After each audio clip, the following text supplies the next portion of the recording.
Good morning. You good? Good morning. Good morning, and welcome to the New York City hybrid hearing on the Committee on Transportation. At this time, please silence all electronic devices. Chair, we're ready to begin.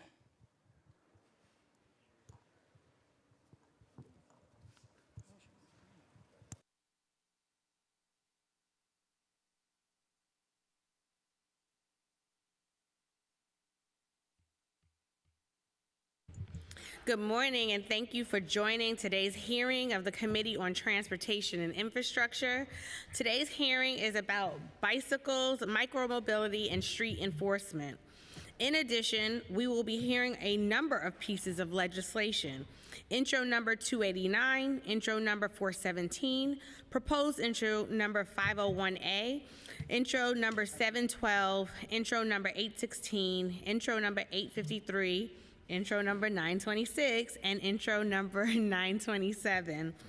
Today's hearing is a part of an ongoing discussion stemming back to our street safety infrastructure hearing earlier this year as the committee evaluates how we make our streets safer for everyone. To that end, today's hearing has two primary focuses. Number one, the state of our street infrastructure, including infrastructure devoted to cycling and micromobility. And two, how our laws are enforced by the Department of Transportation, NYPD, and other agencies to make our streets safer for all road users. As always, safety is at the heart of the work of this committee. As discussed at our hearing in February, we note that while we saw some improvements in select Vision Zero metrics in 2022, total traffic fatalities remained at their second highest since Vision Zero began. More children died on our streets than in any other year since Vision Zero. Further, in just the first 3 months of 2023, 10 cyclists died on our streets. For context, in 2018, just 10 cyclists were killed in the city over the entire year. This is unacceptable. This committee and this council are committed to addressing this crisis of traffic violence on our streets. Cycling in New York City has rapidly expanded since 1980, when the city first began collecting cycling ridership data. This increase has coincided with major investments into the city's cycling infrastructure. As of 2021, 1,456 miles of bike lanes have been built, including 590 miles of protected lanes. It is no coincidence that between 2008 and 2019, the number of daily cyclists in the city increased by 116%. Today, about 880,000 New Yorkers regularly ride a bike at least several times each month. Bike sharing has also contributed to this uptick in cycling. In 2013, City Bike was introduced in New York. In the last decade, City Bike usage has grown dramatically from about 92,000 annual members in fiscal year 2014 to about 230,000 annual members in fiscal 2022. The ability to make short, affordable trips allow those who do not own a bike to use them to get to where they need to go. However, City Bike infrastructure has not been equitably distributed. Its services have been concentrated only in certain parts of the city, and its benefits are felt only in certain communities. We should continue to explore how we expand bike sharing to all, including by revisiting dockless bike sharing, which was briefly piloted by the Department of Transportation. Although this popular pilot ended amid the pandemic, we hope to work with DOT to determine whether creative initiatives like this, those that spread cycling opportunities throughout the city, can be revived.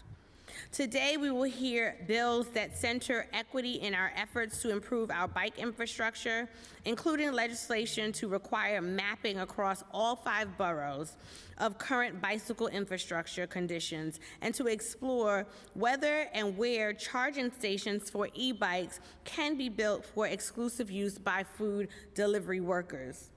In addition to bicycles and cycling, we will talk today about micromobility options such as e-bikes e-scooters, and mopeds. In April 2020, New York State legalized certain e-bikes and e-scooters and created 3 classes of e-bikes based on how they operate: fully electric or pedal assisted, and how fast they travel. The DMV created specific regulations about where e-bikes and scooters can operate, how fast they can go, and if a helmet is required. Among other things, and in July 2020, the city enacted local laws 72 and 73, amending the administrative code to remove barriers to the use of certain e-bikes and e-scooters in the city that were legal under state law. This has dramatically shifted the way people use these devices navigate our streets. It is important we strike a balance as we regulate these devices, permitting constructive use, including for commercial purposes like delivery, but also guaranteeing safety. They should not be a danger to the user, as lithium-ion batteries have across the city, nor be hazardous to pedestrians, vehicles, and others. As part of Local Law 74, DOT was required to create a pilot program for shared electric scooters in the city, effectively combining the idea of a bike share program with e-scooters. In October 2020, DOT selected 3 companies to operate the pilot: Lime, Bird, and Vio. And DOT launched about 3,000 e-scooters in the East Bronx in August 2021. In June 2022, DOT doubled the fleet of e-scooters to 6,000 and expanded service into several other neighborhoods nearby. DOT found that e-scooters were heavily utilized during the pilot, with an average of 2,800 trips per day and more than 86,000 riders, accounting for over 1 million trips in the 12-month period. DOT also concluded the pilot had a robust safety record, with no reported fatalities and just a few minor injuries. Since then, in November 2022, DOT released an RFP to expand micromobility and possibly make the pilot permanent. Just like the dockless e-bikes, expanding shared e-scooters provides an opportunity for equitable growth of mobility options in New York. And we look forward to working with DOT on this expansion. Safely expanding these options also requires effective enforcement of the rules of our roads. Although DOT maintains and enhances the transportation infrastructure in the city, the NYPD has the task of traffic enforcement and is responsible for performing a wide variety of public safety and traffic management functions. Under the NYPD's Transportation Bureau, the NYPD oversees pedestrian, cyclist, and motorist safety on the city's highways and local streets and manages traffic control. There are several units under this bureau, including the Traffic Management Center, Traffic Operations District, Traffic Enforcement District, and Highway District, all of which have distinct jobs and roles. Today, I want to talk about whether the NYPD is effectively protecting road users, including cyclists and micromobility users. How are the laws that protect all users of the roads being enforced and regulated? Are police helping to keep bike and bus lanes clear, or are they blocking lanes themselves? Is NYPD helping us to achieve Vision Zero objectives? We also note an apparent decline in Vision Zero enforcement by the NYPD in recent years. Vision Zero summonses declined by 23% in fiscal year 2020 and by 57% in fiscal year 21. This decline took place as the incidence of traffic violence increased. The question of how we enforce the rules of the road and who should enforce them is an important component of today's discussion. Today, we will hear a bill sponsored by Councilmember Ressler, Intro 501, which would allow New Yorkers to report when bike and bus lanes are obstructed. I want to express my sincere gratitude to Councilmember Ressler for working with me to address some of the global concerns that I share with other stakeholders about this legislation. Though I still harbor serious concerns about a bill that would deputize civilians to adopt responsibilities of law enforcement, which in some cases could result in conflict in public spaces between New Yorkers. I think back to 10-year-old Justin Wallace in my district, who was struck down by a bullet because of two adults having a dispute over a parking space. I think about the fare evasion officer shot just last week. Enforcement can be dangerous.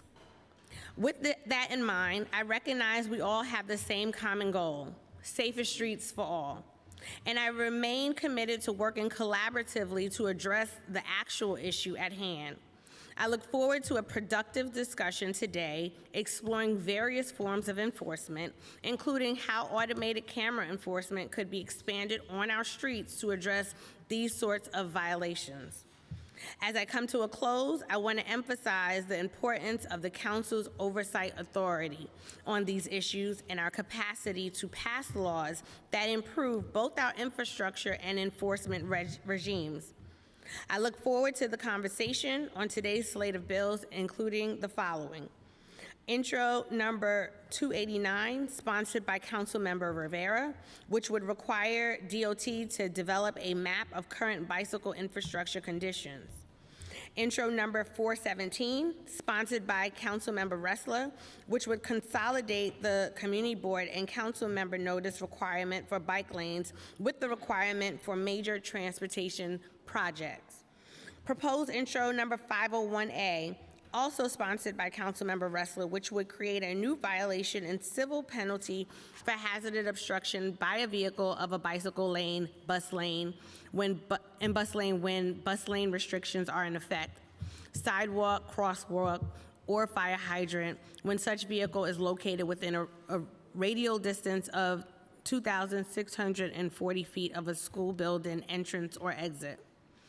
Intro number 712, sponsored by Councilmember Bottcher, which would require DOT to report on evasion of red light cameras or school speed cameras by motor vehicles with unreadable license plates.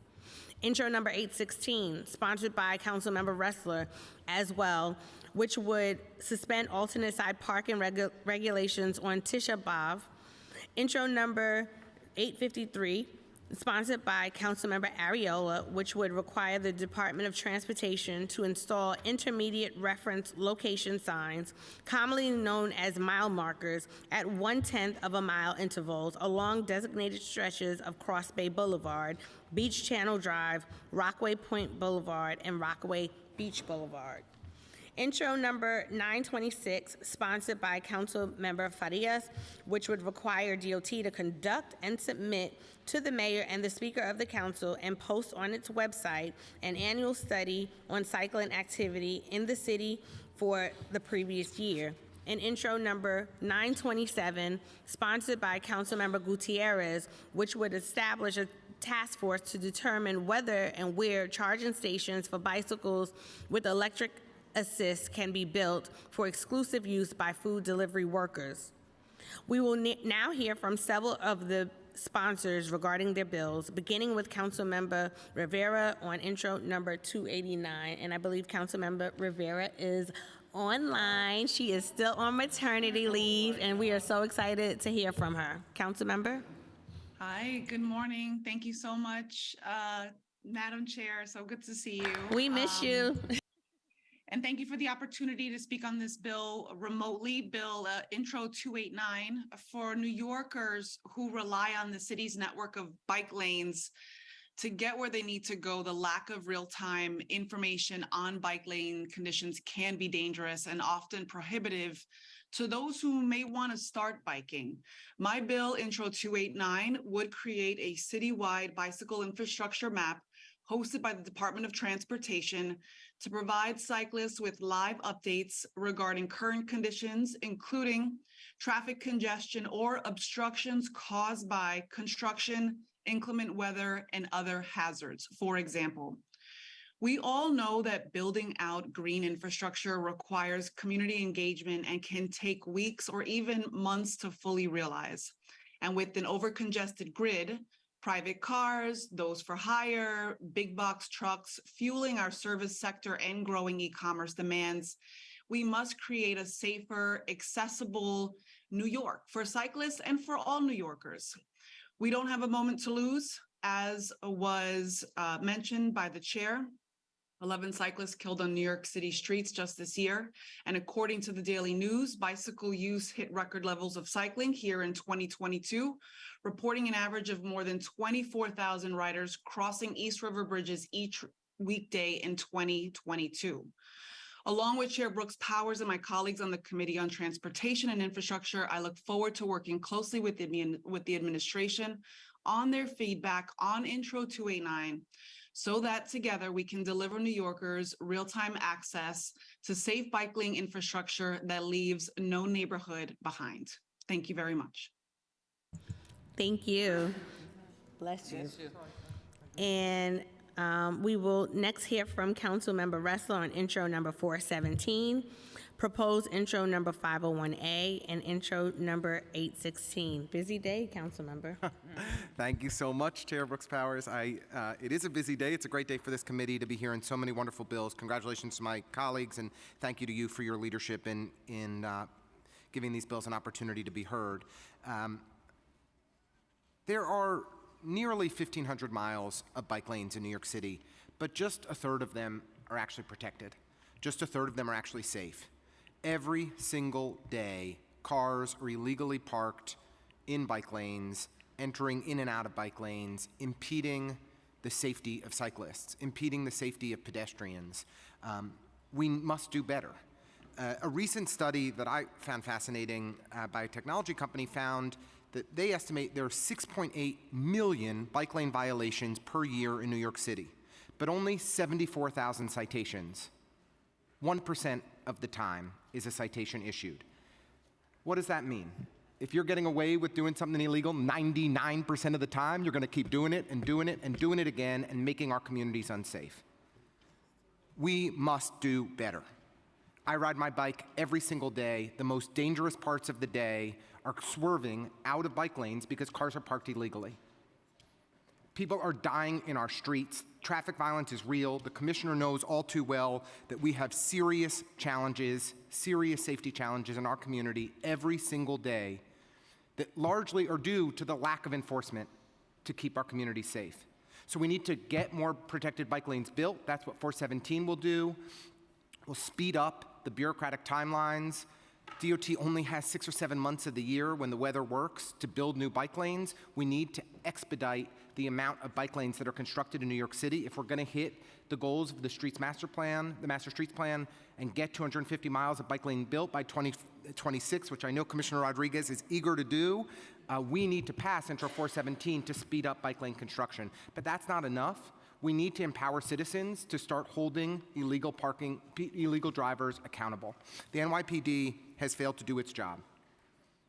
It is time that we empower everyday New Yorkers to hold people accountable who are making it dangerous for the parent with a stroller, dangerous for the person in a wheelchair, dangerous for the cyclist on the street, and ensure real accountability. Our legislation does just that with Intro 501. This will save lives. And then lastly, I'd just like to note, Tisha B'Av is one of the most holy days in the Jewish community, and it commemorates the destruction of the temple in Jerusalem thousands of years ago. It is a day when people in my community and Chair Brooks Powers communities and many communities across the city people are praying from early in the morning until late at night. They should not be burdened with alternate side parking on such a holy day, and I hope that we can modify our regulations to accommodate this day of such import to our community. So thank you very much, and hope we can get each of these bills passed, and appreciate PD and DOT for joining us. Thank you. We will next hear from Councilmember Bottcher on intro number 712. Good morning. It took us many years to get the number of red light cameras and speed cameras that we have, and getting 24/7 speed cameras was a really big win. But we know that many drivers are evading these cameras by illegally defacing or obscuring their license plates. New Yorkers see it. I see it when I walk around. We see the license plate covers that prevent the the cameras from seeing it from a tall angle. We see pieces of paper, and quite frankly, some of them are city vehicles. Some of them are NYPD-owned vehicles. What we don't know is the exact extent of this problem. We sort of know because through FOIL requests, we learned that between 2020 and 2022, drivers evaded red light and speed cameras 1.5 million times. But that information is not freely available on an ongoing basis. So the legislation that I've introduced, Intro 712, will require the Department of Transportation to regularly publicly report the number of times that these cameras have been evaded by defaced or obscured license plates. This will give us the ability to fully understand the extent of this problem, to track our progress on this problem, because no one should be able to freely evade these cameras. And I know that the Department of Transportation cares a lot about this, and I look forward to working with you on this and with my colleagues. Thank you. Thank you so much. Next, we will hear from Councilmember Farias. Thank you, Chair. With the expansion of e-scooter programs in the Bronx and biking in New York City at an all-time high, it is essential that we keep our riders and cyclists safe as they commute throughout our neighborhoods. That's why I'm proud to have introduced Intro 926, which will require the Department of Transportation to conduct an annual study on bicycle activity. This legislation would allow our city to have data that would help adapt to the real needs of our cyclists and our infrastructure, something we currently lack. We as a city need to know the most frequented biked streets, bridges, and what the best recommendations are for improving bike safety in those areas. Communities around the city are in high need of more protected bike lanes, more bikeable streets, greenways, and more that allows commuters and families to travel at their own pace and lessen our collective reliance on cars. In Council District 18, we will soon be getting 3 protected bike lanes, something my community and I have been in anticipation of. While this is a huge win for our district, it is not useful for us to just lay down infrastructure and not monitor its effectiveness. That's why we need an annual study on bicycle activity mandated now for the safety and well-being of our current and future bikers. I look forward to working with the New York City Department of Transportation and my colleagues to continue to ensure our transit system and infrastructure are serving our city. Thank you to the current sponsors of the bill, Councilmembers Brooks Powers, Ressler, Caban, and Hudson, and thank you, Chair, for the allotted time, and DOT for being with us here today.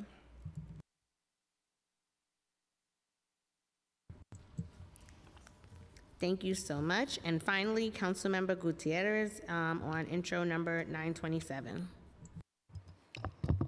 Thank you, Chair.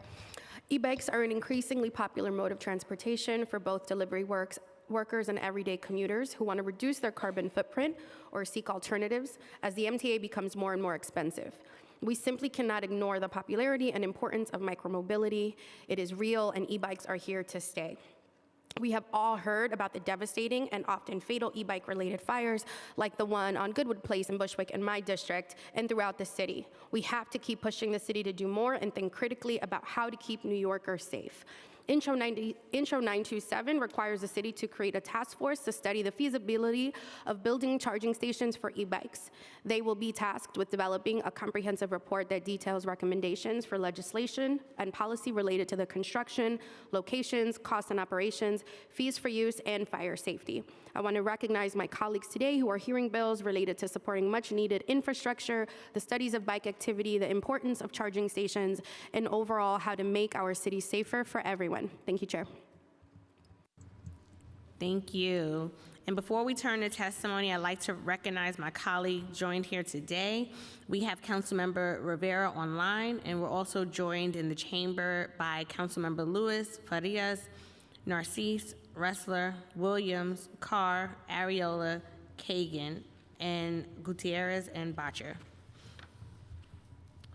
We now turn to testimony. I look forward to hearing from the city administration, advocates, and members of the public regarding the oversight and legislation at this hearing.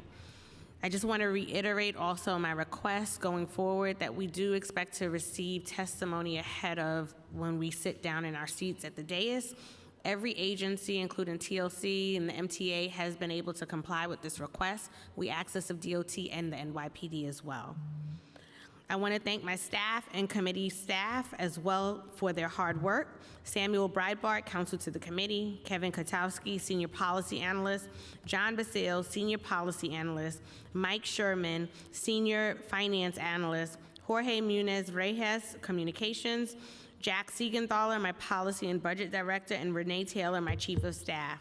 I will now ask the committee counsel to go over a few procedural items and swear in the representatives from the administration. Thank you. Thank you, Chair. I'm Sam Breitbart, counsel to the Transportation and Infrastructure Committee of the New York City Council. As mentioned, our first witnesses will be from the Department of Transportation, Commissioner Idanis Rodriguez, Assistant Commissioner for Street Improvement Programs, Sean Quinn, Director of Safety Policy, Julia Kite-Laidlaw, Assistant Commissioner for Intergovernmental and Community Affairs, Rick Rodriguez, and we're joined as well from the NYPD, Chief of Transportation, Chief Royster, Chief of Patrol, Chief Chell, and Director of Intergovernmental Affairs, Michael Clark. I will now administer the oath, and I would ask that you please raise your right hands. Do you affirm to tell the truth? I ask that you please raise your right hands. Do you affirm to tell the truth, the whole truth, and nothing but the truth before this committee, and to respond honestly to council member questions? Thank you. You may begin when ready. Thank you, Chair. And it's always nice to be here. Remember those 12 years that I served as a council member and the last 8 as a chairman. On protocol, one thing that I can tell you is that in my 8 years as a chairman, I never got a testimony in advance from previous DOT commissioners. Neither the agency get a question from the council, so I'm more than happy to continue speaking about it, but on the way of procedure, like neither we get a question in advance from the council, or in my 8 years, I was never expected as a chairman that DOT commissioners, the agency will give in the testimony. So this is part of the protocol. First of all, thank you for all of you who spend Car-Free Day on Saturday, Earth Day, April 22nd, in the street, persuading, educating our communities about the importance of protecting our planet. And especially thanks to Shekhar Christian, who also at 34th Avenue, he led like a big days of activities also together with DOT, as he being able to be a great partner reimagining 1.3 mile of street that used to be only for cars, and now that's a role model nationwide on how 34th Avenue has become a place used for cyclists, pedestrians, and for a lot of activities, educational, recreational. Good morning, Chair Brooks Powers and members of the Committee on Transportation and Infrastructure. I'm Idanis Rodriguez, Commissioner of the New York City Department of Transportation. With me today are C.N. Quinn, Assistant Commissioner for Street Improvement Programs, Rick Rodriguez, Assistant Commissioner for Intergovernmental and Community Affairs, and Julia Kite-Laidlaw, Director of Safety Policy. We are also joined by Chief King Royster, Chief John Cho, and Director Michael Clark from the New York City Police Department. Thank you for the opportunity to testify on bicycles, micromobility, and street enforcement on behalf of Mayor Eric Adams. I want to start by sharing the good news. Bike ridership in New York City has reached a new all-time high. On a typical day, there are more than 550,000 cyclist trips made in New York City, with cyclists biking more than 200 million trips annually. In 2022, we saw record cycling counted over the East River bridges in Midtown Manhattan. For the first time ever, more than 24,000 trips were recorded over the East River bridges during an average in-season weekday. East River bridges, a bridge average 24 hours selected weekdays a bicycle count. Biking is healthy, fun, and sustainable way to travel around the city. That's why we want to be sure that the working class community also get involved into the benefit of biking and walking. The numbers of New Yorkers who bike to work has more than doubled from 2011 to 2021. Despite this, I also want to acknowledge the difficult year we are having in terms of cyclist fatalities. So far, 12 cyclists have lost their lives this year on New York City streets. We mourn their loss along with their family, friends, and neighbors. One life lost is too many, and we are committed to continuing our efforts to ensure all road users can safely travel on New York City streets, regardless of whether they are walking, biking, or driving. I want to assure New Yorkers that cycling in our city is a safe mode of transportation. And together, in partnership with the council, we can make this exciting, healthy, and essential way to travel even safer. DOT is taking a number of steps to enhance safety for the growing number of cyclists, including expanding bike infrastructure and conducting education and outreach. DOT continues to grow our 1,500 miles of bike lanes citywide, the largest network in the nation, which include 645 miles of protected lanes. As we announced this morning, DOT is on track to install a record number of protected bike lanes in 2023 and to harden more than 10 miles of existing bike lanes. These projects include corridors with high ridership, bridges, and projects in priority investment area laid out in the New York City Street Plan. Some highlights include 3rd Avenue in Manhattan, Sunview in the Bronx, Ashland Place and Navy Street in Brooklyn, Goldthal Road North in Staten Island, and Adabo Bridge in Queens. And to enhance safety on existing bike lanes, we will continue the bike lane hardening program to install jersey barriers and better barriers program to test new materials along bike lanes in all 5 boroughs.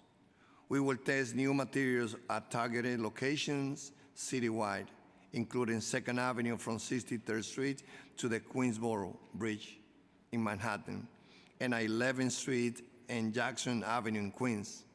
The agency has also created the first wider bike lane on 9th Avenue in Manhattan and has plans for more this year. The city also continued to work to build a comprehensive citywide greenway network. Last month, the Mayor Adams announced the city is developing plans for a 7-mile greenway along the Harlem Rivers in the Bronx, creating a continuous path from Van Cortlandt Park to Randall's Island Park. This is how the mayor is showing that the Bronx is as important as other boroughs here in our city. The Greenway will reconnect the residents of Bronx to the waterfront while also creating a safe transportation corridor for cyclists and pedestrians. This administration is committed to leveraging new technology to improve the lives of New Yorkers, to ensure we are building the right project in right places. DOT recently launched an innovative pilot program to use advanced technology to measure transportation uses on New York City streets. DOT has placed street activity sensors at 12 locations around the city to collect data and generate detailed reports that will allow planners to better understand the use of the city street and inform future street designs. To help us build bike lane infrastructure faster, DOT strongly supports introduction 417 sponsored by Council Member Lincoln Rester.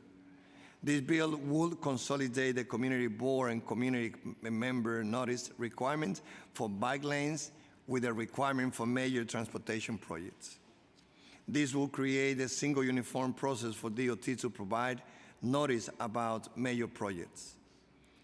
Passed in 2011 in response to the implementation of the Prosper Park West Bike Lane, Art Code 19-187 imposed notice and comment requirement for community board and council members on bike lane project and changes, followed by an additional waiting period after DOT has received input.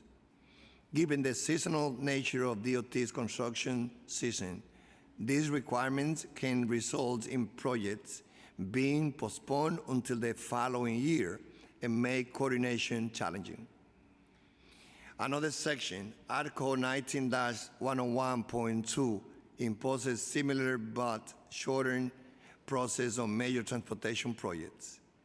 Projects that involve 4 or more consecutive blocks and remove at least one travel on parking lane. This bill will preserve the important role of the council member and community board input in major DOT projects. It will streamline requirements for public input on such projects and remove the unnecessary waiting period after a hearing takes place and DOT has received and reviewed public comments. It will allow DOT to follow a single timeline for notice and comments on these major projects instead of 2 requirements with different timelines and slightly different details. It will also reduce the amount of administrative work for DOT employees, which will allow our agency to focus on other important projects, such as additional outreach and planning. Turning to education, early this month, DOT launched a public service announcement in partnership with TLC to raise awareness of the deadly practice of dooring, opening a car door without first checking to see if a bicycle is approaching. The video set to hit song by Chubby Checker teach New Yorkers to do the New York twist, using the far hand to reach for the door handle, which force passengers and drivers to look back and protect the cyclists. DOT also conducts outreach to cyclists in their neighborhood. In 2022, we distributed 15,500 helmets at 40 helmet fitting events and 9,600 light sets, assisting bike light giveaway. Reaching many parts of the city with honest streets outreach. Thank you to the council and council members who also contribute on this initiative. We also started the Bike the Block program, using Open Street as a venue for multiple block community events, featuring local partners and Bike New York to foster and encourage bike riding for all. We hosted 10 events in 4 boroughs and saw over 2,000 attendees. This year, we are continuing to grow these programs. By Labor Day, DOT, in collaboration with Bike New York, will have 25 helmet fittings, over 10 bike light giveaways, 6 Learn to Ride events. By the way, it was nice to be back in October in Brooklyn, where there was adults that they didn't know how to ride the bike, and in 3 hours, Bike New York was able to teach those individuals how to ride the bike. And over 10 Bike the Block events. We will continue more robust bike outreach and educational through the fall as part of our Back to School and Biketober effort, making 2023 the largest bike outreach year in the history of DOT. DOT will also launch a public awareness campaign on the safe operation of e-bikes. And numbers of recent cyclist fatalities were single vehicle crashes on electric bikes. The public awareness campaign will focus on educating New Yorkers about how to properly accelerate, brake, and operate in appropriate speed. The campaign will include both public marketing and direct community outreach to teach new riders what to expect when they operate an electrical bike. DOT will engage folks who use shared electrical bikes as well as those buying electrical bikes, at the point of sale. And to enhance safety for micromobility users, last month, Mayor Eric Adams announced Charge Safe, Ride Safe, New York City Electric Micromobility Action Plan to promote the safe charging and use of emerging legal micromobility options. The plan focuses on the following key areas: promoting the growth of safe micromobility and cycling, promoting and incentivizing safe battery use, increasing education and outreach to electric micromobility users, advocating for additional federal regulation of these devices, and expanding enforcement against high-risk situations. Finally, we continue to call on our colleagues in Albany to pass their ROLLS legislative package, which stands for removing offenders and aggressive drivers from our street. These bills aim to increase accountability among dangerous drivers and keep those with a history of dangerous driving behavior off our streets, which would enhance safety for road users. Now, turning to the rest of the bills before the committee today. On Intro 926, sponsored by Councilmember Farias, will require DOT to conduct an annual study about cycling activity. DOT already posts cycling ridership and activity data on our Cycling in the City webpage, and this information is also available through open data. But moving forward, DOT will be updating the website throughout the year as data becomes available rather than annually. We will be happy to discuss this data with Councilmember Faria, the chairman, and the whole council. By the way, Councilman Faria has been a great partner as DOT, working with her, is always identify well how we can build more bike lane and develop more infrastructure to make our streets safer for pedestrians and cyclists. Thank you. On Intro 289, sponsored by Councilmember Rivera, which will require DOT to develop a searchable map of the city's bike lanes that include current conditions. Cyclists should have safe infrastructure to travel around the city, pursuant to local law 124/2019, which was also sponsored by Councilmember Rivera and I, when I used to be a council member. DOT now requires that all DOT construction permitting maintain a temporary bike lane in such construction affect a street with a bicycle lane. This law was passed to ensure cyclists continue to have safe lanes even when the streets are under construction. It was an honor for me to work with Councilman Rivera as a co-prime on that bill. While DOT supports the intent of this bill, we have some operational concern about developing such a map that we will be happy to discuss further with Councilmember Rivera and other great partners promoting a biking in our city. Next, on Intro 51-A, sponsored by Councilmember Restler, this bill will create a new hazardous parking violation for obstructing a bike lane, bus lane, sidewalk, crosswalk, and hydrant adjudicated off, as well as a new citizen complaint system for these violations. Compliance with our traffic and parking rules is essential, whether by private, commercial, for hire, or governmental vehicles.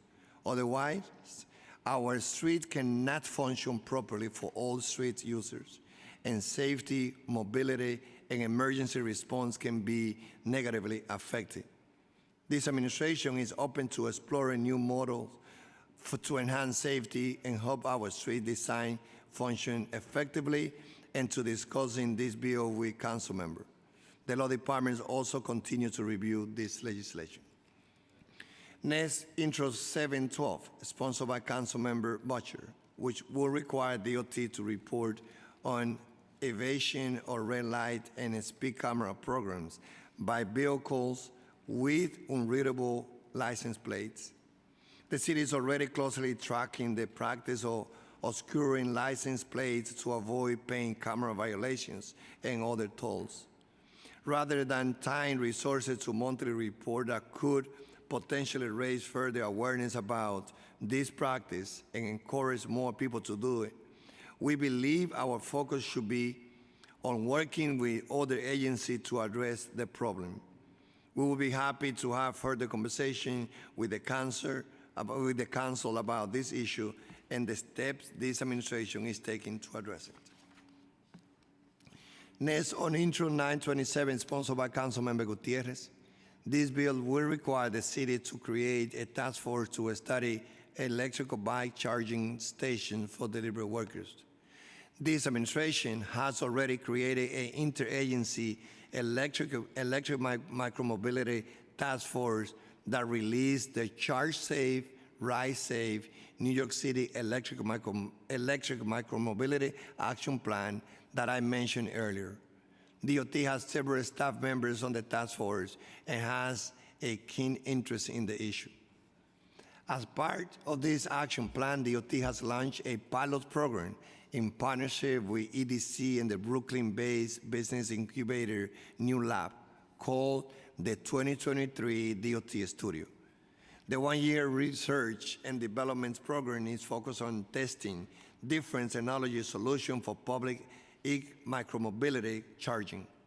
As part of this curriculum, we are conducting extensive market research and stakeholders engagement to help identify the best battery charging solutions to deploy. Food delivery workers, fire departments, and other relevant stakeholders will be involved in testing these battery charging solutions to determine the ones that are more viable and responsive to New Yorkers' needs. By the end of this pilot program, DOT and its partners expect to have an in-depth understanding of what is workable and scalable in New York City, and to use that information to plan future programs. We are happy to discuss this pilot and the task force further with the council and how we can work towards our shared goal of enhancing safety for delivery workers. In conclusion, I would like to thank the council for the opportunity to testify today. We look forward to working together to create a safe city for the pedestrians, cyclists, micromobility users, and drivers. In 1 minute, en español, para mí es un honor estar aquí testificando a nombre del alcalde Rick Adams, reconociendo el trabajo que hemos hecho para hacer de las carreteras lugares seguros para los ciclistas, para los peatones, siempre comprometido a seguir trabajando con el Consejo Municipal como nuestros partners para identificar formas de cómo todavía nosotros podemos hacer de la ciudad de Nueva York un lugar que siga siendo seguro para los ciclistas, los peatones y para los choferes también. We will now answer any questions. Thank you. We'll start with cycling in the city. So cycling in New York City, we know, has rapidly expanded and improved since 1980 when the city first began collecting cycling ridership data. This growth is in part due to a great investment in cycling infrastructure by the city, enabling bike riding to become a viable form of transportation for both commuting and recreation. Between 2008 and 2019, the number of daily cyclists in the city increased by 116%. Just wanted to jump to a couple of questions around biking data. What is the current estimated bike ridership per day and per year? I'm going to pass to our colleague here, who will be explaining with details now. Sure, thank you for the question. The current numbers show that we have 550,000 daily trips on bicycle a day, with over 200 million trips a year. And we get that number from our census Journey to Work data. Thank you for that. And how has it changed in the past couple of years, especially due to the pandemic? Yeah, so we definitely saw a boom in cycling during the pandemic as people shifted off of the subway and off of other various modes onto cycling During the pandemic, we set up some temporary protected bike lanes to encourage cyclists, focusing our efforts around hospitals and emergency workers. I think during that time, people were able to see the benefits of cycling, how easy it was to get around town, and many kept riding after that time. We've also seen an explosion of working cyclists using bikes and e-bikes for cycling, so those numbers are also factoring into the rise of cycling in New York right now. And is it And still I'm sorry, trending?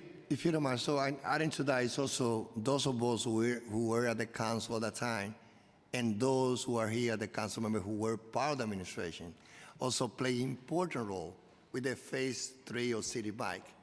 It was during COVID that we expanded City Bike to Washington Heights and to the Bronx. As also working together with Councilmember Rafael Espinal and Councilmember Fernando Cabrera and myself, we also worked with DOT at that time, so that DOT was putting together the pilot project for the scooter. So what we have seen was that in 2010, there was an average of 200 individual riding bike. So now in the average day, we have 550,000 daily. So that, using bike is not only something that is part of the deliveritas, that they use the bike to go to work, or it's not only something of the upper middle class.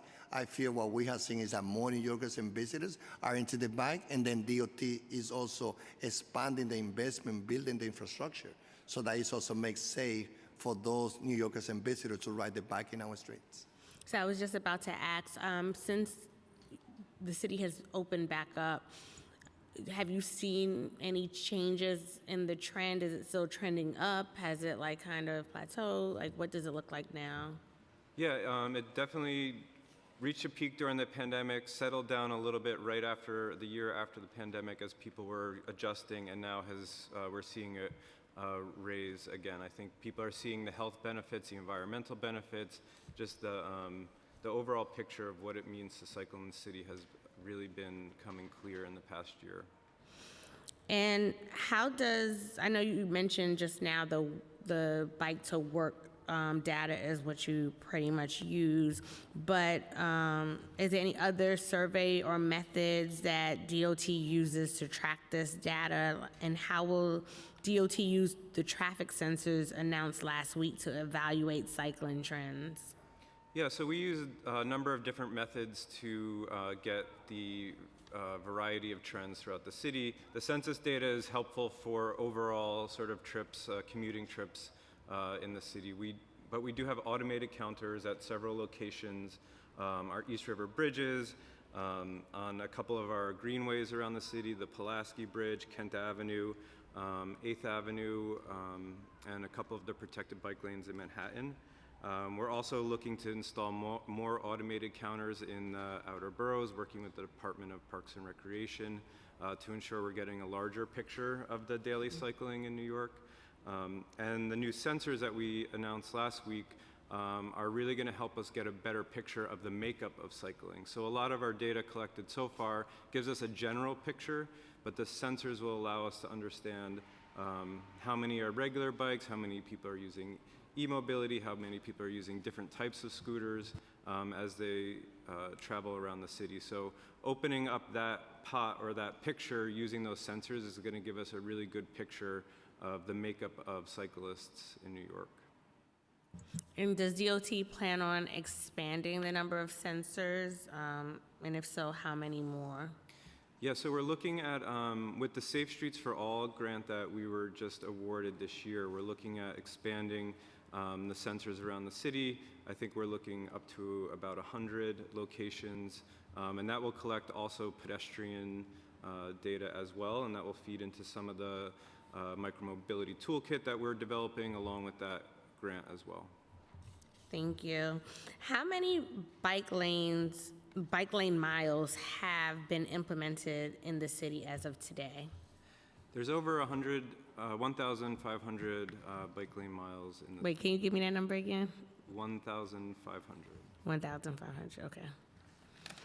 And how many of these miles are protected bike lanes? It's over 600, it's around 624, and that includes on-street protected bike lanes as well as bike lanes that are in park paths, greenways along the waterfront, on the bridges, things like that. And in 2022, the city fell short of its mandatory minimum for protected bike lanes under the streets plan. Will it make up for its shortfall? We want, with this a goal, we need the partners of the council to get to those numbers. We want to be sure that as we What does go, the partnership look like? we want to go that as we go through council district, we need support. And that is something that, first of all, that we had a great team of engineers. DOT, they're doing a great job. And as I said before, now that I'm leading this agency, I inherit the agency with great leaders doing planners. They've been doing a lot of great work. The question right now is how can we expand it? So yes, we are on target to accomplish our goal of the numbers of bike lane that we need to do, but that's why it's so important that also we work together with the partnership with the councils as we go through community. Because now this is, as we expanding, it's not only community that is mainly only middle class and upper class. Because biking, as I say, I was born and raised in the Caribbean in 1965. My father had a bike. What happening is that we've been told that a car is a symbol of progress and a bike is a symbol of poverty in many cultures. We want to change the narrative. We want to be sure that people get it, that as I was riding the bike with the Ministry of Transportation of Ireland, he was saying, if you ride half an hour a bike every day, you expand an average of 6 years to your life.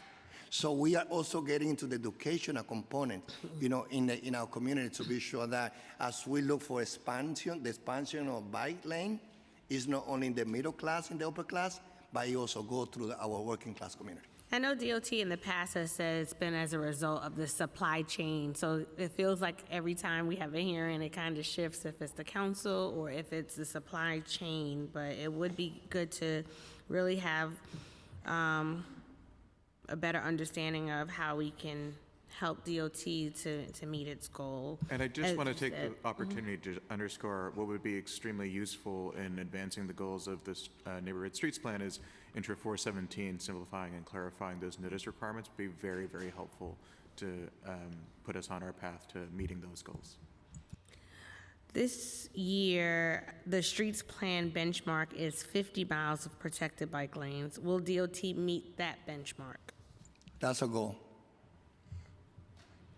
Also, I'd like to acknowledge that we've been joined by council members Yeager and Holden.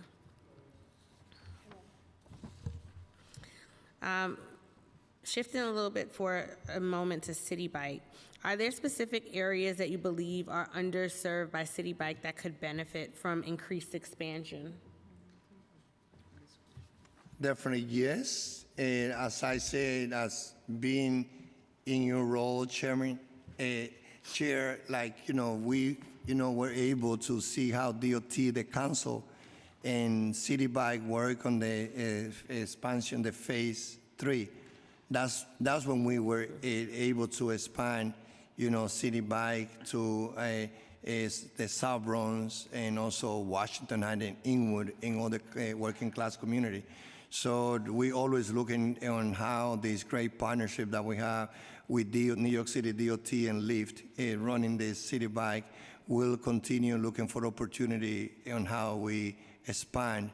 One goal that we have under this administration, led by Mayor Eric Adams and I, is that we want to connect all communities with through micro mobility and bike share and City Bike to that mode of transportation that has proven that it's important for the health of the individual, it's efficient, and it's good for our planet. Thank you for that. What does the city look for in an area to begin to determine where to place City Bike? Right now, I think that there has been,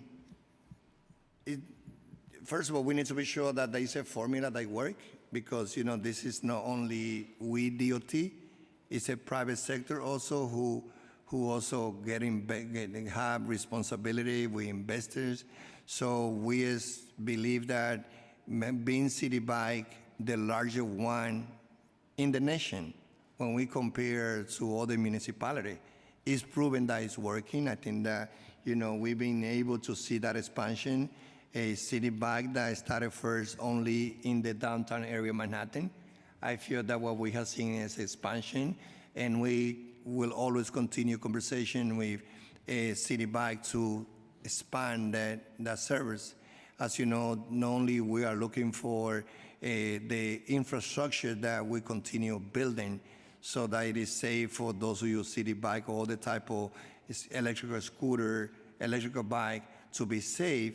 But also one thing that we are looking is about how we continue providing some subsidy for residents on night and food stamp, something that we're doing right now because we know that it is important to promote biking as is so important for the health, but also we know that we have to look for how to make it affordable and how to continue making safe for when New Yorkers ride their bike in our street. So I'm just not clear. I just want to get a better idea of what the city actually looks for to determine where to place City Bike. Let me pass it to Sean if you can put some detail, but as I say, we are, looking at community that they were not included at the beginning. That's, how we've been doing it. We're also looking at the financial to be sure that also the resources are there from the public and private together in order to cover more neighborhood, but Sean would also add other.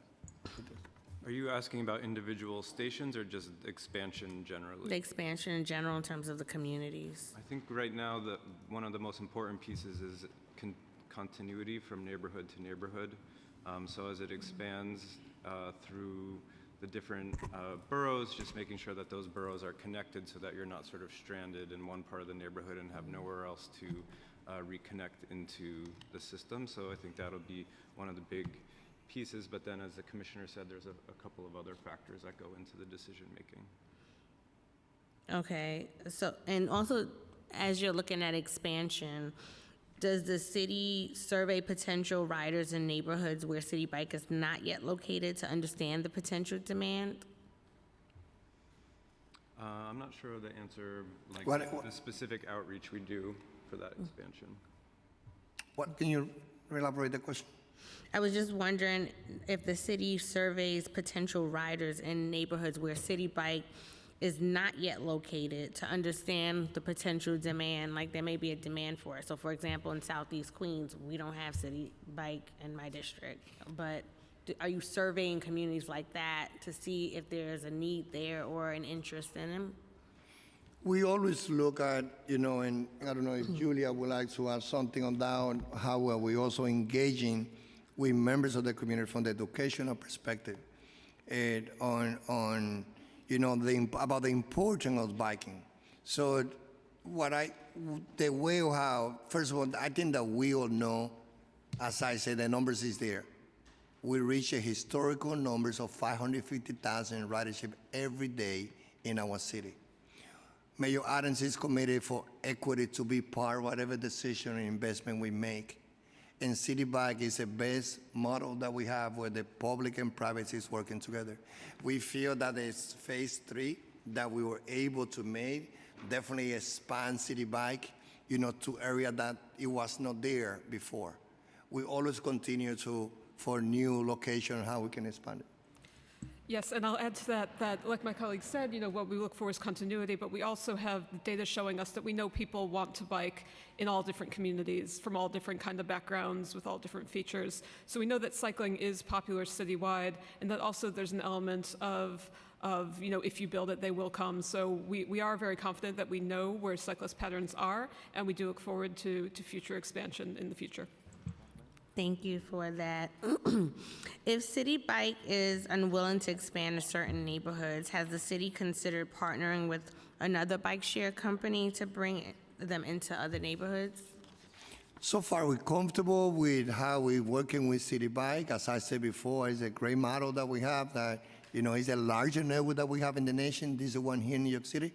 So we feel that the way how we've been working has been successful. But also, as you know, we passed bill in the past here at the council, led by council member Rafael Espinal, Fernando Cabrera, that created, I was also part of that group, that created the scooter program, the pilot project working with DOT.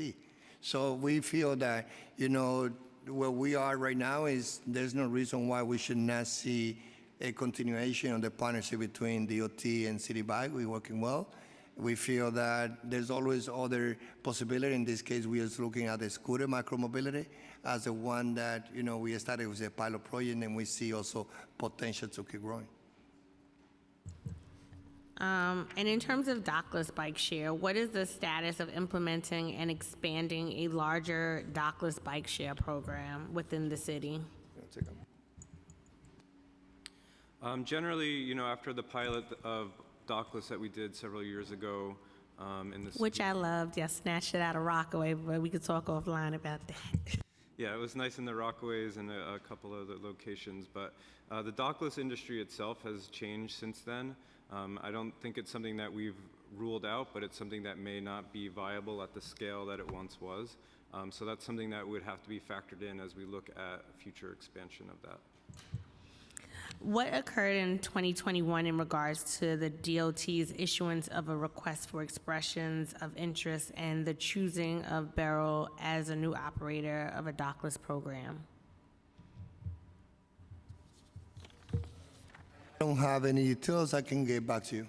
Okay, thank you. How did COVID-19 impact the implementation and further expansion of the dockless bike share program? Yeah, I think that was a huge factor in why that didn't end up getting off the ground. I think there was a lot of different usage factors going into it, unsureness of the industry in general, which I was sort of saying before, the dockless industry shifted quite dramatically during the pandemic, and that's a factor in thinking about moving forward.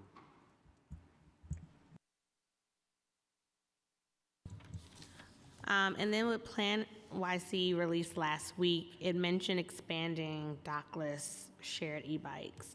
Is the city exploring a new program?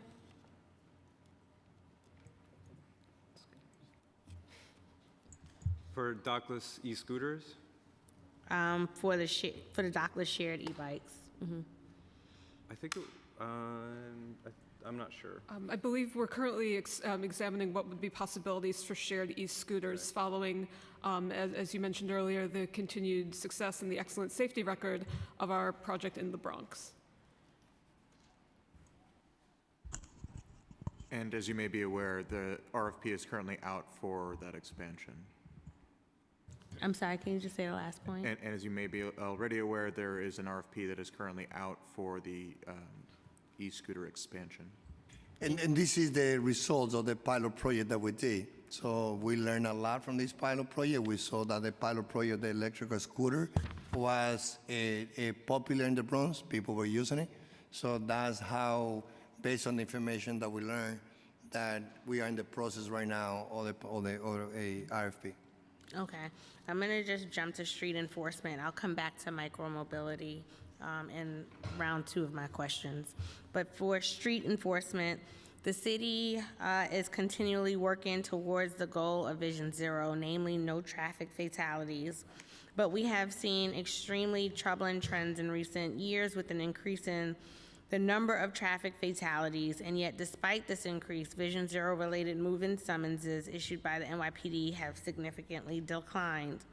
In fiscal year 2018 and 2019, 698,709 and 696,012 summonses were issued by NYPD, which correspond with lower level of traffic fatalities. However, in fiscal year 2020, Vision Zero summonses dropped by approximately 23% to 537,742. In fiscal year 2021, the Vision Zero related move-in summonses issued by NYPD declined again to 298,377, a decline approximately 57%. Can you define what a Vision Zero related move-in summons is? Before you hear from Chief Royster, who will get into the details, I want to say that Vision Zero is working. Vision Zero is a combination of engineering, redesigning our street, enforcement with the NYPD, and education. And those three elements is proving that it's working. When we look at the numbers of pedestrians that unfortunately been losing their life in 2022, we have one of the lowest years in 2013. Now there's new challenges that we have, most related to reckless drivers. The group of drivers who contribute, unfortunately, to those crashes that take the life away of so many beautiful people, they've been driving drunk, speeding without license. But I can say that we are confident that with the progress that we did in 2022, reducing to the lowest numbers of pedestrians losing their life in our city, we will continue working. And now you're here from the NYPD about their part of Vision Zero related to enforcement. Thank you, Commissioner. Good morning, Madam Chair and members of the council. So the question was, can I define what a Vision Zero violation is? And when we look at Vision Zero, we look at violations that can cause injuries or death. And that would be in the category of speeding, failure to yield to a pedestrian or bicyclist, improper turn, using your cell phone, texting, disobeying a sign. That would be the categories that we look at Vision Zero. And currently, year to date, as we look at our Vision Zero enforcement, we have increased 34% for the same time period of 2022. We do believe that traffic safety is public safety. And looking at education as well as engineering and outreach are the components on which we go out into the community to make sure we not only do enforcement, but also educate the drivers that these are some of the categories that they should be aware of that will actually cause fatalities. So as the Commissioner has mentioned, in 2022, we did see a decrease in overall fatalities, especially in the area of pedestrians and bicyclists.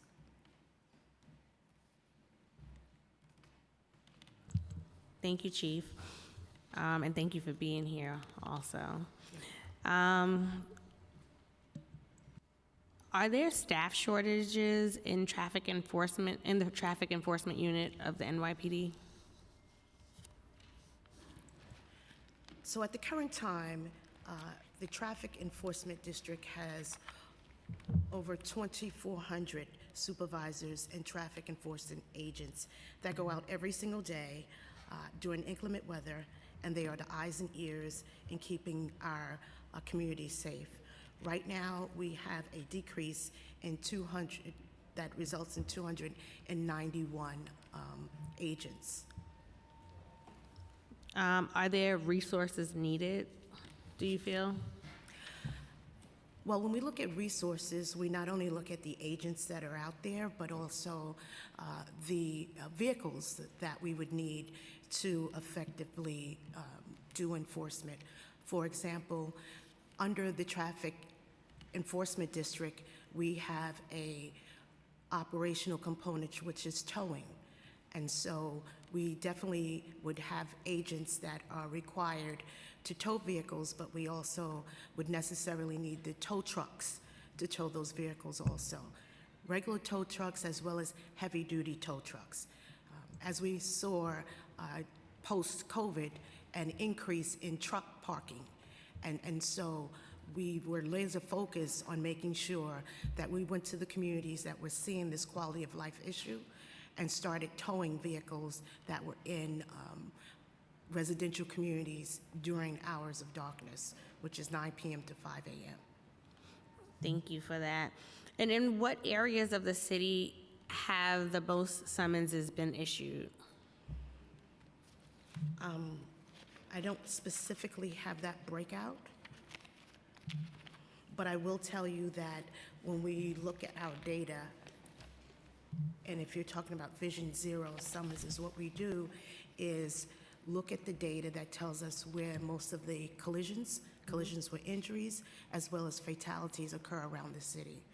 And one of the areas would be the south area of Queens, the south area of Brooklyn, as well as the Bronx. And so when we see that there's been an uptick in this data, what we do is put together our high visibility corridors, which would address those areas where we've seen an uptick in collisions or fatalities.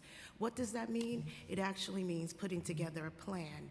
That plan requires our traffic enforcement agents to go out into that area and make sure that they issue parking violations that they see in the area where we've had an increase of collisions or fatalities or injuries. The other component to that is outreach, and that plays a very large part on our enforcement plan. Our outreach team is partnered with the street team from the Department of Transportation, and we actually issue outreach to not only establishments or the community, but also drivers. And we're able to track that information. And then we follow that up with enforcement. As we go through the next few questions, would somebody be able to find out the areas for us in terms of the most and least summonses, the communities where they're most and least issued? Are you addressing Vision Zero summonses or parking summonses? Vision Zero. Okay. Thank you. And then more than 9 in 10 bicycling on sidewalk tickets issued in 2022 were given to New Yorkers of color, including over 50% to Black cyclists. What kinds of guidance and training does NYPD give its officers for bicycling on sidewalk enforcement? So I will say this. Enforcement is done by the respective precincts as well as the Transportation Bureau. The number one thing that we talk about in the Traffic Safety Forum, which is done every single week with our 77 precincts as well as our DOT and Vision Zero partners, is to talk about equitable enforcement, not just giving out a summons to give out a summons. And that's also coupled with outreach. And officers are trained on what to look for as well as how to prepare a summons. So for example, one of the things that we've noticed is that the biking community has expanded all over the city, and we do know that people are not aware of the rules and regulations of the road, especially riding on the sidewalk, where our older adults and our children are victims. And one of the things is that they focus on the fact of informing riders, but also following it up with the summons. And how is NYPD addressing the inequity that's apparent in the enforcement that's happening? As I mentioned before, during the Traffic Safety Forum, we want to look at the types of summonses that are being issued and what are they being issued for. And those summonses are being issued for the most dangerous things that can happen. For example, riding through a red light. That not only would affect the cyclist, but it also is going to affect a pedestrian that is walking across the street. And so we want to make sure that the summonses are written properly, but not only written properly, but issued for a violation that's occurring in the community. Thank you for that. How many traffic fatalities and serious injuries have occurred involving various micromobility devices in 2022 and year to date? So when we mention micromobilities, we know that after COVID, we started to see an explosion of these devices in the street. People use them for a mode of transportation, but they're not aware of all of the traffic laws. They're not aware of what's legal and what's not legal. And so when we talk about the mobilities, we're looking at devices that are electric scooters. We're looking at e-bikes. We're also looking at non-street legal motorized scooters. And those are sold. So we've seized over 2,300 of them this year. Those that fall into the category of not street legal, which they don't have a VIN number and they do not have a plate number.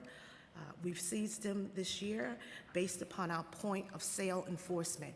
And what that means is that we've identified establishments by the help of Department of Transportation to let us know establishments that are selling these devices.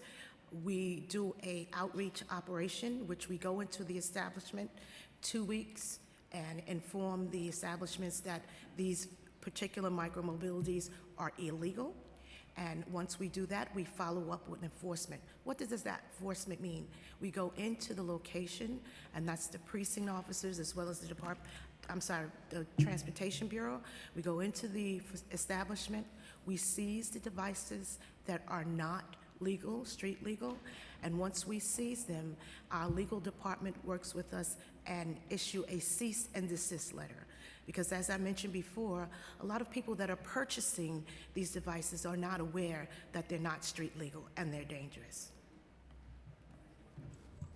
And Councilmember, we got an answer about where the Vision Zero summonses are. Thank you. So, Brooklyn South year to date has the most with 31,285, and then Bronx is second most at 28,000. Staten Island is the least amount of Vision Zero summonses. Thank you. And Chair, you asked also about deaths and serious injuries year to date with micromobility. Our serious injury data is subject to a bit of a delay because of classification, but in terms of deaths, we've had 5 year to date, which we categorize as other motorized. This has been a mix of standing e-scooters, although none from our shared Bronx scooter program, and it's also including the illegal motorized devices. We've had 4 motorcyclist deaths, and then we've had 8 legal e-bike deaths.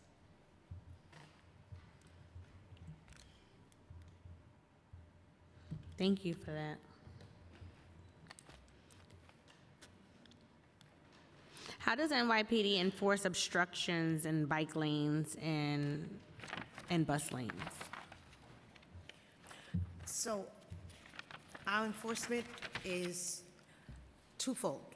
And the reason why I say that is not only just enforcement, but it's education, but we also work very closely with MTA. And what we do is make sure that we go to a location where we've seen a large number of vehicles parked in bus lanes or parked at bus stops. And I just want to provide you with the data that we have year to date when we're talking about vehicles parked in bus stops or bus lanes.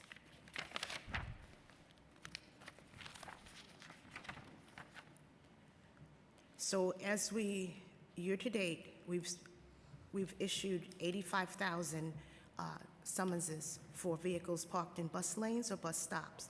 And as of 2022, there were 300,000 citations issued for vehicles parked in bus lanes or bus stops.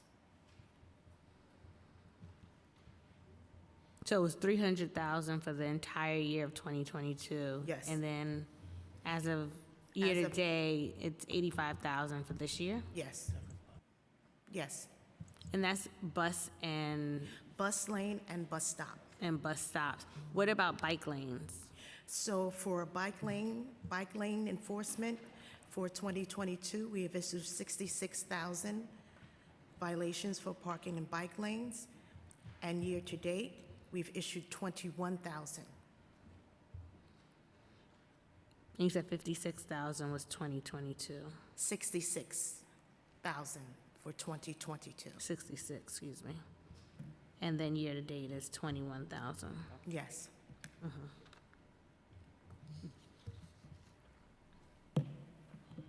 So there are frequent reports of NYPD vehicles blocking either bike lanes or bus lanes. I've observed them myself at times, especially when I did my transportation infrastructure tour, and Councilmember Showman's District as well. Does NYPD provide guidance to officers as to when such vehicles are permitted to obstruct these lanes, and what is it? So there are several measures that have been taken internally about NYPD members parking in bus lanes or bike lanes. And I just want to say, back in 2021, the traffic enforcement agents were actually given a digital system to work with to make sure that people that were parking in bike lanes or bus lanes, and actually whether or not there were plackets attached. One of the things that we do is make sure that all officers are aware of the prohibitions of parking in bike lanes and bus lanes. And this is done digitally throughout the department. So electronic message is sent to everyone. In addition to that, during our traffic safety forum meetings, when we are meeting with the executives from the borough, as well as the relative executives from the precinct, this is also a discussion during the traffic safety forum. Each precinct executive in the rank of the ICO, which is the Integrity Control Officer, which is a lieutenant, does inspections around the precinct or the facility. The Borough Investigations Unit is responsible for also doing inspections.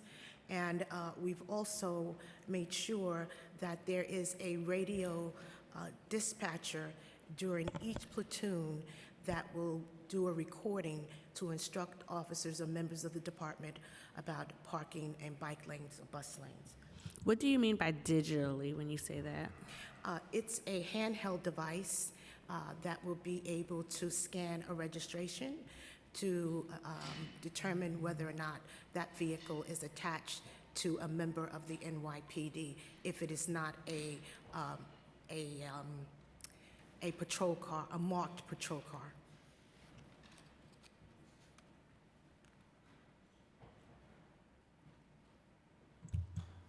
There are also reports of NYPD vehicles parking on sidewalks. Does NYPD provide guidance to officers as to when such vehicles are permitted to park on sidewalks, and what is that? Good morning. How are you? Hi. So, just as a three-time commander of three precincts, probably one of my biggest pet peeves around precincts is parking on sidewalks. I just, it's not right. So, with that in that vein, between our integrity control officers, our borough inspections teams, my inspections teams, we went out and did over 5,000 inspections for that matter. 5,000 inspections around precincts as relates to parking on sidewalks, plate covers, bent plates, parking violations, and I will say that we've issued command disciplines where we take the time from the officers for this. We've given a negative, what we call craft, which affects their yearly evaluation. I've been in this seat for about 4 months now. It's one of my priorities. And how do we get the message out? Well, when I have my borough commander meetings, it's one of our top topics. I've also got the unions involved. So when I explain to them what we're doing and the rules of engagement, I don't want to hear any negative feedback. So they're on notice also. And the plate covers, in terms of plate covers around vehicles, if we're going to force this citywide, we got to keep our own house straight. And I'm very critical, and I have a little heavy-handed when it comes to plate covers and violations. And it's going to continue that way. I've been doing it for 4 months, and it will continue. Thank you for that. I'm going to come back to some of these as well later.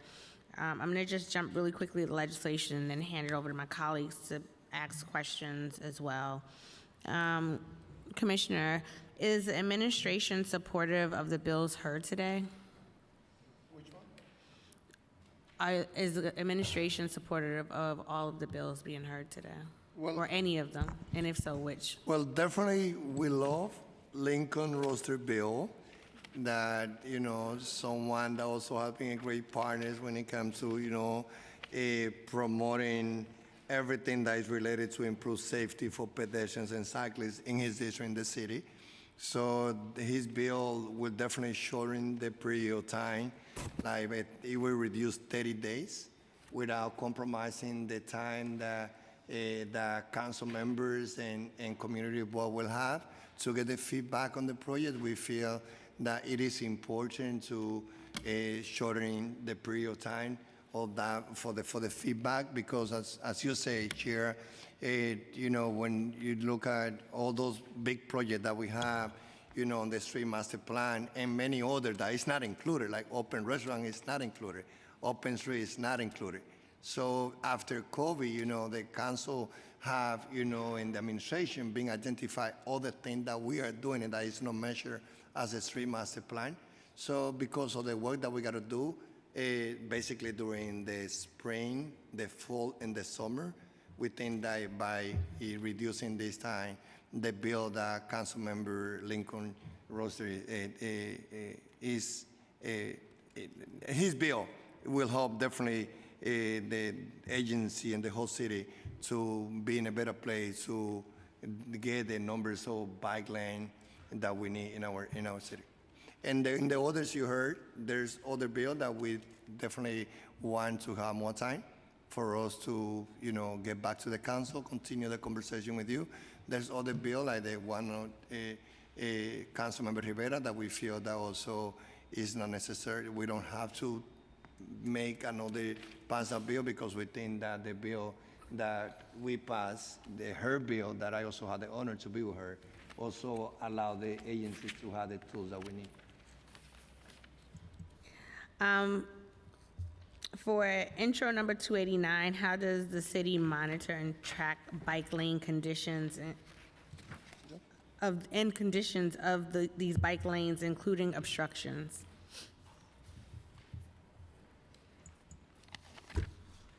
So currently we have a permitting system that requires people doing work in or around a bike facility to apply to the city, get the special permit, and then put a maintenance and protection of traffic plan in place. All of those permits last year, since the bill passed, we've issued 337,000 permits with a bike lane stipulation specifically. All of that is tracked through that permitting process. We also have inspectors that are going out and making sure that the permits and MPTs are being adhered to.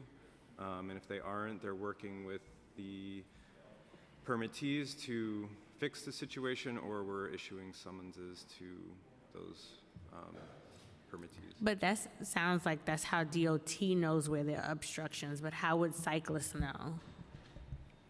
So the permit, I believe on our DOT's website, there's a general way that you can look up permits to see if there's work on a specific location. There's no live map, there's no specific map to it. You would have to look up permits by street. And there are also occasions where there may be emergency work done, which can't necessarily be foreseen ahead of time and may be of varying length, depending on, say, if a water main burst. So it sounds like it's something that we don't have right now and probably could be beneficial to cyclists. Like if we are taking the train, we have an alert to tell us that, there are delays with the public transportation system, so.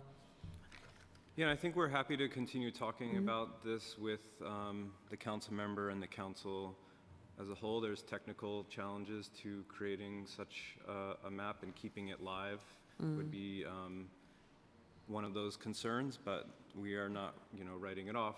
We want to have more conversations about it for sure, and we could talk through the pros and cons. And that's the same approach that we have. Again, as we say, we support the bill, the one that Councilmember Lincoln has. Which bill? He has a couple today. Okay. He says, slow down. 417 is the one that we are ready to, as an agency, to express our full support.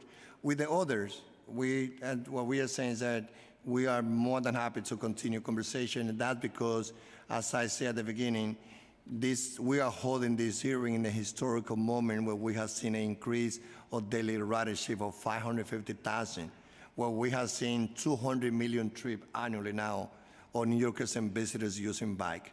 So biking came to New York City to stay. Biking is benefit from the health, is benefit for the efficiencies, and it's good for the planet. So we share the spirits on most of the bills here. We just feel that we just need time to continue having the conversation, and more than happy to continue talking to you on as a chair, the council members who hold those bills, and the council as a body. Thank you. And for proposed intro number 501A, does DOT or the NYPD have any concerns about deputizing civilians to enforce the law? They get into the bill with, the NYPD, they will get into the bill. So yeah, I think we do have some concerns, and look, we take parking enforcement very seriously. Last year, we issued, I believe, 8.8 million parking summonses. This year, year to date, it's been about 2.6 million. So we have agents out there every day, but even our agents get assaulted. Recently, we had an agent, someone pointed a gun at our agent. And so we have our agents who have the protection of an NYPD uniform and a state law that makes their assault a Class D violent felony, getting assaulted dozens of times a year. So we are certainly concerned with potential for violence of everyday citizens using this program. In addition to that, there are, the law department's currently reviewing this for any legal concerns. And I think there are real operational concerns on using this program, both in the setup of the program, but also in actually collecting money at the back end, that are difficult and would have to be worked out. Well, that part, I think in the amended version does not have the bounty piece to it. No, I get that, but I still think there's an issue of docketability. So if you have a parking summons and you don't pay it, the sheriff's department can go put a boot on your car. They can seize your car for not payment. For this, that mechanism doesn't exist, so we'd have to do more work to make it enforceable, which could be significant. And have you seen this work in any other programs at all? Like this type of dynamic?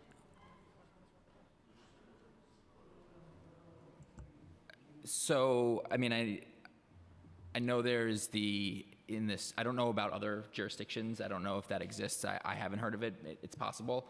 I do think obviously we have the DEP idling program, but again, that's a different nature. That is only trucks and buses, which are commercial entities, which is easier to do some of this enforcement on rather than personal vehicles. So, Madam Chair, just to give some context and some data, on the average, we have about 40 agents that are physically assaulted while they are giving summonses to a vehicle that's parked. And it's over 100 agents that has been harassed, spit at, or pushed. Thank you for that. For intro 927, has DOT faced community resistance in the placement of the delivery worker hubs Mayor Adams announced last year? Those hubs that program is being run through the Department of Parks and Recreation. Okay. So we can reach out to them offline with additional questions about the hubs. And with that, I'll pass it to my colleagues. I'll come back on round two with additional questions. First, we'll hear from Councilmember Holden. Thank you, Chair. Commissioner, since we passed the bill, I guess it was 2020 in the council, about legalizing e-bikes and e-scooters, have you seen problems at all? Would you do anything differently when you pass that bill? What we have seen, Councilmember, is an increase of more New Yorkers using. Yeah, we know more people are using it, but are there any problems with it? So explain to you what we have seen is an increase of more New Yorkers using a scooter. With the program that we put in place, the pilot project that we created, have been very successful and has been safe. And that's why right now we are in the process of moving forward the potential to put an IFP to even exploring the possibility to expand it. That services, again, the scooter services that is provided as part of this pilot project. There's other behavior of individuals in a scooter that are not necessarily part of that pilot project. But what we know is that definitely improving, the educational components is important. So as New Yorker get into a electrical scooter, they should know the responsibility that it comes with. Right, but they're getting on electric mopeds, scooters, you name it. You've seen it, one-wheel electric, which I believe are illegal. And I would say on some, I've never seen it this bad, and I think I'll ask the chief this question too, but we've seen so many just running red lights that like it didn't exist. We're seeing e-vehicles of every sort, even large motorcycles now, which I never saw on the sidewalk. We're seeing them on the sidewalks. It seems like anything goes in New York City. Going down one-way streets. Is my time up already? That's impossible. It is, but you could finish your question. Are we giving 2 minutes? Yes. Okay. But you could come back in round two, but you can finish your question. I can't even get a question out in 2 minutes. Go ahead, continue. So what we're seeing is this general lawlessness on the streets, mayhem actually, especially throughout the city. In Manhattan, you have to have eyes in the back of your head as either a pedestrian or a motorist. It's you see it, you have to see it. I think the chief, I would ask you, do you, in your time in the NYPD, have you seen anything like this? So, no doubt about it. Illegal motorcycles, ATVs, gas mopeds that are unregistered, ATVs that are not street legal, dirt bikes not street legal. In the last couple of years, we've seen an influx in terms of just the amount of usage and crimes being committed, especially on motor scooters. 2 people on a bike committing robberies or shootings, we see it. We gave it a good effort last year in terms of removing these bikes from the street, over 10,000. This year, we've committed many more resources to this. We're already over about 3,500 of these types of bikes removed from our streets. We have weekend, what we call all-outs, if you will, highway, aviation, patrol services, TBTA, to stop as we see the groups of bikes riding around the streets with no regard for the law. So we're definitely paying strong attention, and we're definitely getting more involved in this endeavor. But yes, to answer your question. So Chief, and I'll ask you this also, Commissioner, would you say that you'd like to have these vehicles, especially the mopeds that go at a good clip, that you said that a lot of crimes are being committed on these scooters because they're allowed, number one, and they're not registered, so you can't track them. There's no insurance on them, and there's no license plate on them. Would you, as a law enforcement chief of NYPD, wouldn't you have at least some mechanism to take them off the streets easier if they didn't have a license plate, and they should have, and then certainly identifying somebody in a crime? So for the gas-powered mopeds, yes, we like them to be registered and insured for a variety of reasons. If someone, find out who they are, they pay their tolls, they pay their summonses, they're registered insurance. God forbid we have an accident, people have recourse vis-a-vis insurance. Yes, of course, that would be highly beneficial. And in terms of crime, we unfortunately, they don't have, again, the illegal mopeds or unregistered mopeds don't have license plates. So when crimes are committed, we have to track that video, and we got to find distinguishing characteristics on that bike to actually figure out what kind of bike it is sometimes. Yes, it would be a great benefit, obviously. So, just to be clear, on what go out, as in the few seconds, if anything, is addressing this. First of all, the question, one is the law to allow New Yorkers to use scooter. That's a state law. What DOT did was a pilot project where we gave opportunity to, via Lime and Bird, 3 scooter companies to start pilot projects in the Bronx. That pilot project is safe, proving that in the residents of the Bronx, that they didn't have city bike, they were using it to work, they was using it in their community. And because of the positive feedback that we got from the pilot project, then we are in the process to a potential IFP to expand even further from the Bronx.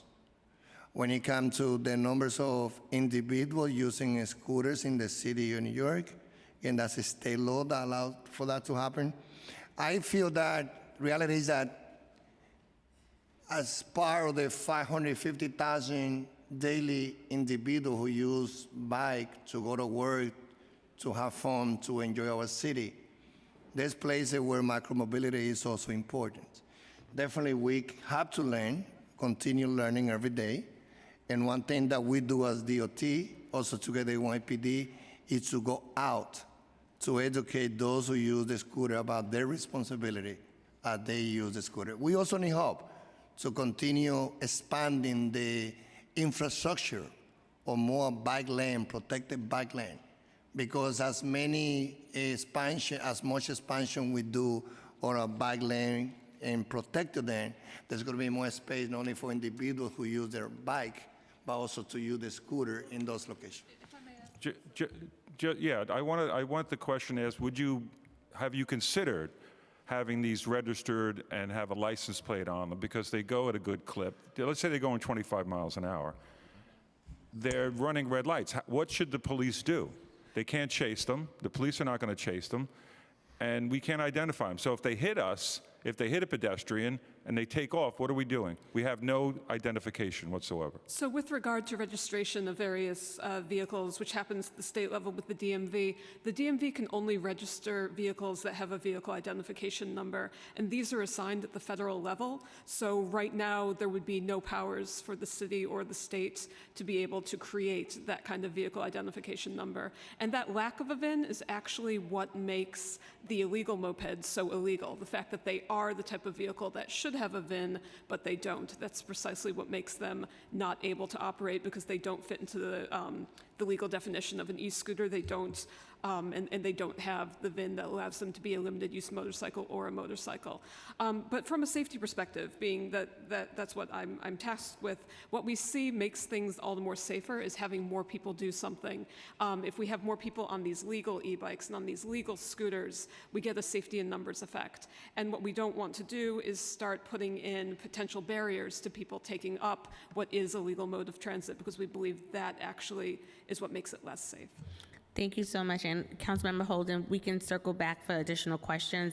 I just want to allow Councilmember Rivera to ask questions while we have quorum. And we also have been joined by Councilmember Lee. I just ask the members of the committee to just be mindful that we have Councilmember Rivera on, so we need quorum for her to be able to ask questions. So Councilmember Rivera. Thank you very much. So thank you, Commissioner. Thank you, everyone, for your time today and for testifying. I know you mentioned a bill that I had passed that the Commissioner had proudly co-sponsored and led the way with me on creating alternative routes when bike lanes are impacted by street work or construction. Clearly, the map is different. Intro 289 is different. Is it that the city doesn't have sufficient resources to conduct the necessary repairs and engineering solutions for our bike lane infrastructure that this bill would identify? What are some of the challenges? I mean, this is a map to route the way we would walk or the way we would drive. So if you could expand on that, and considering equitable access to bike lanes, does the administration anticipate a real-time map that could identify patterns of disparate bike lane conditions across the 5 boroughs? That pertains to Intro 289. And the last question I have is, today I saw there was an announcement that 10 miles of hardened bike lanes were going to be announced that included 1st, 2nd, and 3rd Avenue in Manhattan. And where are those improvements planned? How are they determined? And is this part of a larger effort? So for example, reimagine 3rd Avenue, which is a very busy corridor in Manhattan that does not have the same protections as 1st and 2nd Avenue. With that, Madam Chair, those are my questions. Happy to repeat for clarity, and thank you very much. And Mayor Adams have provided DOT the resources that we need in order for us to do the job. So when he had almost $500 million in his state of the city, it's because he does believe that we have to continue building the infrastructure and having all the resources that we need at DOT to do our job. As I said, Councilmember, you are one of the great leaders here also, and we have the honor to be working together. I hope that everyone will continue with the same passion and commitment to promote, our city as a pedestrian and cycling friendly as you do. So, and this is not about the lack of resources. This is about, we just do believe that, we don't believe that with the previous bill that you were the prime, that you gave me the opportunity for me, that time as the chairman of this committee, to work with you to pass it. We thought that that bill, it was enough, but what I said, as you heard before, is that we will be happy to discuss further with you the intent. We do believe in the spirit, and we are committed to identify any resources that we had to put in place to see the expansion in New York City as a more pedestrian and cycling friendly. As you know, 550,000 daily trip in bike is a historical moment where we are, and we are not going backward. So your leadership and commitment is important, and we will continue again to work with you around this bill. Are these because you mentioned operational concerns. So what exactly do you mean by that? No, what I say that we have the resources. Mayor Adams is providing DOT the resources that we need. He increased our budget last year. He added almost $400 million in his state of the city for DOT to have what we need to continue doing our work. So, but I'm more than happy to continue conversation with you and the chair around this bill. Okay, and if you could just mention some of the announcements, including 1st, 2nd, and 3rd Avenues in Manhattan, as well as there were announcements for across the boroughs, but those are particular to my district. So with that, thank you, Madam Chair, for the time, and for my colleagues for staying to allow me to ask questions. Yeah, so our person in charge, the intergovernmental, he will add, but before that, yes, today we announced that, as we have conversation with the advocates in the past, from Bike New York to TA, we know that the quality of, in Family for Safer Street, the quality of improving the level on the tools that we use to hardening the protected bike lane is very important. It's priority for us as a city. So that's why last year we accomplished 10 miles of hardening protected bike lane. In 2023, we're going to be also ending those miles, and it will include 3rd Avenue, but Rick also will be add all the information to Orchard. Yeah, we're very excited about this morning's announcement, and thank you for asking for more detail. The 1st Avenue hardening location is actually going to be at 1st Ave and 125th Street, where we've seen some cyclist injuries and crashes coming off the Willis Avenue Bridge. On 2nd Avenue, we're looking at the approach to the Queensboro Bridge, where we don't have protection right now in a very high volume bike corridor. The 3rd Avenue announcement, we're looking at, and to answer your question directly, this is the start of the larger 3rd Avenue process. So this year we're focusing on the Upper East Side, but we will be moving this year also to start conversations below 59th Street about the corridor there. So we want to transform 3rd Avenue. It's one of the last untouched avenues in terms of bike and pedestrian infrastructure. So we're excited to really get that process off the ground. Thank you. Next, we'll hear from Councilmember Narcisse. What is it? Good morning. Good morning, Commissioner, and good morning, everyone on the panels. First, Commissioner, I'm going to say I welcome the programs that you're having around the bike, the helmet. You're welcome in the southeast of Brooklyn. starting from Canarsie by Nisha Houses and Shipshead Bay. I'm happy to have that conversation. One of the concerns I've been having, I heard my colleagues start talking about the e-bike. Where they're supposed to be? Is they supposed to be on the bike lane, on our streets, or on the bus lane? Because I'm confused when I see them. The electrical bike, the scooter? Yeah. So they are allowed to also share, they use the bike lane. And that's why, as I said before, this is a partnership with the administration and the council working together to continue expanding the numbers of bike lanes, especially the protected one. Because what we are seeing is that, as I said, in the past, you saw when you saw cycling, it was more upper class, middle class, community.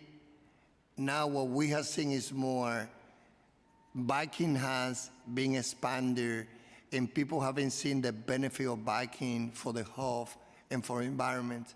So we do believe that as we will see that number increase, there's going to be not only for people using bike, but also electrical scooter.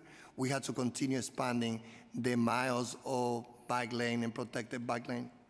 And I was going to get to the scooter part. They belong the same on the bike lane too?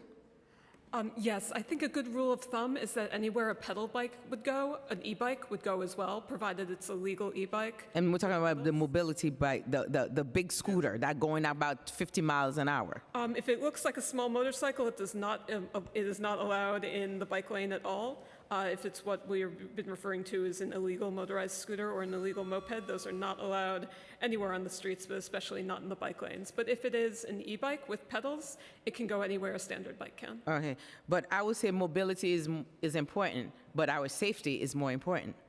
And now the speed that they're going, I feel like we need to do more educational things, whether we can arise in the parks, trying to encourage. Maybe we can visit a certificate, like after you do certain hours of safety, because right now the seniors are crossing and those mobility bike, whatever that they're going, they think that they can go anywhere.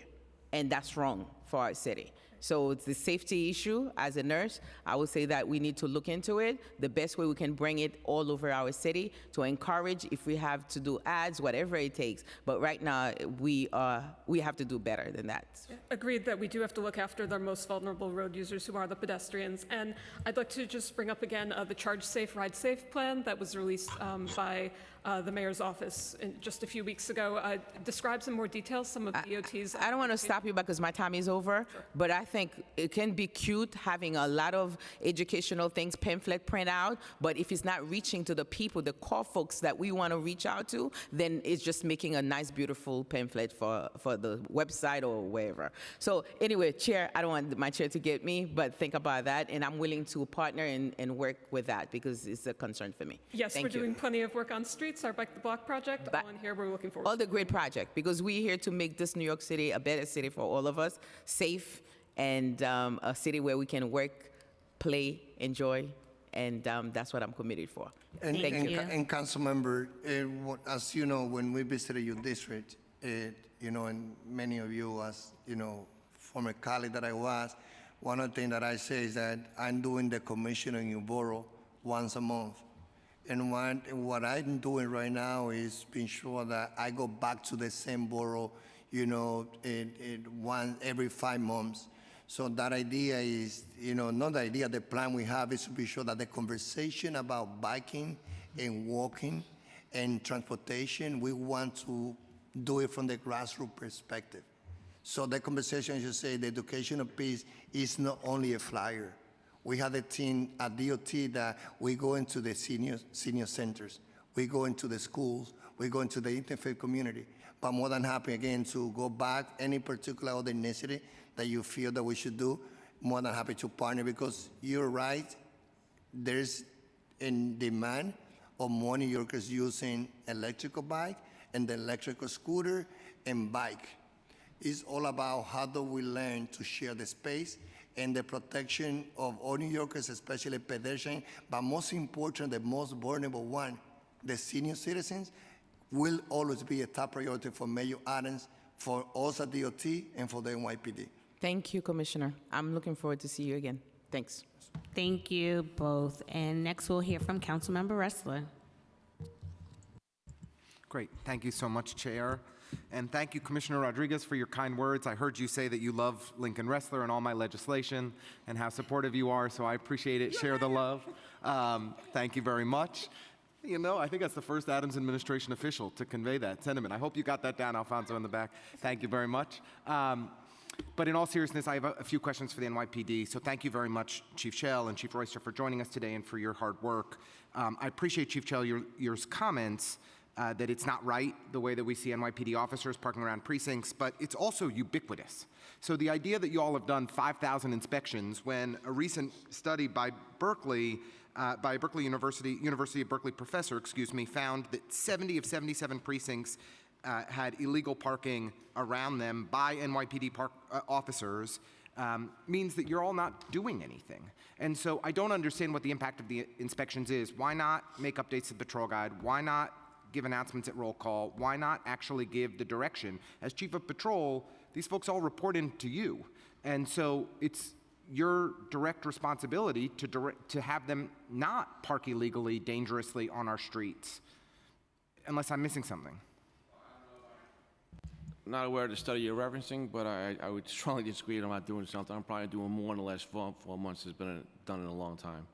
Chief, I have multiple inspections units going out. I am taking vacation days that are also financially punitive. I am taking this very seriously. I would love to see data on that because I have 7 precincts in my district, the 8-4, the 8-8, the 9-0, the 9-4. I have PSA 1, I have PSA 3, I have the 7-6, the 7-8, 9 precincts, 9 precincts. I have never, ever not seen illegal parking in front of a precinct. I walk by them every single day. It is ubiquitous. The idea that there's any enforcement or accountability around this issue at all is a joke. So if this is a new endeavor by the NYPD... I don't agree with that assessment whatsoever. It's not a joke, and I do take it seriously. And I welcome any time you walk around one of those precincts to send me a picture, and I will deal with it ASAP. I will. You share your phone number. You will get texts from me every single day. If you want to go for a walking tour with me in the 33rd Council District... Let me tell you, okay, aside. I welcome these blog sites. When I catch wind of something, I'm on it. And I got the unions involved, too. Give them I'm putting on notice what's going on here. I've been a 3-time commander. It would drive me insane when I would see a car literally parked on the sidewalk, blocking people from walking. I understand what the issue is, and I am definitely dealing with it. I am not treating it like a joke. So how many people have lost vacation days as a result of their illegal parking activity? I've given out 39 command disciplines. Command disciplines can range from anywhere from, depending what type of command discipline, A, B, up to 5 days, up to 10 days. When it comes to plate covers, it's an issue that we've been dealing with for years. I'm a little heavy-handed, like I said. I'll take up the 2 vacation days on a monetary value. That's almost $1,200. I'm not very good at math, but I think there are 30-something thousand NYPD officers at this time, 30-something violations. So 1 out of every 1,000 officers occasionally gets a violation for a ubiquitous offense. If the NYPD officers themselves are not following the law, and they are not, then how can we expect for there to be any enforcement against the public? You know, NYPD wrote tickets in response to just 1.9% of the more than 76,000 service requests in the 311 system for illegal parking in bike lanes. 1.9%. That is by far the lowest rate of violations being imposed for any 311 complaint. 1 out of 50 times, NYPD is issuing a violation for somebody doing something illegal that puts our lives in danger. Chief, I ride a bicycle every day, and it's scary to have to swerve out of the bike lanes into traffic, and the NYPD fails to enforce. So if the NYPD isn't taking enforcement seriously, and clearly the data shows over an extended period of time, you all are not taking enforcement seriously. As far as patrol service of vehicle precincts, our enforcement is up as it relates to hazardous and BTL summonses, 35%. So, you know, my numbers might be different from yours, but again, I don't accept the premise that we're not taking it seriously. I mean, when you look back in fiscal years 18 and 19 to 698,000, 696,000 summons issued by NYPD, to 2021, down to half as many summons issued by NYPD in fiscal year 21, under 300,000, so a reduction of more than 50%. When we're not enforcing against these issues, it encourages illegal, dangerous behavior, and it's leading to deaths. Commissioner Rodriguez is out here hustling every day to try to make Vision Zero a reality, but the lack of NYPD partnership and accountability makes it impossible. People are dying because we are failing to enforce the laws. Enforce them against police officers, enforce them against public New Yorkers as a whole who are not complying with the law and parking dangerously. Right. Well, I represent Patrol Services Bureau, not the whole police department in terms of enforcement. And in terms of being out there, I am personally out in those streets of those cops when it comes to enforcing. I appreciate it, but 39 issues of command discipline in a department with 30-something thousand officers we're talking about 1 in 1,000 times where 1 in 1,000 officers is getting a slap on the wrist when it is a ubiquitous issue that is so consistently where we are consistently not following the law. And more problematically, PD is not enforcing, and this perhaps is for Chief Royster, not enforcing across the board, right? 76,000 violations were submitted to 311. 1.9% of the time are we actually enforcing. It's just a joke. Why, if the NYPD is not willing to take this seriously, then why not empower citizens to do the work for you? I think we all want to see our streets safer. Why not empower citizens to do the job that NYPD has failed to do? So, Councilmember Ressler, I do agree with you that this is a perennial concern, especially when you're talking about officers parking inappropriately around precincts. Chief Schell has mentioned that in the last couple of months he's taken a laser focus on it. However, throughout the couple of years, I would say starting with 2021, I know that you had mentioned that why isn't this mentioned at roll calls? It is mentioned at roll calls. There are site inspections that are done. There are borough inspection teams that are going out. And if I may say, there are announcements that are made. We will continue to focus on this. Chief, I live on the street corner of a precinct. I walk by it every single morning on my way to my city bike dock to commute into work. Never in my entire life have I not seen cars illegally parked on the sidewalk. And I tell you, I have 9 precincts in my district. It is ubiquitous at every single one. Every single one. So the idea that you guys are telling the officers not to do it, they are willfully, consistently ignoring it. And they're then not enforcing it against New Yorkers who are doing the exact same thing that they're doing, which is parking illegally and making it harder for cyclists, harder for pedestrians with a stroller, harder for a person in a wheelchair to get by safely on our streets. I understand your concern, and also I take in consideration also that the landscape around the precincts are congested, but it does not require that we don't focus on them not parking on the sidewalks. Chief Schell and I have spoken, being overseeing Transportation Bureau, as well as Patrol Services Bureau. We will continue to make sure that the officers in the precincts will not park on the sidewalk. It's to me, if we can't even enforce among our own officers, then there's no way y'all are enforcing with the public at large, right? If you can't get the people who are responsible for implementing the law to follow the law, then how are we going to expect them to actually enforce it citywide? So I focus on this issue because it's symptomatic of the broader landscape in which this issue is totally ignored, and it is dangerous. And I take traffic violence just as seriously as any other form of violence in my community and across this city, and we have to drive it down with a laser focus. And the failure of the NYPD to enforce against these issues over years, over many, many years, makes our streets unsafer. And so again, my question is, why not empower citizens to do the work that NYPD has refused to do? Well, just before I get, I've only been in this 4 months and I'm taking it serious, and I look forward to our exchange of communication networks. You're going to regret that, I'll be no, seriously, and I welcome it. I don't shy away from this whatsoever. I appreciate it. It's very important to me. Let's have some fun. Okay, let's have some fun. And you referenced 301, like illegal parking with 301. Can I ask one more question? We've increased our response, our 301 response to illegal parking vis-a-vis 301. We've increased our enforcement 65%. So again, I understand your frustration, but I just want to accept the premise that we're not doing something about it. Okay, Chair Brooks Powers recognized rightly, smartly, that there are many other colleagues here. I will shut up, but I'm going to come back. So we'll continue the conversation. Yes, Thank we you. will have a part 2 of Councilmember Ressler. I do want to acknowledge that I agree in terms of the parking with the officers. Even in my district, we have chronic parking on the sidewalks where pedestrians cannot walk past. I do, however, recognize that there's a parking need as well, because as we are building, we're building in reducing parking, forcing people to park more onto the streets and limiting that access. So the city really has to come up with a way to address that, whether it be creating a parking lot for the precincts, but we understand that when we have an emergency, the police has to get in the car or in some type of a vehicle to get to that emergency.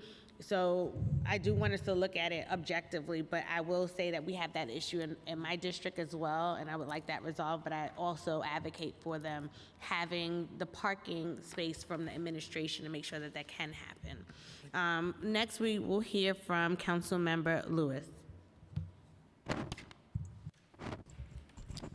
Thank you, Chair. Sorry?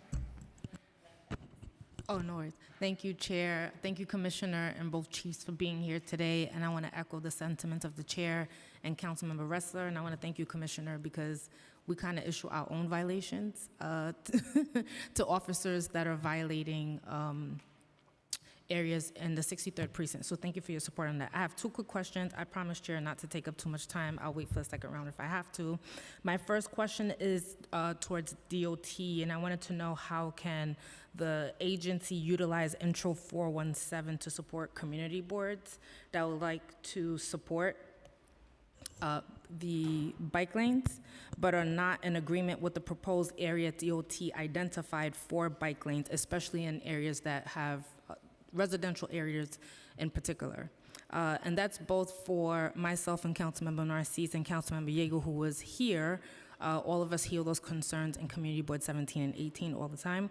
The second question is in regards to City Bike. So I heard in testimony and in conversation earlier that this is supposed to be a collaborative effort and somewhat of a consultation when it's proposed, when the City Bike proposal is given to our districts and our community boards. It doesn't come off that way when they come to the community board. It comes off as a definitive decision, sometimes a bit disrespectful. So I wanted to know if there was a way for us to work with this agency, maybe at a higher level, to address some of the City Bike proposed areas in our community boards. Because what's happening is the proposal is sent to us, they come, the representatives come and introduce it to the community board, and it's implemented, and they share with us that there are over 700 comments online on proposed areas, but that conversation is never had with the actual community or community boards. So I wanted to talk a little bit about that and see how we can collaborate with your agency to see the proposed areas for city bikes, if it could be in non-residential areas. Thank you. Okay, so I'm gonna take the last one as the first, and then Sharon is gonna be explaining the second one. Look, Mayor Adams has instructed all commissioners, including myself, to develop the best relationship between our agency and council members and the other elected officials. So if there's anything that we got to do to improve the level of sharing, potential area where we believe that it's important for us to expand, our city bike and the bike sharing scooter, more than happy, committed to getting to have that direct dialogue. We feel that the agency has been doing a good job, but there's always a space for us to grow. I think that as we hear from all of you, which is about, okay, are we expanding city bike? Are we expanding a scooter across the 5 boroughs? So the answer is yes, but then we have to be partners because, it is to be or not to be. So if we are committed to also expand our bike share, city bike, scooter, and other micromobility and be part of that community that is growing, so definitely we need support from all the stakeholders, including our colleague at the council. But also I'm committed to work with you and the rest of the colleagues to improve the level of participation and engagement that we should have with you as we're thinking about where to expand with the city bike. So we sent a lengthy letter to your office with the concerns, but also recommendations on where the city bikes could actually be installed. And we grabbed that information from the actual community board and residents as opposed to what was proposed to our community board. More than happy to follow with you. Like, again, the level of participation that the mayor wants from a council member as partners as we move this agenda of our city to make it safer for pedestrians, for cyclists, is something that all commissioners being instructed to work on it. So let me follow with you and the rest of the council member on anything that we can improve for that level of engagement. And in regards to intros 417, if you all can answer that, I would appreciate it. So Chan's going to be. Yeah, no problem. Thanks for the question on that. And just wanted to, for Intro 417, it does not take out the community board and elected official process. It just modifies it so that we don't have these extended waiting periods that were built into the bike lane project specifically. So it consolidates the two actions into one. It still involves the community and elected officials as needed. I would say we usually do go above and beyond in a lot of these communities, and when we're proposing new bike infrastructure, instead of just a touch point with the board or council member, we have our street ambassadors, we have online portals, we have a lot of engagement that we like to do. And I know we've been talking to some of the faith communities in your district in CB 14 and 17 to get feedback from those communities as well. I think we think it's really important to grow the bike network in districts where we've seen a high number of ridership and a high number of injuries. So welcome the feedback on how we can best do that. Especially, I think CBs 14 and 17 are bike priority districts for us. So having that continued conversation, I believe we've had a lot of good feedback from your office on where to focus our efforts. And this bill will help us get there faster without cutting out a lot of that process. And if the concerns of the people in Community Board 17 can be at a heightened level, would appreciate it. They don't like city bike or bike lanes, just letting you know. But 14, they love it. All right, thank you. Thank you. No, and thank you for flagging that, because I get a lot of incoming from my community boards as well. We're still, fighting through the changes DOT made on Seagirt and Far Rockaway, where there was extensive community engagement, but DOT decided to go the direction they wanted to. And there are some safety challenges with the lanes that have been placed there and the parking the way they designed it. So next we'll hear from Councilmember Farias. Great, thank you.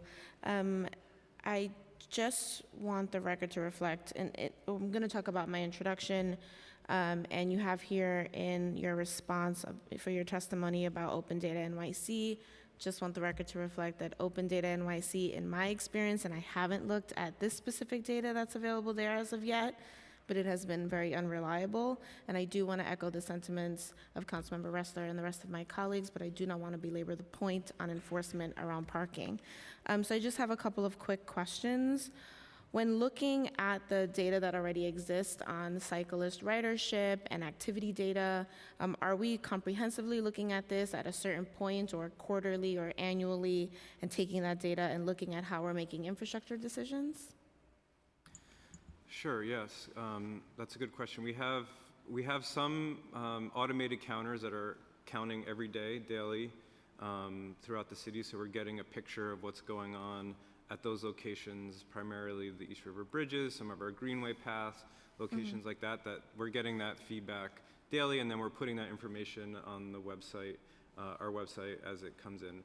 Previously, we had been doing annual updates, but now as the data is coming in, we're putting it on the website so it can be, you could see trends in real time. We don't have we use the census data and a lot of the other sort of citywide data to capture trends over time. Okay. So it's not a granular street by street figure or understanding of what's going on, but we can look to see who's riding, why they're riding, where they're riding, using the combination of the Department of Health and the census data to get that picture. And as I mentioned before, with the new Safe Streets for All grant that we received at DOT, we're going to be expanding the number of sensors that we have around the city, and we're going to look to place those sensors on a variety of different street typologies, from protected lanes to neighborhood networks to streets that don't have bike facilities, so that we can get a good picture overall of the broad state of cycling in New York. Okay, Chair, can I have two more small questions? they're related. So I just wanted to be clear. Right now, this is just an administrative policy, correct, that you folks have decided to do? That's correct. We have made commitments to this in our various Green Wave plan and the agency's, it's agency policy. Sure. Yeah. So because it's administrative, would we be opposed to this being mandated annually or every 30 days or quarterly? Because this bill is to mandate it and ensure that we are doing this versus right now it's an administrative policy where you could change the rules as you are right now with updating it more frequently. More than happy to continue the conversation with you, Councilman.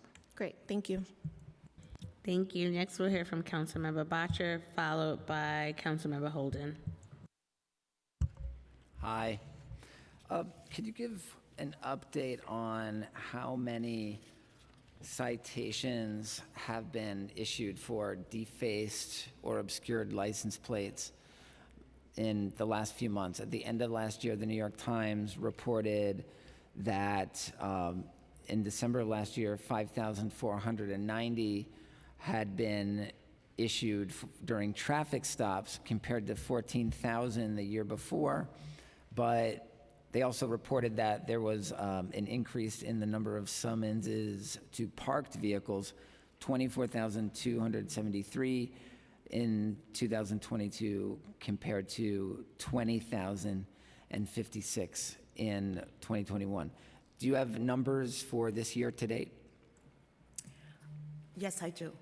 I'm just going to say that since COVID, we saw this particular issue multiply tenfold in the city. We call it ghost cars. We saw that people were driving with fraudulent plates. People were driving with paper plates that were expired. We do know that during the time of COVID, the agencies that would basically handle plates, renewing plates or registration, had closed, and there were some people that took advantage of it. Not only did they take advantage of it, but we also saw that there was a correlation in these types of plates on vehicles being involved in crimes. And so when Chief Shell and I, working together with Patrol as well as the Transportation Bureau, were laser focused on getting these things off the street. And last year, there were 258 summonses to vehicles with covered or obstructed plates. There were 4,100 drivers that were arrested for operating forged or altered plates, and 7,500 cars were towed or seized for having fraudulent plates. This year, 86,000 summonses were given to vehicles with covered or obstructed plates.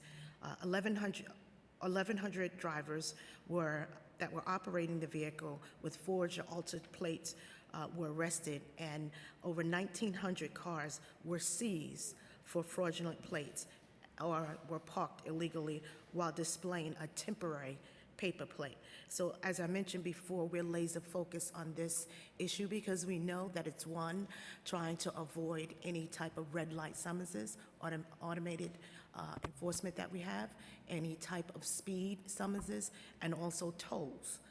And we work not just with Patrol Services Bureau, but also our other Vision Zero partners, MTA, TBTA, the State Police, and the Sheriff's Office. Could you repeat the numbers for summonses last year versus this year to date? So last year, for the complete year of 2022, there were 258,000 summonses to vehicles with covered plates. And so far this year again? 86,000. For the DOT, how many vehicles have been captured by your cameras that are unreadable plates so far this year?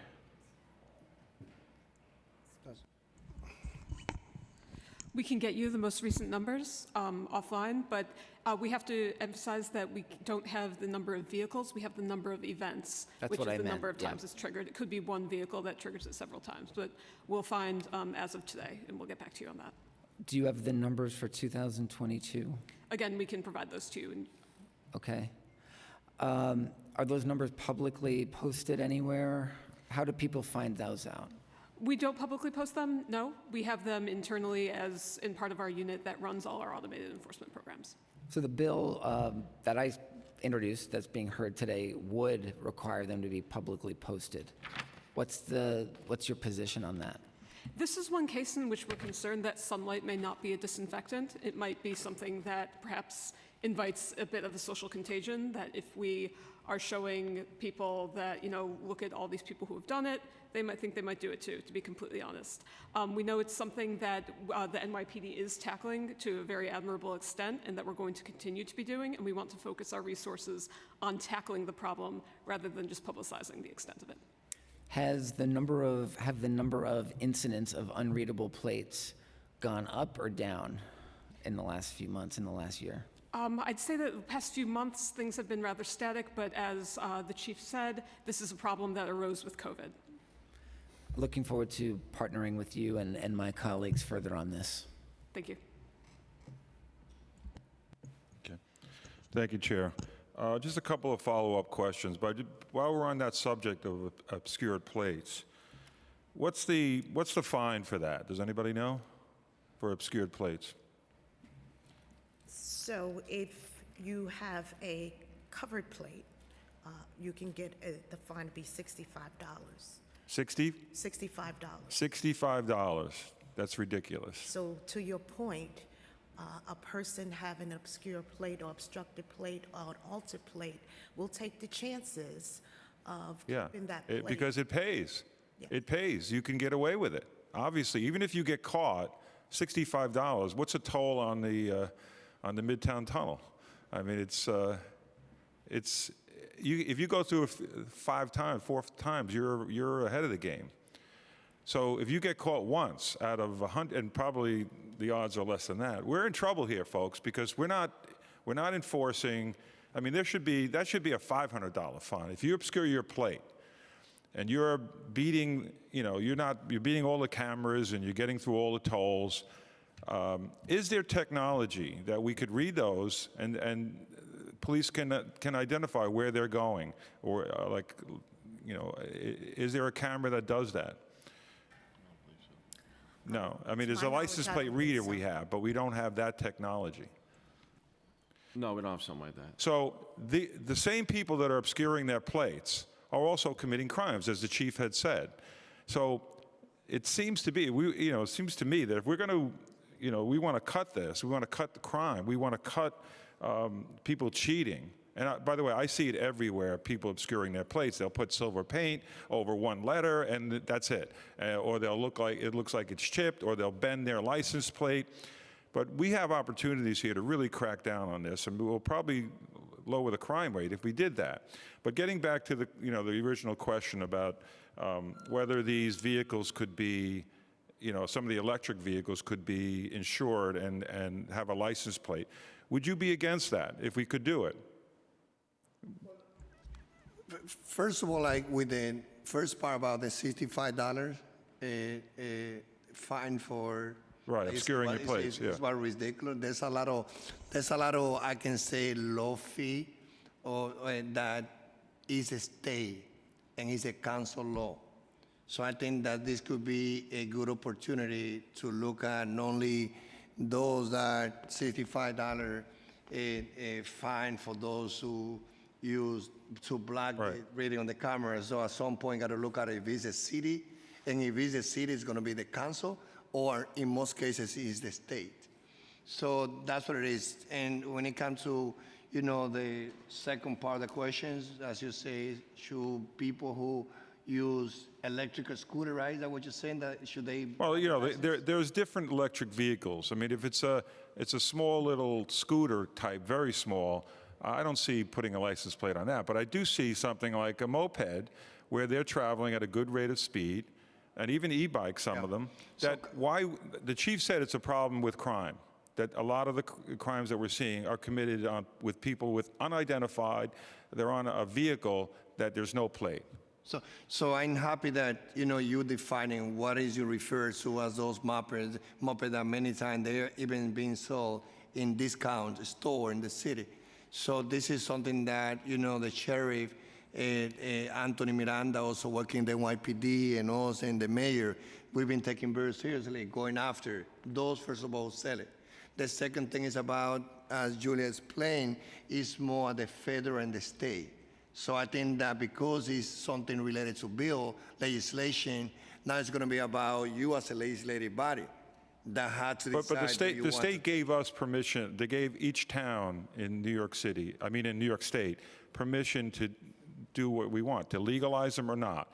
But we can also put restrictions on certain vehicles. Not the moped, we're talking because as you refer, talking about those mopeds who are big, you know. Yeah, the bigger ones. So that the state doesn't give. We can't do it because they have a VIN number. Well, actually, they don't, and that's the problem for most of them. A lot of those moped-type vehicles are not street legal to be operating in New York City in the first place, and that's why NYPD has been seizing them, because they have no VIN, therefore they cannot be registered, Well, and they shouldn't be sold or used. I know, the COO of our precinct actually went into some of these bike shops, and they actually scratched off the VIN number. They actually took it off. So that's what the CO did, and when we confiscate them or we find them. But there seems to be, again, there's this lawlessness that we're seeing that we have to get control over somehow. And we need a plan, and we need both agencies to get together here, NYPD and DOT, to figure out how do we stop the widespread lawlessness, mayhem that we're seeing where vehicles are passing lights like they didn't exist. And that is a huge problem for everyone, pedestrians, motorists, and even the riders of these vehicles. We just saw an individual killed. Just again, we've all seen it. I just can't believe where somebody just blows a light, but they're going top speed, and I just can't believe that they're rolling the dice. Yeah. So definitely this is a priority, for this administration. As you heard, as you know, Mayor Adams say that traffic also includes some of those reckless users of those big mopeds. They are part also of those who contribute to crashes in the city. So Mayor Adams has taken this very seriously, and this is the NYPD and DOT, we work very close. I think that definitely we should continue conversation because at some level it's all about also legislation where you as a body also can be very helpful too. Thank you. Thank you. No problem. Over here just breaking myself up. Councilmember Ressler. Great. Thank you so much, Chair. Firstly, just a question for DOT. You all have some quite ambitious goals around new bike lane construction, I think 250 miles by 2026. Do you think it's feasible to reach those goals without Intro 417? What do you think, Sean? And before Sean, council member, as you know, you've been there before in this side administration. As a council member, I was in that side here.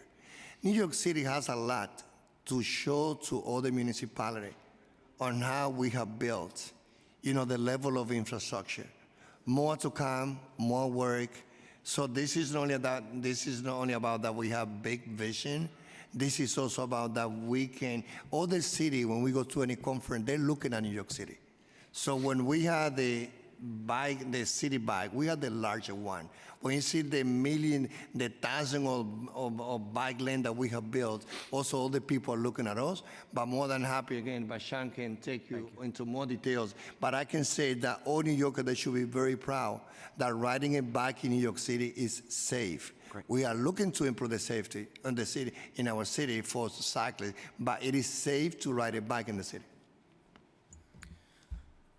So I think this bill will help for sure. I know as we announced this morning, we are looking to do our record year of protected bike lanes across the city. I think the bill will also help us just build in predictability to what we can get done each year. It'll help us plan better. It'll help us maximize the use of the implementation season. So generally, it's a little bit around the edges of how this bill will help, but I think overall it helps us plan better to get more in the end. Great. Thank you very much. And I know we were a bit behind in the last PMMR report, so I'm happy to hear that you have heightened your goals for the current fiscal year. Chief Shell, did you miss me? I can't wait to get your phone number. It's the start of a I budding- can't wait to this get is gonna yours. be a This is like the budding best first date I've ever had. No, in all seriousness, your generous suggestion, and I really do appreciate it, to allow me to take some photos and send them to you of the issues that I'm seeing in my district. I know Chair Brooks Powers would love to do the same, as would probably every single one of my colleagues, because it's such a widespread issue around the city of New York. That's exactly why we've introduced Intro 501.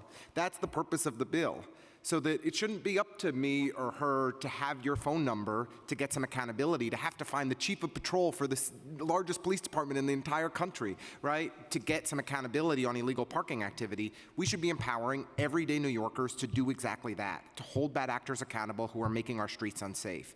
That's why we've introduced this legislation. It shouldn't be about special connections. It should be about making our streets safer. Well, I'd also suggest, I know the precincts have their precinct council meetings which we send our representatives, so by all means, whoever represents you in this 9-0 and the precincts, have them show up with the pictures. The commanding officer's got to stand there in front of his whole constituents and say, hey, when you present the problem, he's got to fix it. So it's a direct line to me, absolutely, but there are other levels to. I have terrific working relationships with many of my commanding officers, and I have the utmost respect for them. They I'm do gonna tell a them what great. you said here today. I'll tell you which ones are the best. They still have widespread illegal parking around their precincts, and we have widespread illegal parking around our community. If you walk around downtown Brooklyn any day of the week, and Chair Brooke Powers was gracious enough to do that with me as she went around the city on her tour with other council members, we have widespread placard abuse, widespread illegal parking. It is dangerous on our streets. Our bike lanes that should be safe places to get around are not because of these widespread issues. And that's why we need Intro 501 to hold bad actors accountable and actually make sure that people are paying a fine when they are not complying with the law. So, I know that you all expressed some concerns around potential conflicts between New Yorkers who might be issuing tickets, might be taking photos of people who are parked illegally. And Chief Royster mentioned the hard work of traffic enforcement agents, which we respect.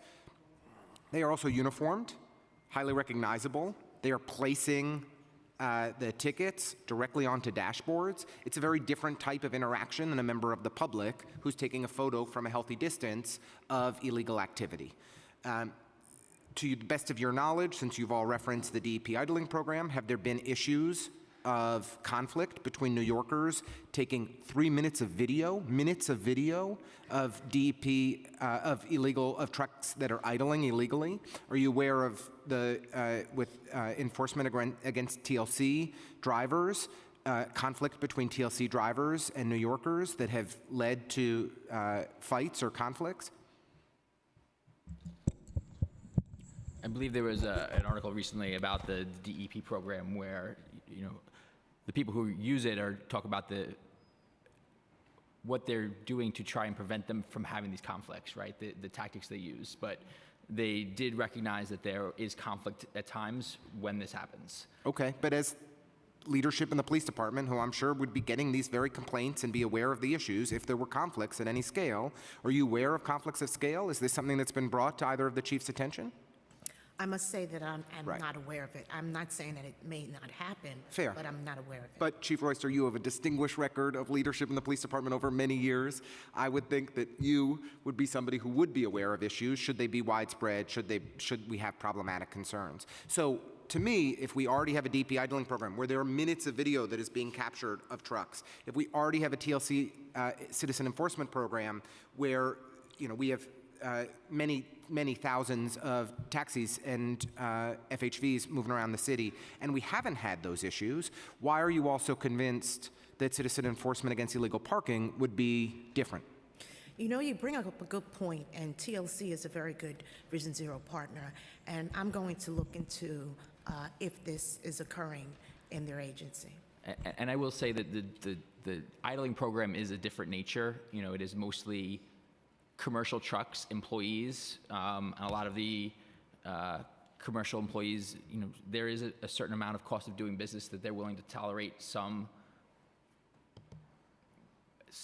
ticket getting, right? That's part of what they understand in operating in New York City. So I do think it's Maybe. different. These are from also a folks who person- might feel like their jobs are on the line if they're caught doing something that that's illegal and that they're at risk of tickets. So, I mean, it's an assumption that you're making. I'm happy to make a bunch of assumptions too. I just think that we have two programs where we have citizen enforcement that have been in place in the city of New York, and we haven't had the kind of conflicts that you all are saying are going to happen if we do this, that the sky would fall if this were to be implemented. And I think considering, frankly, the failure of the police department to enforce on these issues, it's clear that it's time for citizens to step up and to make our streets safer. If we're going to achieve Vision Zero, which Mayor Adams has said he believes in, I know Commissioner Rodriguez believes deeply in, we're going to need to have more tools at our disposal to make our streets safer. Yeah, and I just, again, I think we disagree that we've not been doing enforcement. We wrote 8.8 million parking summonses last year, 2.6 million so far this year. Michael, right? Why? No, did I get that wrong?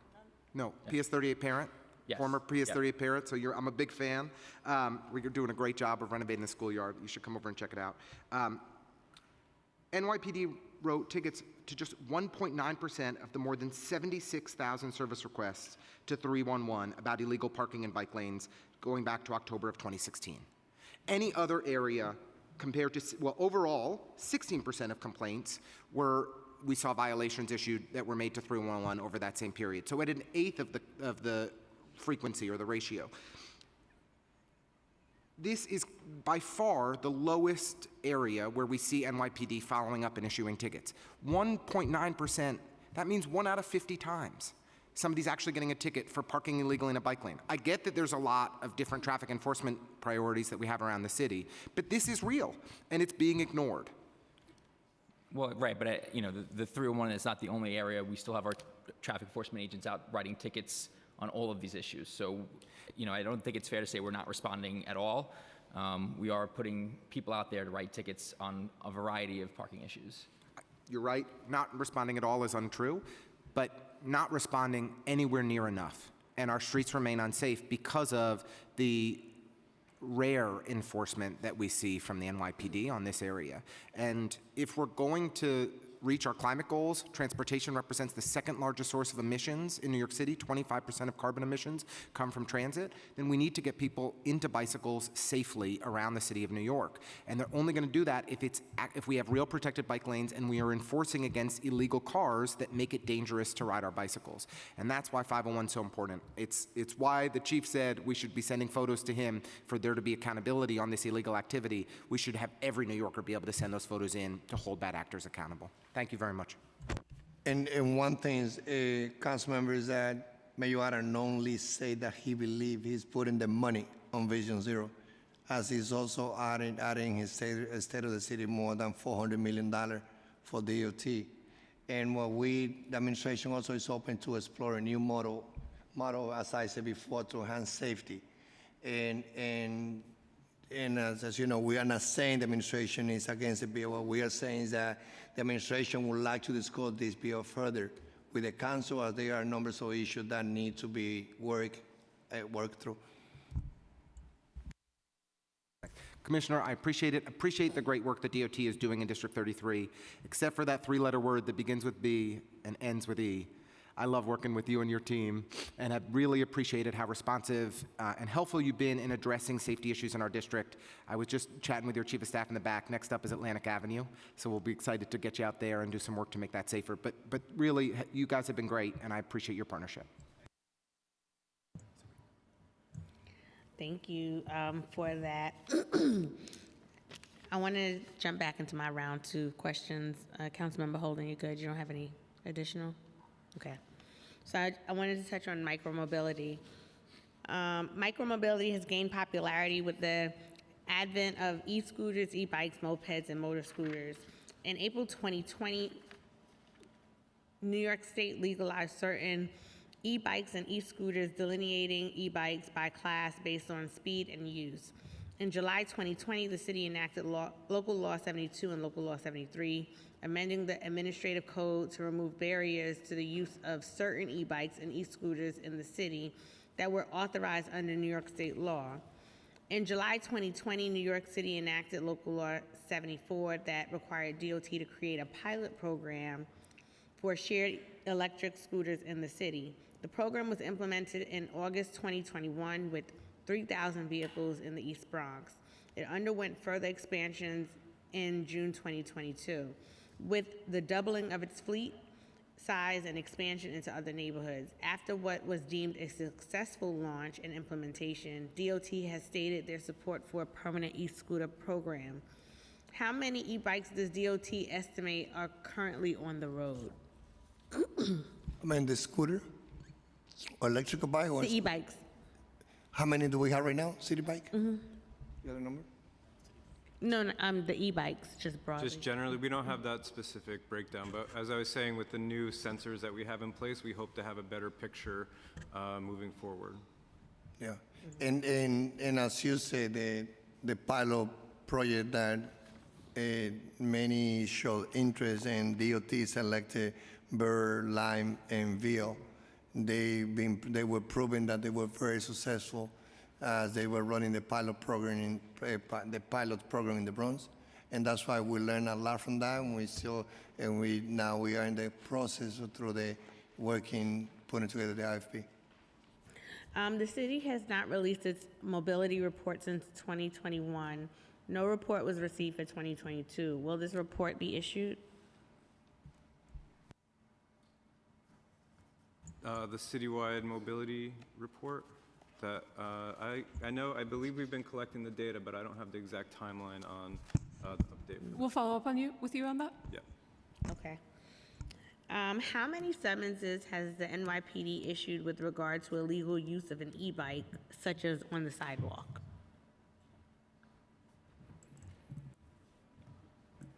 Could you repeat the question? How many summonses has NYPD issued with regard to illegal use of an e-bike, such as on a sidewalk?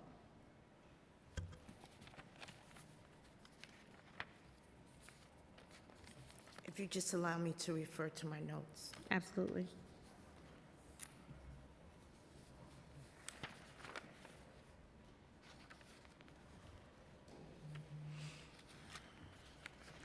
While you're looking, Commissioner, can you just let me know how many e-bikes are operated by delivery workers? Do you have an idea of how many? No? Okay.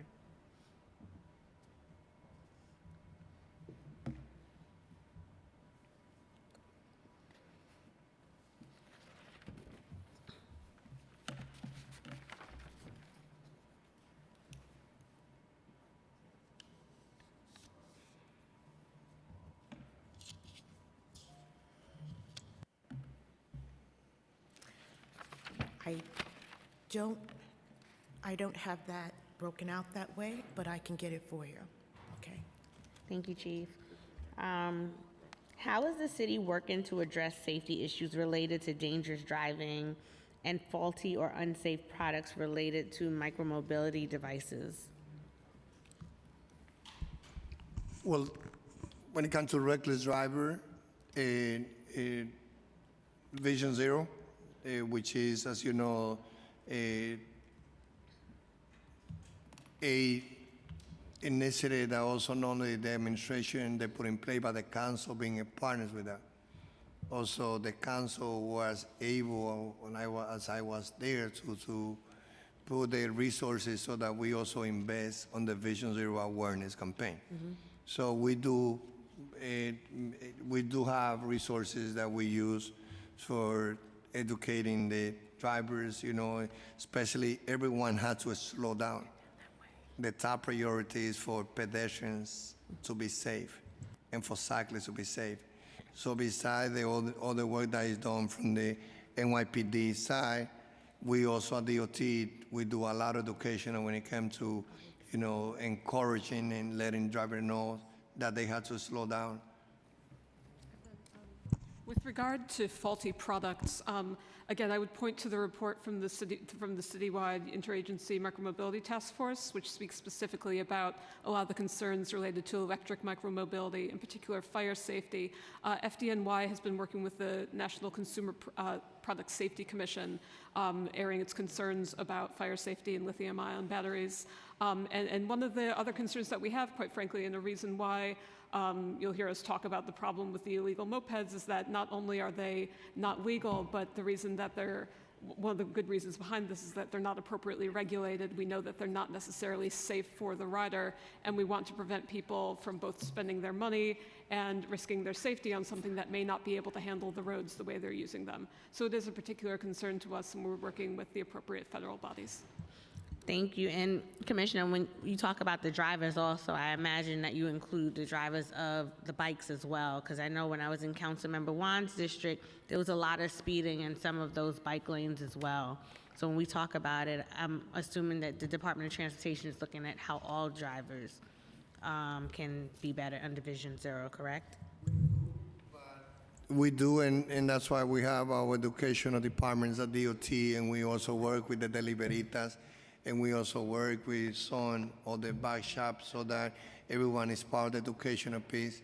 However, what we know is that the numbers that we all have concern about cyclists and pedestrians losing their life is coming mainly from reckless drivers that are not necessarily the majority of the drivers. It's a few bad apple. Those are those who are driving with suspended license. Those are the ones that are speeding. Those are the ones that are driving drunk. So as you know, there's one thing that also with the speed camera, another area where we work together, when we also got, the speed camera to be 24/7, we also saw a reduction on more than 70% in those locations where we have a speed camera. So our business on the administration, Eric Adams, and all of us is to be sure that we take traffic violence as another violence that we have to eradicate. So yes, we have to educate the cyclists, we have to educate all of us, but at the end of the day, you have never heard a cyclist that killed, that a driver who in a car lost his life because the cyclist hit that car. No, we hear pedestrians. So at the end of the day, well, if you look at the number, most pedestrians losing their life is the result of reckless drivers. And as I said before, one loss is too many. But in 2022, we saw the lowest numbers of pedestrians losing their life as a result of crashes in New York City since 2013. That's because we are redesigning our streets. That's because we work in the NYPD with the enforcement part. That's because we also doing the educational part. There's other motorists and drivers who are speeding, others who are on the highway, and other, in this case, cyclists, the 12 that we have lost so far, that is too many. So we are tackling different directions. Our commitment is that we would do whatever we can to be sure that New York City is safe for everyone, but especially for pedestrians and cyclists. Thank you for that. I'm just going to ask a few more questions, and then I know we've been joined by the MTA. Is the NYPD trained similarly to the FDNY in addressing lithium-ion batteries and unregistered illegal micro-mobility devices?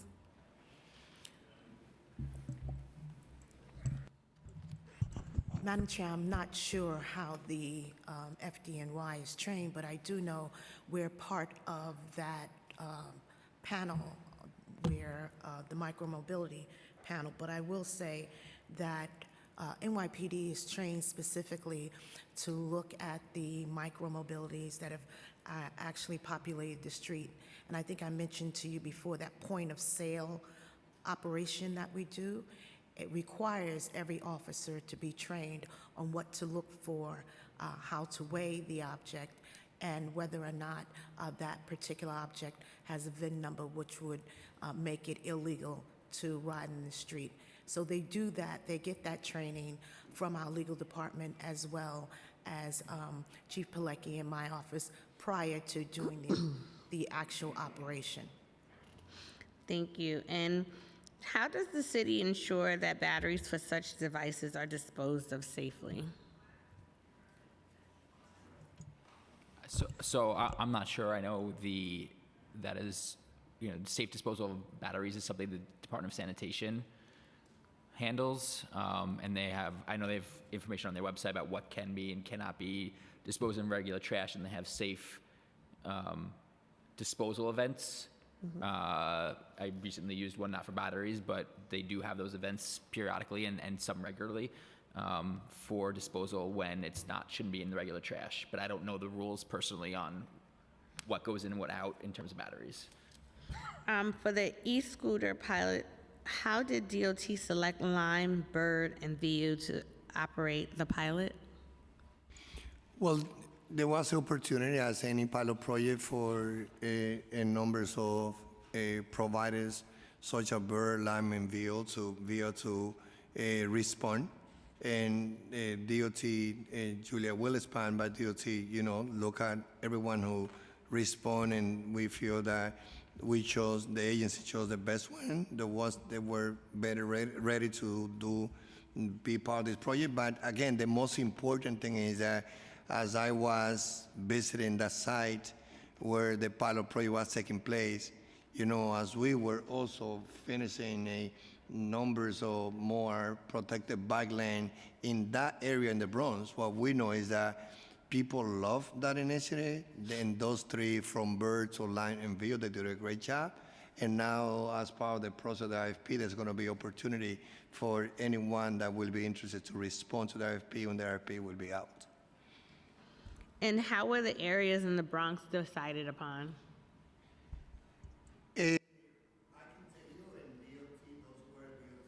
Like Nick and Ari, at that time I was a council member, and the effort to allow a scooter here, I can tell you, when I came back, went to Israel with council member David Greenfield. So when I came back from there, I was there and I was invited to ride a scooter in the Holy City. So when we came back, we started this conversation, and it was council member Rafael Espinal, Councilman Fernando Cabrera, the one who led. I also joined that effort. So I know that council member Cabrera was committed because the South Bronx was not included in the past on any type of, a bike share or city bike. I feel that this has been part of what we understand, and we all agree that we had the opportunity to connect all community with bike share, with city bike, but also with the scooter. So I feel that we identified the need, but at that time I can tell you that Councilmember Cabrera also played an important role advocating for the South, for the Bronx to be included as the area where this pilot project was happening. If I could add to that, also, when we looked at the areas, the East Bronx seemed like an area that would have a lot of opportunity for these scooters to be utilized as a way to kind of be that last mile connection for people's work and other trips that they need to be taking. If you look at the subway lines there, they're largely longitudinal. People need to be able to make the connections kind of between them without necessarily having to go all the way into the hub or into Manhattan. So we saw that as an area for opportunity. Also, the eastern part of the Bronx, the terrain is relatively flatter than in the western part of the Bronx, and we know we're working with vehicles that have relatively small wheels. We wouldn't necessarily want to be the first place we trial them, one that has a lot of elevation changes. And then finally, the law as it was written prohibited this from being done in Manhattan specifically, so we knew that we were going to be using an outer borough location. And the East Bronx was outside, at that time, the city bike expansion area. So it was an area where there was a definite need and where these scooters appeared like they could best fill it. And do you believe that such a program is an effective way in which to provide those in areas without close and affordable transit access to get to their destinations? I imagine so. Yes, and I think the report that we published evaluating the program shows how it pans out and that it really was quite successful in achieving those goals. When we were issuing the RFP, we did ask these companies, all of them, to show how they were going to address equity, how were they going to have options for people with low incomes, NYCHA residents, et cetera. We had them demonstrate their safety records. What kind of features are you going to have to prevent some of the bad behaviors we'd seen in other cities that had been hazardous, like double riding or riding on the sidewalk or leaving scooters strewn on the pavement. We were very, very thorough in the RFP for asking these companies to demonstrate how they were going to make New York City's program really the gold standard. And we were very, very proud and very pleased with how it turned out. Thank you. Now with respect to Intro 417, during summer break for community members, the Department of City Planning gives community boards extra time for ULURP applications certified in late May or June. So that boards can consider applications in September. Will DOT do the same if this bill is passed? I know that's built into the existing bike lane bill. I think that's something we can speak to with the council member as it works toward passage. And will DOT inform the community boards in writing that a study is about to take place instead of informing them that the study is done? We do inform them that the work is, we generally inform the community board when a plan has been developed. We'll have done some outreach prior to going to the community board, so there's various ways for people to know that a study is underway. And just one for the mobility report question, we have rolled all of that data, most of that data, into the streets plan. So we won't be releasing an individual mobility report any longer. It's all on the streets plan with the update coming in February. That's what Eric just told me. My understanding is that's a mandated report, though. Sorry. I know that we have a mobility report in which we collected data last October, and we're going to be releasing a report later this spring. So that may be the one in question. Thank you for the clarification. And thank you for the panel for being here to answer all of the questions today. We are joined by Richard Davey, President of New York City Transit with MTA. I asked that if you could stay and you remain under oath just in case any additional questions may come up. It won't be for a long time. It will be just for at least this panel. Yeah, we will also leave, if we gotta go, we're gonna always leave someone from the team. Perfect. So there will be someone here. Thank you. Thank you.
Our next witness will be from New York City, the New York City Transportation Authority, Richard Davey, President. I will now administer the oath. And we're joined by Will Schwartz as well. I'll administer the oath if you're up there. Do you affirm to tell the truth, the whole truth, and nothing but the truth before this committee and to respond honestly to council member questions? You may begin. Great. Thank you so much. Well, again, good afternoon. I want to thank the council for having us here today, including the chair, Brooks Powers. I think we've had a chance now to work together and be together on a number of issues and appreciate your leadership and partnership. Obviously, I'm here today to talk about why at MTA and New York City Transit, why we care about the rules of the road. Today's hearing has focused on several proposals with the theme of keeping streets that our buses traverse cleared of hazardous obstructions and the city and the MTA's collective ability to enforce that. I want to talk today about some of the successes that we've had so far with our growing automated bus lane enforcement, our ABLE program, and how it's helping to deliver faster and better bus service for our customers across the 5 boroughs. The ABLE program was first authorized by state law in 2010, which allowed for gantry-mounted cameras to be installed and to enforce bus lane violations. From 2010 to 2019, the program was expanded by several acts of the state legislature with support of the City Council. By 2019, the state legislature removed the caps on the number of bus routes, times of day, and numbers of cameras that we in the DOT were authorized to use. With this expanded authorization, MTA and the DOT announced a renewed push to expand the ABLE program as part of our city's Better Buses Restart program in 2021. By the end of 2022, the MTA has now launched bus-mounted cameras on 16 routes, again, across all 5 boroughs. In no uncertain terms, camera enforcement is one of the most efficient and effective tools at our disposal. Unlike our subways, which of course enjoy usually their own right-of-way, our buses rely on their very congested streets, sharing the path with commercial and private vehicles, cyclists, and pedestrians. We work in partnership with the DOT to deliver better buses and cameras, and one piece of that puzzle. Transit signal prioritization, bus lanes and busways, bus stop balancing, effective scheduling and dispatching, and targeted parking regulations all keep the travel lanes clear to give buses prioritization and ensure we can deliver reliable service. But when those busways and bus lanes are blocked, or a delivery truck chooses to use a bus stop to make its delivery, we can't provide the service that our customers and your constituents deserve. Adding automated camera enforcement to the menu of options for better buses is key. Since we have added ABLE to various routes, we have seen an average speed improvement of around 5%. Faster buses mean more people will choose to take the bus. Overall, the MTA has lost nearly a third of its ridership from the pandemic, but the reality is buses were already losing riders before the pandemic began. When it was faster to walk than to take the bus, people just wouldn't choose the bus. But the benefits of ABLE extend beyond just speed improvements. ABLE has had a significant impact on safety as well. I know another issue important to this committee. With an average decrease in collisions of 26% along ABLE-enforced bus routes. Let me say that again, 26% decrease. As you can see, ABLE, in addition to these other tools I mentioned, leads to a more attractive option for our customers to use. Look, for example, at the M14, for instance. We implemented a busway, added camera enforcement, and what we have seen is incredible. 24% improvement in travel times, 42% reduction in collisions, and a 14% increase in weekday ridership. While the speed and ridership data are encouraging, so too are recidivism rates. I am encouraged by the fact that over the lifetime of the program, about 80% of drivers receive one ticket and never receive another one. We are changing behavior. Beyond that, 12% receive 2 tickets and then are never again charged, and as a result changed because of their good behavior. It is the commercial violators that are most likely to be repeat offenders, and they account for a decent portion of our violations issued in general.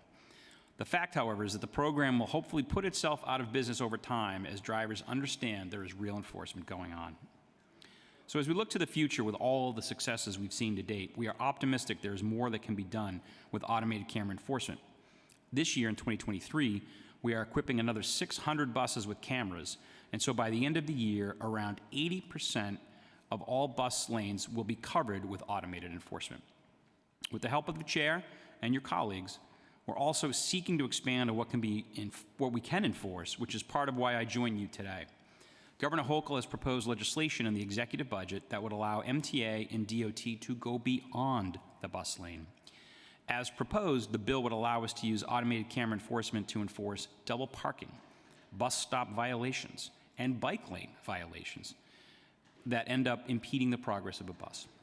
I want to thank the chair and the 33 other members of the council that sent a letter of support calling for the bill to be included in the enacted state budget.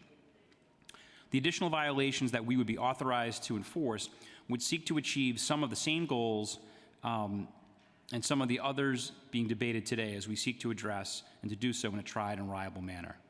Through a true state and city partnership, the MTA, NYCT DOT have put together a system that is working and delivering the results we envisioned. We hope to continue to push the envelope and grow the program to clear the street for our buses and to help create a safer streetscape for our customers, pedestrians, and so on. I was personally encouraged, if not a little disappointed, to see Washington, D.C. beat us to the punch by announcing recently that they too will begin using the same camera tools to clear bus lanes and bus stops. If it is a sign of efficiency for transit tools across the country, I'd expect to see more and more. I mean, we can't have Washington, D.C. beating us, really, come on. Thank you again for having me here today, Chair. I appreciate the opportunity to speak on this issue, and as I mentioned at the top, appreciate your leadership in continuing to help us improve transit for all New Yorkers. Thank you so much. Much appreciated. Have no complaints about my train ride today, so I'm in a good mood. But in all seriousness, how many summonses have been issued due to the automatic bus lane enforcement pilot?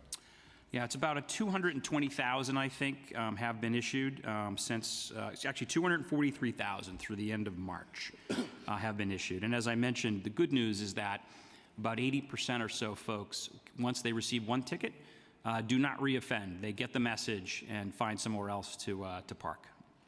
Thank you for that.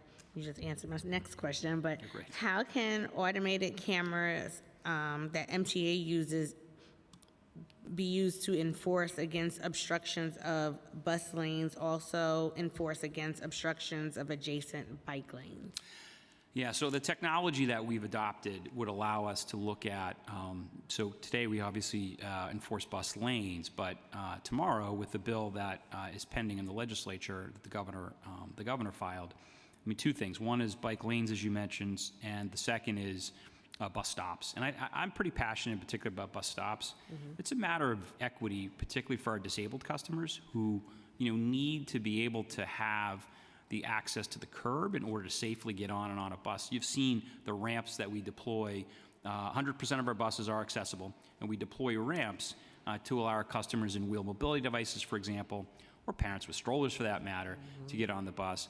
But in some instances, if you have a car parked in a bus stop, we're letting customers out in the middle of traffic. This is not safe at all. So the new legislation will allow us to, I think, make it more safe and frankly more equitable for our customers with disabilities.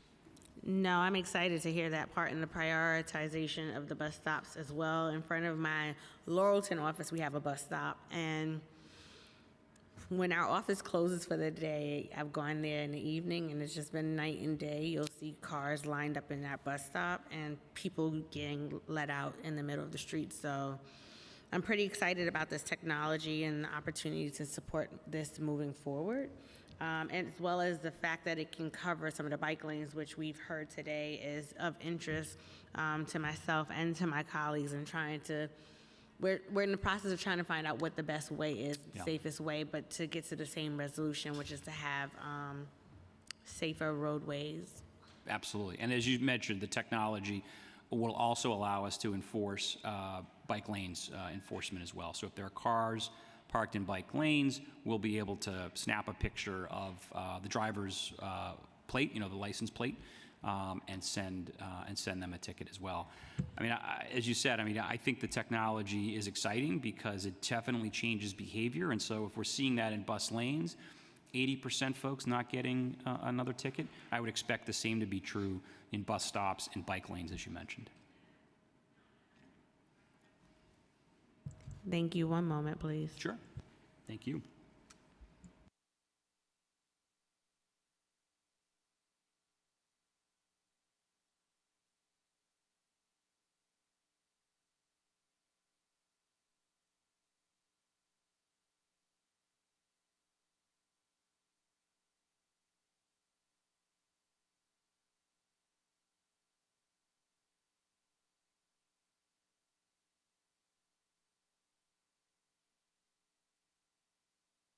I think my colleague has questions, so we're just letting him come back in.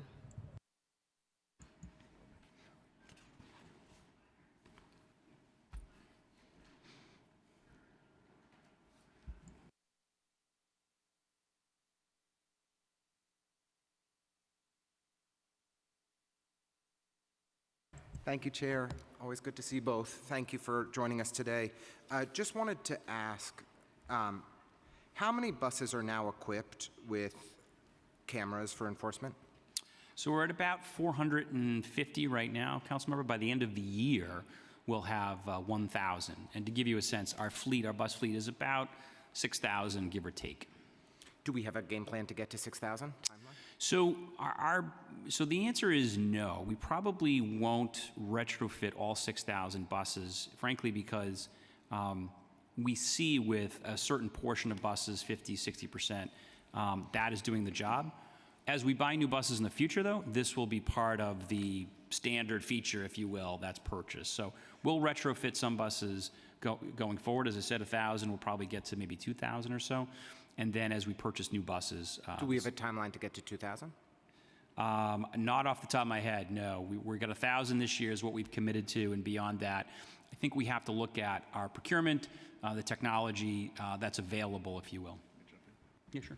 So, Councilmember, the current MTA capital program has around $85 million for automated bus cameras, the actual hardware. A piece that President Davey didn't mention yet was that by the end of this year, with that 1,000 cameras, around 85% of the bus lanes that we operate will be covered by camera enforcement. So the existing authorization that we have is solely around bus lanes, so we prioritize that, so we'll have pretty good coverage by the end of this year. But only 1 out of 6 buses going down that bus lane is going to have a camera on it. That is correct. That is correct. But again, we have more money in the capital program to keep building on that. And again, with the existing authorization that we have, we'll have pretty good saturation by the end. And with 1,000 cameras in place, do you have anticipated annual revenue for what you're hoping to generate from this? We don't have an anticipated revenue, and frankly, we don't budget revenue for this program. I have been on the record as saying I would love the program to eventually go away, meaning we wouldn't be collecting any dollars, but we don't have a revenue projection. I just mean to say I'd imagine it will be a revenue generating program for the MTA, and so the capital resources that we invest on the front end to get cars out of bike lanes will pay for itself and then some. For sure. I mean, I think, so we've collected about $11 million so far in revenue as a result, but I don't think that we think about it as a return on investment in that respect. I think what we very much see is the bus speeds and customer satisfaction in the places where we have able enforcement is better than average, right? And are you do you yet have any data on folks who have received tickets for for being parked in bus lanes, not changing behavior? We do. So about 80% of first-time offenders do not offend again. So we see a huge behavior change, and then an additional 12%, they've received a second ticket, don't reoffend. What we're seeing really— I'm sorry, how much are those tickets? $50, and then they go up in price, a maximum of $250. So a $50 ticket does go up in price if you've had multiple violations. Correct. That's if you reoffend. That's right. Where I was going to say, council members, though, is that where we see, frankly, issues where it's the commercial vehicles, right, where they either bill the cost into doing business or what have you, and they tend to be the reoffenders. But the average New Yorker, personal vehicle gets a ticket and says, I'm not doing that again, which is exactly what we want. We want that behavior change. Yeah, the stipulated fine program is a challenging one. I think and how we better incentivize behavior change from those corporations that are responsible for so much of the illegal activity. Is there anything that we can do from the council to help support expedited and expanded able enforcement? I think that President Davey covered it in the testimony. You've already done a great service in the letter that was led by the chair and signed by a total of 34 members of the council, asking that the final enacted state budget includes the legislation that we're here talking about today. So we greatly appreciate that partnership. And I think for now, you've done your part, so thank you. Well, thank you for pushing on this issue. It's really important. Thank you to the chair for her leadership on it. It was a great letter and was really proud to sign on. I think it's a combination of the aggressive enforcement of cameras on as many buses as possible, but we also need to do a better job of designing our streets so that buses can move efficiently. And I'm really excited to support more busways in District 33. We have a couple plans in the works that I think are going to be great, and hope that we can see those expanded across the city. That's great. Thank you. Thank you very much. I should say, by the way, on the street designs, we work very closely with our partners at the DOT. I think some of them are still here. And we've been granularly looking at even some of our underperforming bus routes and looking at, potholes or pedestrians in the street, and really getting granular in the tactics of improving our bus system. And again, our DOT partners have been terrific in responding to that sort of very tactical. So we've got the big policy today. Obviously, it's important, but the tactical stuff that's happening as well has also been terrific. So thank you. I would love to follow up in terms of your data with the potholes, because I'm sure there's some correlation in terms of the communities and the communities that are receiving the resources from DOT to do the milling of the roads and the repaving. And so I wanted to see if there's some ways we can work together on that. So I would love to see some of the data if that's available. Sure. Well, thank you. Thank you. Next, we are going to be going into public testimony, but we're going to be starting with testimony from Lyft. Thank you, and I'll just make some remarks before that. So we will be turning to public testimony, and for public testimony, each panelist will be given 2 minutes to speak. For panelists testifying in person, please come to the dais as your name is called and wait your turn to speak. And for panelists who are testifying remotely, once your name is called, a member of our staff will unmute you, and the Sergeant at Arms will give you the go-ahead to begin. Please wait for the Sergeant to announce that you may begin before delivering your testimony. So I would like to now welcome Anna Paisior from Lyft and City Bike to answer some questions from the members.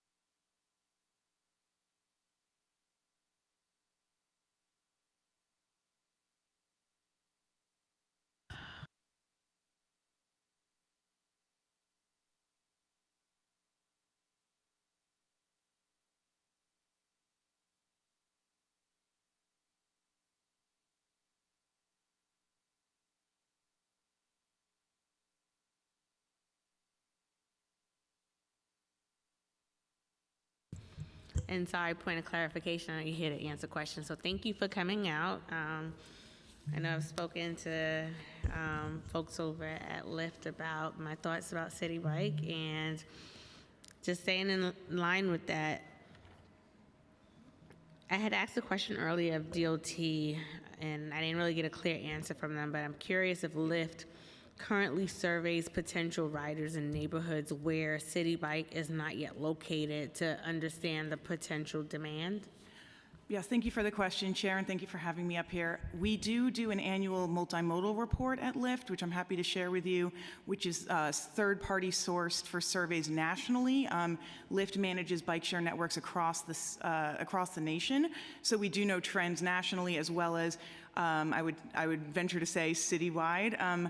We are in the midst still of phase 3 expansion, as the commissioner had mentioned. And as we go into those communities, we certainly, in partnership with DOT, who ultimately gets to do the location decisions, we do community events and understand the community concerns and questions. How granular do those surveys get in terms of New York City? I'm happy to find out and get you the stats. We also are transparent about the data in the back end, so I'm happy to get that to you. Thank you. And what does City Bike look for in an area to begin to determine whether or not they're going to expand there? Absolutely. As the DOT staff said at the dais, it is largely about making it a contiguous service area so there aren't gaps between rides and you aren't stranded in an island of no docks. So certainly it is those adjacent to existing locations.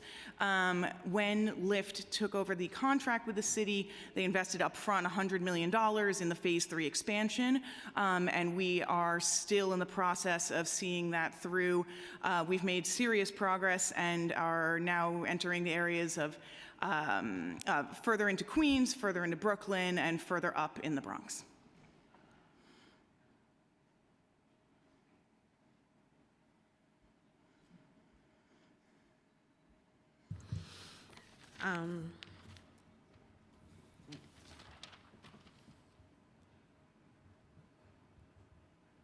So since it has to be contiguous, that means that it's going to take a while to get to Southeast Queens, is what it sounds like. It is the furthest out, though I'm personally a very big fan of your district. Thank you. I am as well, and we like to have bikes as well. Also wanted to talk about the increased prices at the start of the year.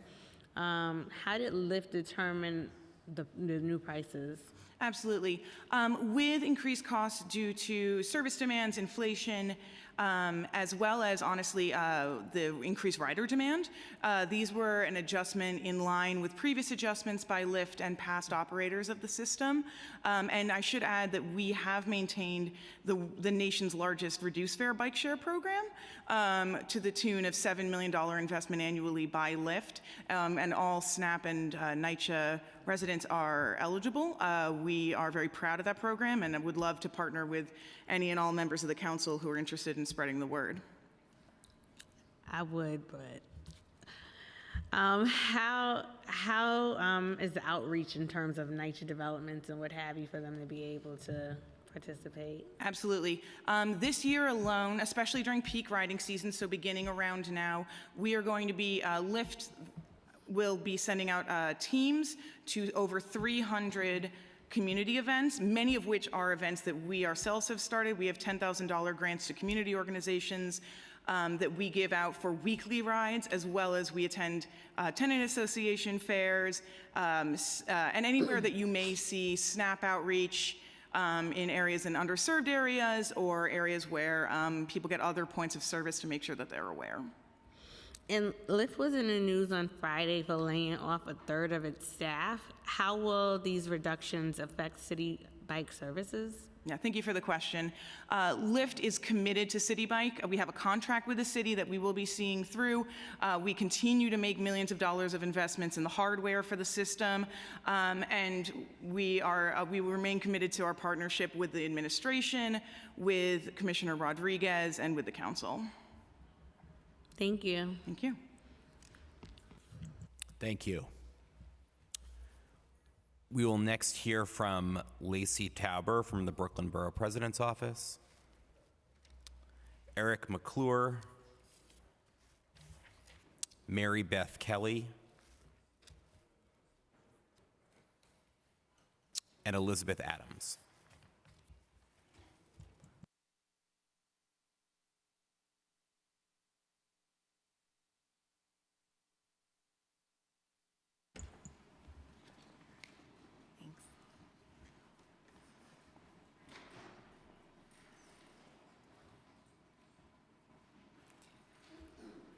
You may begin when ready. Great, thank you so much. My name is Lacey Tauber. I'm here representing Brooklyn Borough President Antonio Reynoso. Good afternoon, and thank you so much for holding this important hearing today. This year has already been a disaster on our streets. I'll skip over all the stats, but we have to remember that these numbers are people, and I know you'll hear today from families and friends of those whose lives have been upended by these tragedies. It's unacceptable, and we must implement better policies for more safety and infrastructure now to protect New Yorkers. The Borough President supports all of our efforts to make our streets safer, but we want to focus testimony today on Intros 417 and 501A, while acknowledging that these bills are a small part of a much larger effort needed to get us back on track to achieve Vision Zero. For Intro 417, the purpose of the bill is really to underscore the fact that bike lanes and other safety improvements are infrastructure and to remove barriers to implementation. You've heard a lot about this bill today that I won't repeat, but essentially the existing law can delay critical safety projects, sometimes by up to an entire calendar year. And Intro 417 would remove these unnecessary delays and will help DOT expedite its pipeline by creating a single timeline for its projects. You heard them today say they love this bill. It also has the support of 3 other borough presidents, and the BEP wants to thank them, Councilmember Ressler, and the 38 other council members who have prioritized safety by sponsoring it, and encourage Chair Brooks Powers and the Speaker to move this bill quickly. On 501A, You know, you've heard a lot about this today too. There's just more cars and trucks on the roads, more potential for conflicts with pedestrians and cyclists, enforcement's not keeping up with dangerous driver behavior, and the citizen-led enforcement system that this bill will create will help deter these dangerous practices without increasing interactions between New Yorkers and the NYPD. Finally, two other proposals on today's agenda. I could just say the Borough President is supportive of Intro 712 and Intro 927, wants to see a lot more enforcement of these ghost cars and out-of-state plates, and wants to help, support any policies that create space for e-bike charging stations and support our deliveristas, and encourage local elected officials to step up and support this critical infrastructure in their own communities as well. Thank you so much. Thank you.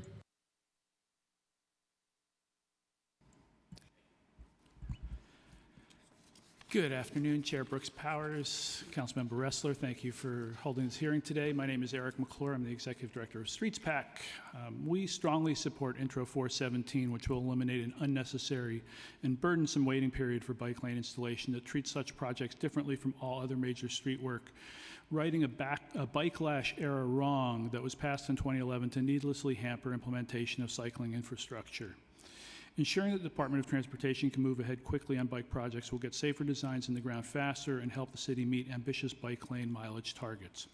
We also strongly support Intro 501A, which will allow civilian reporting of vehicular hazardous obstruction violations. Illegal parking is epidemic in New York City, and unfortunately, current enforcement of such violations is negligible at best, frequently overly deferential to drivers, and police officers and other city employees are often the ones committing these offenses.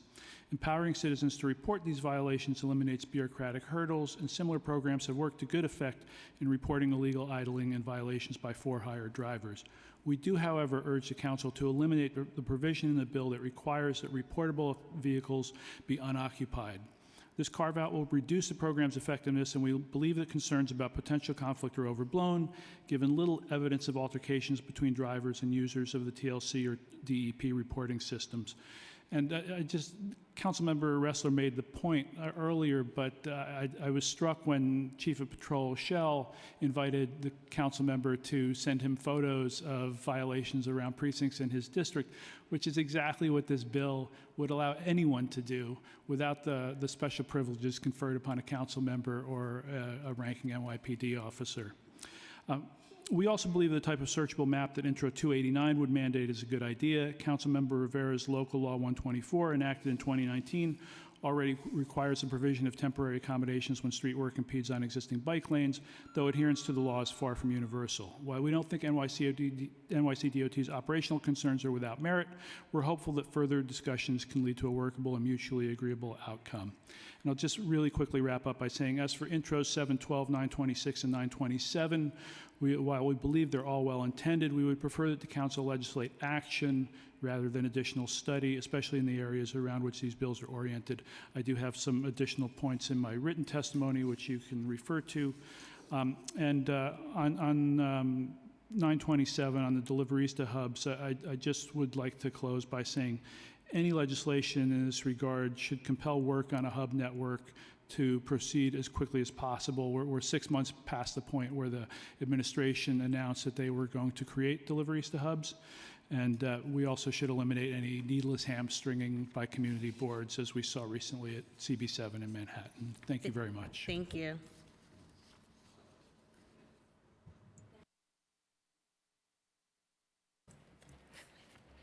Thank you.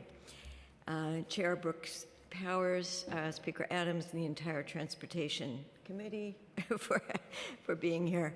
My name is Mary Beth Kelly, and I'm a founding member of Families for Safe Streets, a group which should not exist.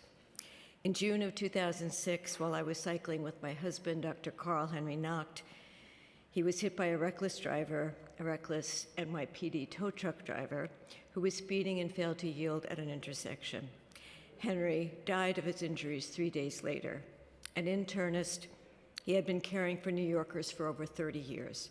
Every one of them lost their doctor that day.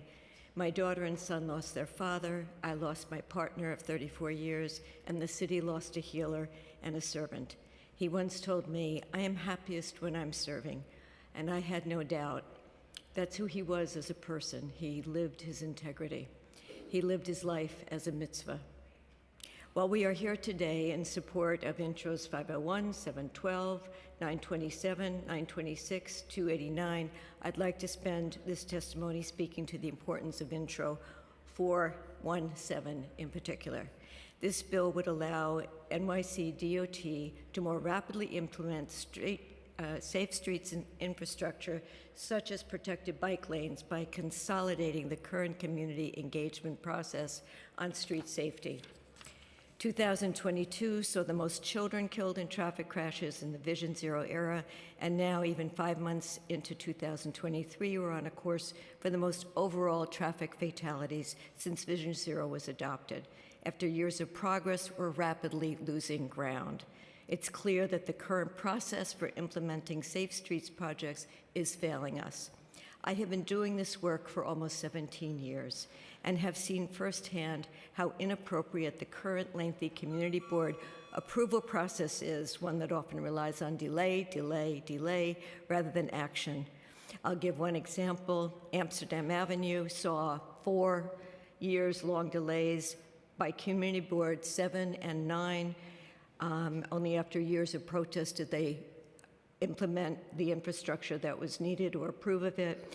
And most tragically and unacceptably, there were lives lost during that time. It continues. The horrific reactive dynamic that goes on at community boards is, rather than being active, proactive, and preventive, it is a key reason why the city is falling short of meeting the legally mandated benchmarks that you on the City Council passed as part of the Streets Master Plan. Among other things, it mandates 30 miles of protected bike lanes, 20 miles of bus lanes, etc. Most importantly, it reduces crashes and saves lives. 2022 saw the most children killed. I will just sum up by saying that I have personally witnessed this for years, and most recently, even a week ago, Community Board 7 changed what was to be a resolution to see the plan from the DOT for crosstown bike lanes, which we badly need in Manhattan, to a study, because one person on the community board transportation committee wanted to change that wording, and so of course it got changed. So typically we have 90 days, 3 months, for once even something is resolved to get put into play, and this is the type of thing that goes on all the time. I'm not going to bring my husband back. I only do this because I want to prevent other people from going through what my family, my community has gone through. No child going to school, no one returning because they went out with their loved one to have a meal, doesn't arrive home, should happen. Thank you very much. Thank you, and I extend my deepest condolence to you. Thank you. Good afternoon. Thank you, Chair. I'm Elizabeth Adams, the Deputy Executive Director for Public Affairs with Transportation Alternatives. Thank you for holding this hearing. The bills today that are being heard will go a long way to address street safety, transportation access, and a more equitable future for our public space. Transportation Alternatives supports Intro 417, 501, 927, 26, 712, and 289, which will remove delays and barriers to safe streets infrastructure, make e-micromobility charging stations more accessible, clear our bus and bike lanes, and require a better assessment of bike infrastructure conditions and needs citywide. And I want to focus on 501 and 417 today because these changes are essential. We need to speed up our infrastructure projects. We need to keep our bus and our bike lanes clear so the infrastructure that we have built actually does work. And we need to prioritize equitable enforcement through automated programs like the ABLE program discussed today. And we need to keep our bus lanes, crosswalks, and bike lanes clear. Bike ridership in New York City has reached an all-time high. Yet, as you've heard today, we are in a crisis. 12 cyclists have already been killed this year, the highest rate since Vision Zero started. People are calling for more sustainable modes of transit, looking to get around in new ways, including with e-micromobility, and we have an obligation to provide the street safety measures and charging stations that make it possible for more people to access biking. The need is urgent. New York is far behind our streets plan requirements, and DOT did not meet the bike and bus lane goals for 2022. And at TA, we've tracked just 0.36 miles built out of the 50 bike lane miles required for 2023. We're heartened by the announcement this morning of the 10 hardened miles, but we know that this is urgent and we have to get projects in the ground now. Every day that an infrastructure project is stalled or a bus or bike lane is blocked, New Yorkers are forced to ride in unsafe conditions. This has real life costs, as you've heard this morning and today. Thank you for that. I just had, finish your thought. I'm sorry, Liz. Oh, no, I was just going to say, yeah, there's a lot we can do. We need to get projects in the ground now. Thanks. Sorry, I thought you were finished. I just have a couple of questions.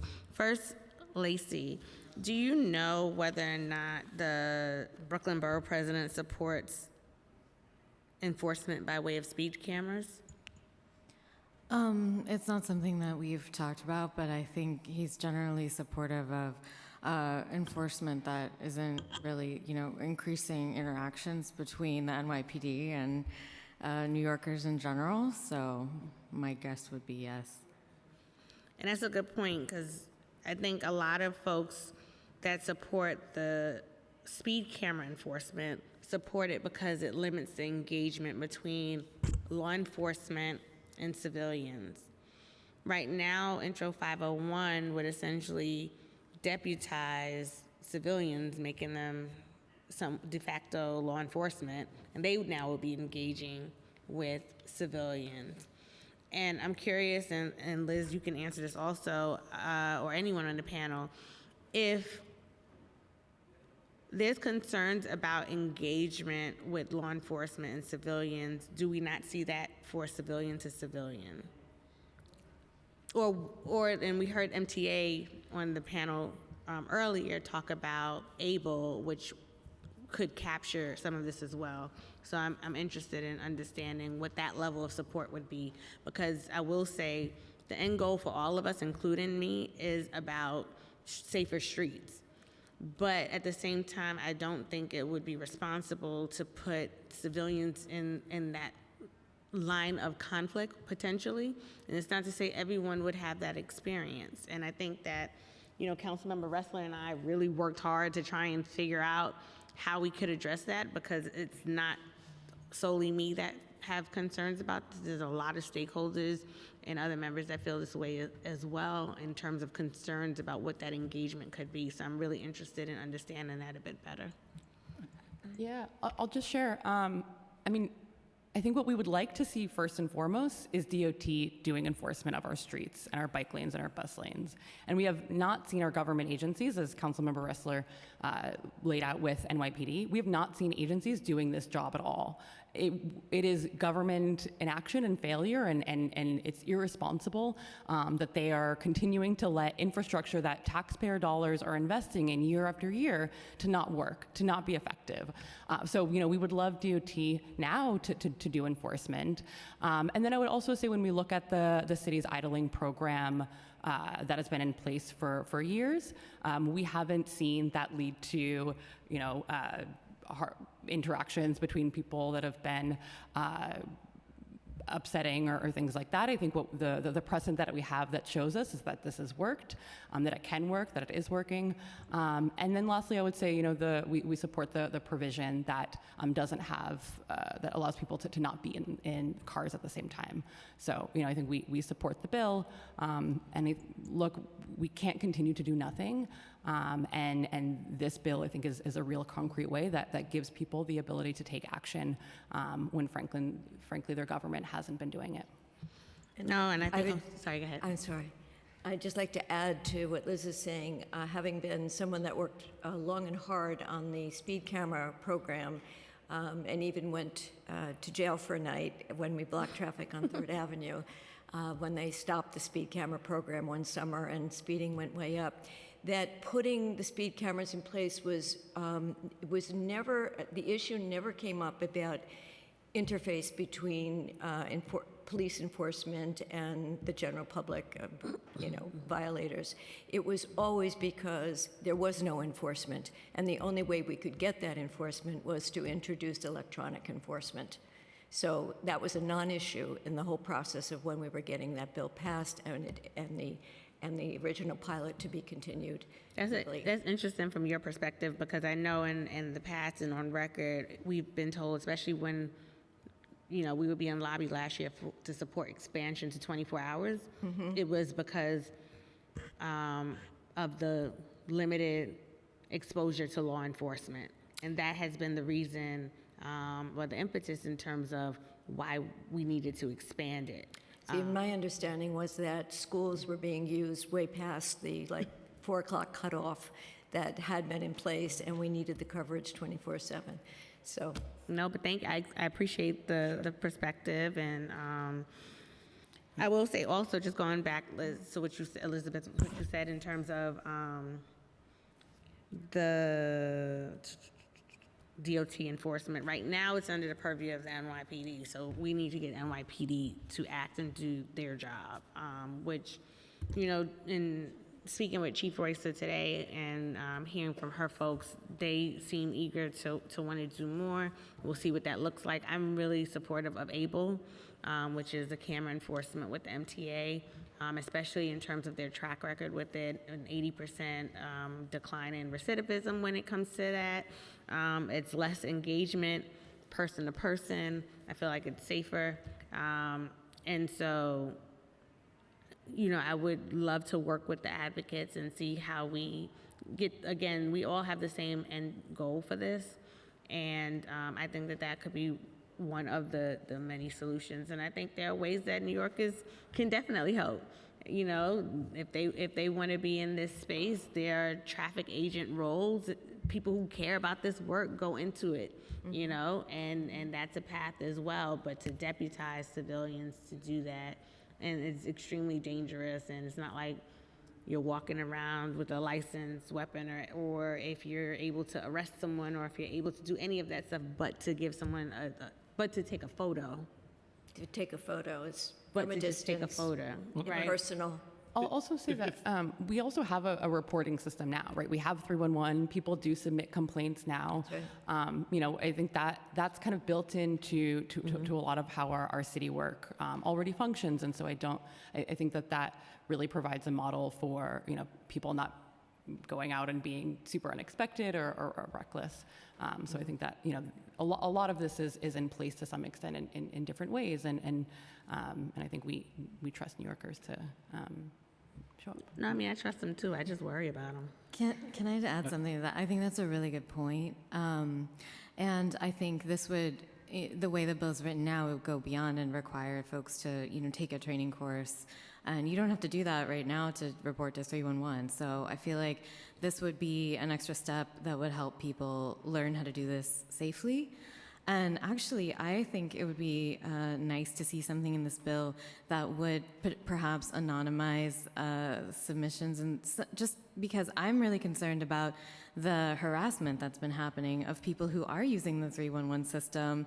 And I would worry about that in this case as well, and wonder if there's a way to make sure that folks who are using it wouldn't have their information reported to the NYPD to try to, make sure that doesn't happen to them.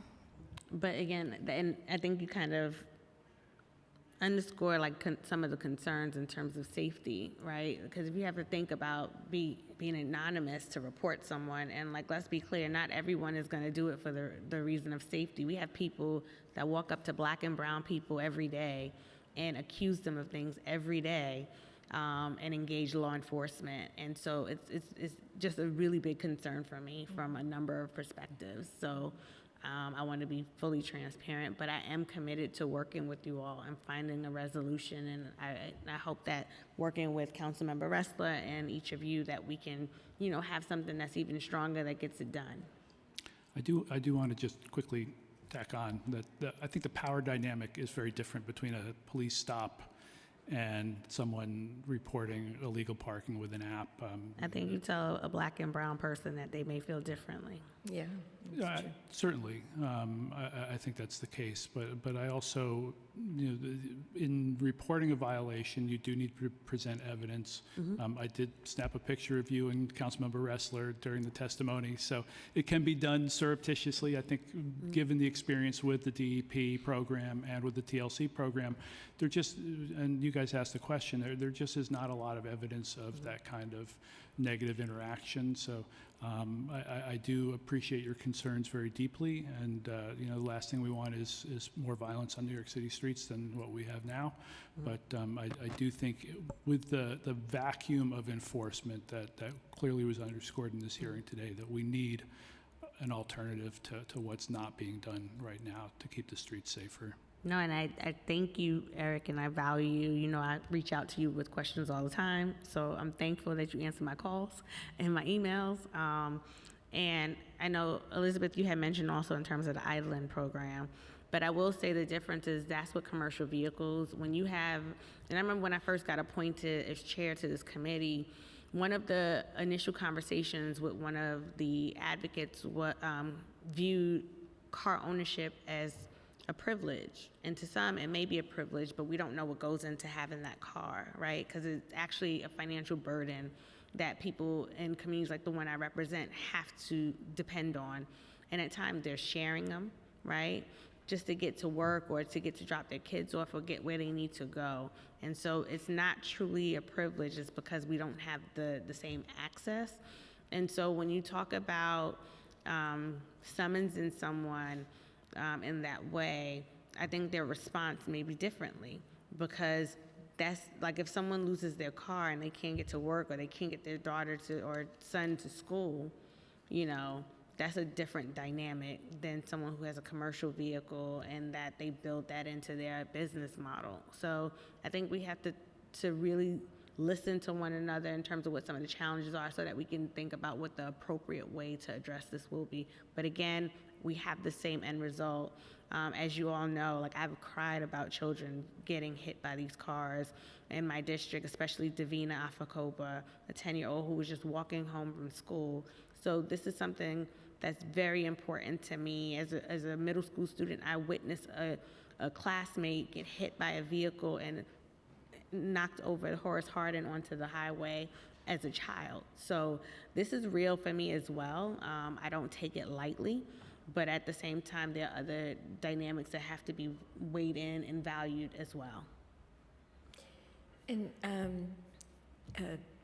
Chair, I would just like to encourage that if there is anyone in your district that would benefit from the support services of Families for Safe Streets, please send them our way. Thank you for that. And I know that Priscilla, Davina's mom, has been engaged since the hearing we had earlier this year, and I thank you for the support. Thank you. Thank you. We'll next call up Aaliyah Sumro. Sorry, she had to leave. Yeah. We'll call up Gabriel Russell. Mina Sabgir. She left. Gerald Ross.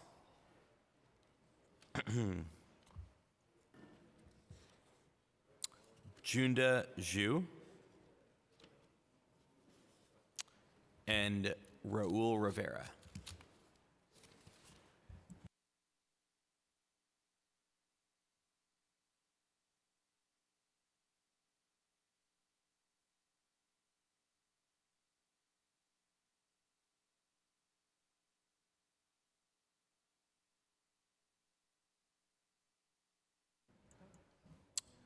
You may begin when ready. If you could turn on the microphone by pressing the gray button. Test 1, 2. All right. Thank you. So, simply put, without the bounty program and and if it's in a very limited area, the reporting bill has no teeth. No one's going to report anything, even in the incredibly finite area, and then the problem isn't going to fix anything. This is just feel-good measures. Whereas if everyone knows that everyone around them could report them, it would create an atmosphere of fear in the drivers. So they would actually learn to obey the rules instead of just doing whatever they want. Simply put, even any altercation, even just 2 days ago, I yelled at a guy who was blocking the bike lane when I was biking by, and he came out and he hassled me because he felt there were no consequences, because that's how these people work. These are people who would drive in New York. They don't have regard for New Yorkers. Also, a lot of these people are people without front plates. The NYPD isn't enforcing that. They've realized they can beat all the automated systems just by taking off their front plate and driving around. If we were to say put that reporting authority into the hands of the people, it might actually get fixed. But right now, with this incredibly compromised version, nothing will get fixed. Thank you. I yield my time. You may begin. Can you hit the microphone button? Your mic. Thank you so much. Is it working now? Yes. I'm Gerald Ross. I'm an officer of New York Cycle Club. We're a recreational cycling club with roughly 3,000 members spread throughout the whole 5 boroughs. And I'm here to heartily endorse intros 289, 417, 501, and 926. We think all of them have the potential of enhancing bike safety and bike use, and that's what we're all about. We do a lot of education ourselves and do a lot of group riding, especially folks on 501. I think the citizen reporting system is an excellent idea, mainly because New York PD is just not doing its job. We've all seen it. We see the double parked cars. We see the cops doing nothing but talking to each other and playing on their phone, and they don't pay any attention to serious traffic violations. So we need some reporting system, and I think Councilperson Ressler pointed out there's been a reporting system for the truck exhaust and one other one. Nobody's been damaged by that. The idea that civilians put themselves in danger is a myth. Again, that's an excuse for law enforcement not acting like law enforcement. But all 4 bills do enhance the cycling experience. I've been riding a bike myself in the city for close to 40 years, 50 years even, and seen a lot of improvement and a lot of room for more improvement. And just here to support all that on behalf of myself and my 3,000 co-members. Thank you very much. Thank you. Good afternoon. My name is Raul Rivera. I'm a TLC driver. I'm a TLC driver advocate.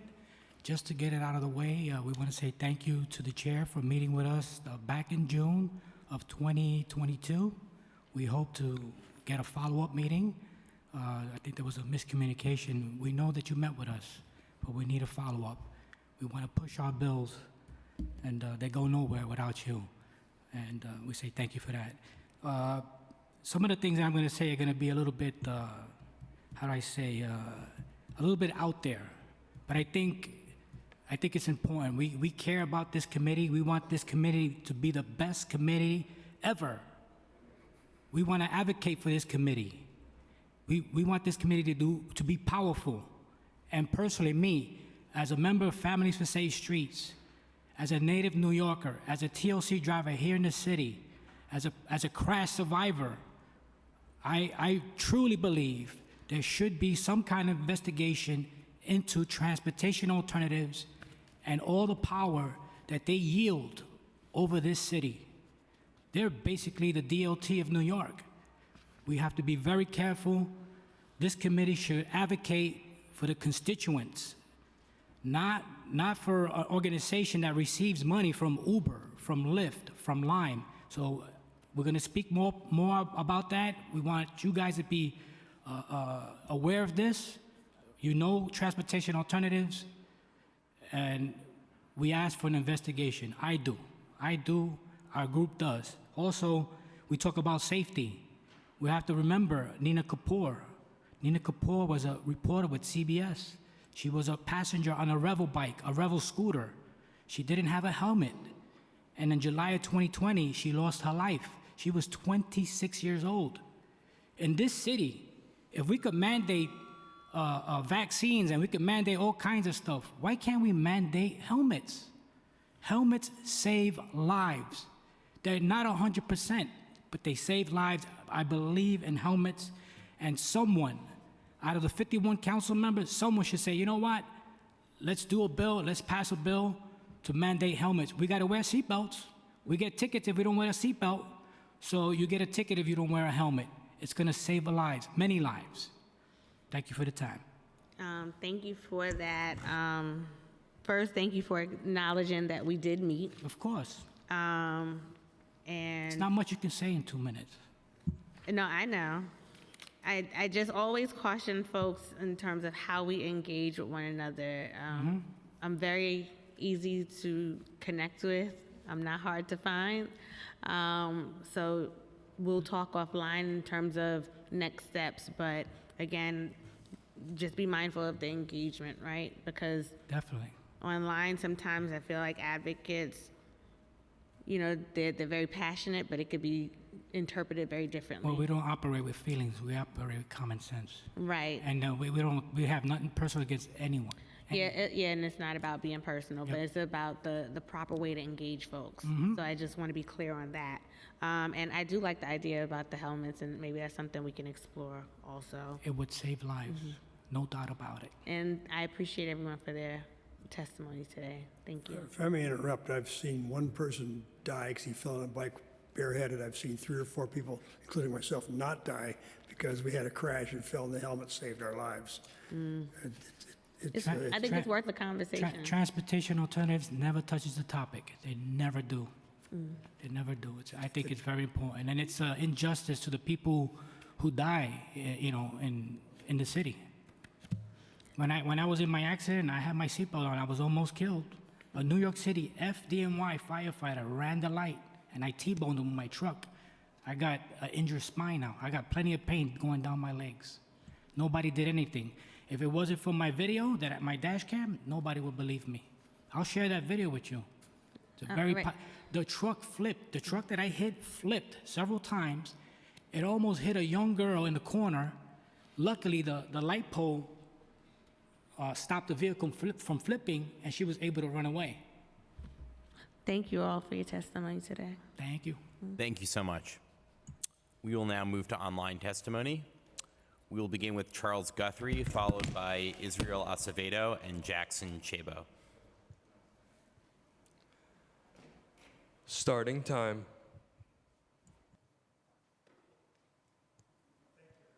Hello. Hi, my name is Charlie Guthrie. Let me just turn on the camera so that you can see.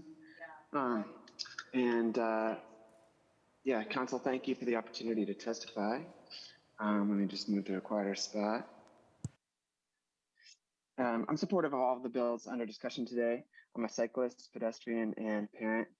It's important to me that I be able to safely bring my 3-year-old daughter to her school, either on foot or on my bike with me. Someday I'd like her to be able to bike on New York City streets herself, so I support anything that makes our streets safer for all. I'm here to speak in favor in particular for Intro 417 and Intro 501. 417 would allow DOT to install bike lanes more quickly and easily, and so that would be great. As in Intro 501 is critical for pedestrians as well as cyclists by improving enforcement for traffic laws. Now, Councilmember Brooks Powers, I hear your concerns about hypothetical conflict between citizens, but I think you have to weigh that against the visible and evident and very real traffic violence that we're seeing as a result of dangerous conditions from illegally parked cars. So the ideal solution would be for NYPD to enforce these laws themselves, but NYPD has not been consistent in doing that. I do want to continue to voice my support for all of the bills being considered, but 417 and 501 in particular. Thank you for that. Thank you. We'll now move on to Israel Acevedo, followed by Jackson Chabo and Ligi Kuapa. Starting time. Good afternoon. Good afternoon. Can you hear me? We can hear you. Okay, good afternoon. My name is Israel Acevedo, and I was born and raised in Brooklyn, New York. I am a New York City for hire owner operator, and I have been in this industry for 8 years. I am also part of the transportation industry. I am also a cyclist and a pedestrian. I want to send my deepest sympathy to all the victims and their families that have been affected by irresponsible drivers. But I also want to mention, right, that I drive professionally 6 days a week. I've been in this industry for 8 years, right? And I also see the engagement of a lot of irresponsible cyclists and a lot of irresponsible pedestrians, right? And so is Vision Zero possible? Yes, it is. It's definitely possible. But everybody has to play their part, right? You know, what I hear a lot is it's the driver's fault. It's the driver's fault. It's the driver's fault. It's the driver's fault.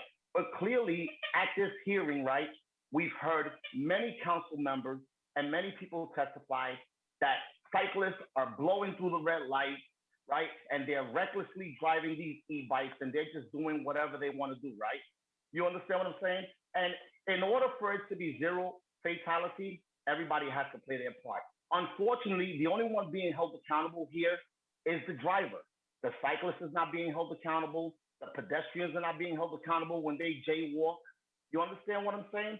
So there has to be some type of equal balance here, right? Are there irresponsible drivers? Absolutely. Listen, I've been in this industry for 8 years. I've gotten 2 speed camera tickets in 8 years, 1 red light camera ticket. Okay, so it's not about the car, it's about the operator, right? In addition to Intro 501, right, Mr. Wrestler's bill, I have a high concern for assault from drivers Time expired. on civilians. The time has expired already? You could just finish your thought, but yes, your time has expired. You could just finish your thought and submit everything else in writing. Okay, I just want to briefly say, right, I have nothing against alternatives to transportation, but that should be by choice, not by force. And transportation alternatives should not be waging war against cars as they accept money from Lyft, Uber, Rebel, Amazon, Academy Bus, and many others in the auto industry. Accepting money from these companies and waging war against cars is hypocritical. This organization has no integrity. I will submit everything else by email. Thank you, Councilmember Powers, for letting me testify. Thank you. Thank you. We'll now hear from Jackson Chabo, followed by Ligi Gualpa and Lionel Morales. Starting time. Good afternoon, Chair. Good to see you. Thank you for having me. My name is Jackson Chabot. I'm the Director of Advocacy and Organizing at Open Plans, and I'm here today to testify in support of Intro 712. My colleague Sarah Lynn will testify shortly about our support for Intro 417 and 501. I want to thank you, Chair, for first of all being a co-sponsor to this bill. Each day we don't report on unreadable license plates is another day that an unknown and a growing number of drivers blatantly disregard our laws, degrade our social norms, and commit further crimes. Right now, the current known consequences range from loss of toll and ticket revenue to criminals using vehicles with unreadable plates to commit serious crimes. According to the MTA CEO, remarked last year that the agency loses something like $50 million. However, analysis by StreetsBlog revealed that this number is actually closer to $144 million. For context, this money would be more than double what the Fair Fares program budget allocation is. What's more, this February, the MTA arrested 32 drivers who had fines amounting to $900,000 for toll evasion. According to Staten Island Live, last year, the MTA suspended the registration of 15,000 vehicles for unpaid tolls, impounding 1,800 vehicles and recovering approximately $21 million in tolls and fees owed, all of which represented single-year highs. This is all lost revenue for the MTA and what our city direly needs. This alone shows how widespread the problem is, and just with respect to tolls, let alone the safety implications. On top of all of this, unreadable plates hindered the city's ability to issue tickets for illegal parking and other infractions. More seriously, unreadable plates, including paper plates, have been used to commit serious crimes, such as hit and runs, including high-profile incidents transpiring over the past several years that include the death of 5-year-old Jonathan Martinez in East Elmhurst at the hands of a driver of a vehicle with an untraceable plate. Time expired. The evidence is clear. We need this bill to report on the full scope and scale of the problem. Thank you. Thank you. Thank you. We'll now hear from Luigi Gualpa, followed by Lionel Morales and Roy Fishman. Starting time. Can you hear me? Yes, we can. Okay. So, good afternoon. Thank you so much to the chairwoman of the Transportation and Infrastructure Committee and all the members of this committee for the opportunity to testify on behalf of the Workers' Justice Project and Los Deliveristas Unidos. My name is Ligia Hualpa. I'm the Executive Director of the Workers' Justice Project, which organizes Los Deliveristas in 2020. Today, I'm testifying in support of the package of bills being heard today, particularly Intro 417, Intro 027, which will make e-micromobility charging stations more accessible, our buses and bike lanes usable, and will better assess bicycle infrastructure conditions and needs citywide. During the pandemic, more than 65,000 deliveristas show up through the darkest days of the pandemic, through the rain, snow, to ensure that communities across the city were fed and safe at home. Most New Yorkers benefited from the labor of deliveristas who transported medicine, groceries, meals on e-mobility devices like e-bikes. The growing dependency on e-bikes is fueled by the demand of food delivery app companies that have recklessly widened delivery radius, forcing delivery workers to travel longer distances to fulfill orders as quickly as possible. Our city streets have become the workplace of thousands of deliveristas who are essential to our city's economy and have demonstrated to be vital in supporting New Yorkers in times of hurricanes and a pandemic. We now have a shared responsibility to make our city streets safe by expanding public charging infrastructures like the street deliverista hubs to serve the needs of delivery workers and make e-micromobility possible for New Yorkers citywide. We're proud to be working with Mayor Adams, the Department of Transportation, even the Department of Parks in building the first in the nation deliverista hubs for delivery workers. We're excited to be partnering with DOT in testing new technologies that will bring much needed infrastructure for deliveristas and hardworking New Yorkers. I just want to say thank you to council members Jennifer, Lincoln, Carlina, and Amanda for working towards really building a new future of safe micromobility, not only for all New Yorkers, but essential workers like Los Deliveristas. And we really look forward to transforming our city's infrastructure, who are the workplace of thousands of deliveristas. Thank you for the opportunity to testify.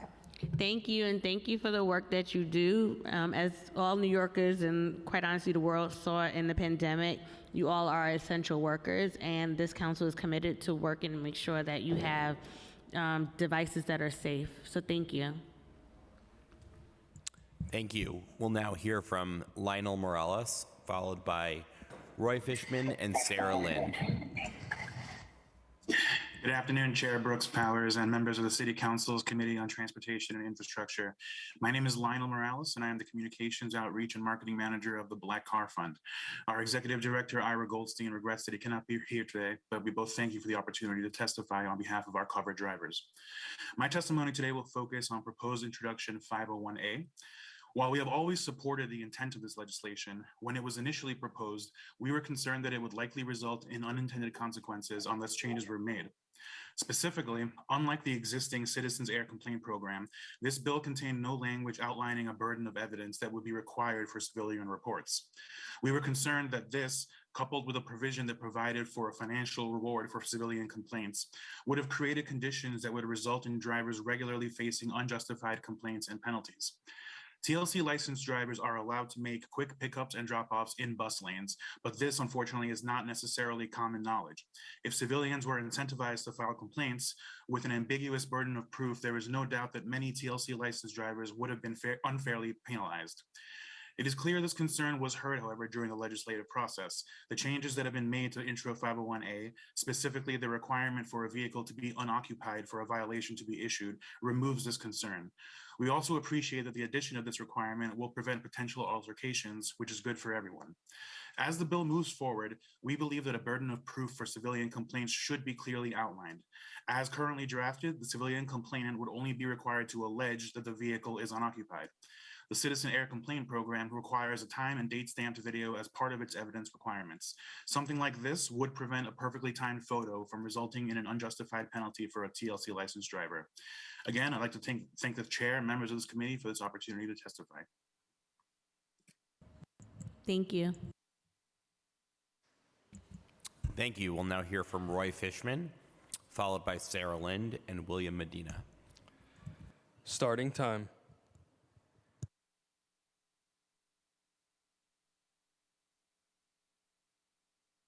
Hello.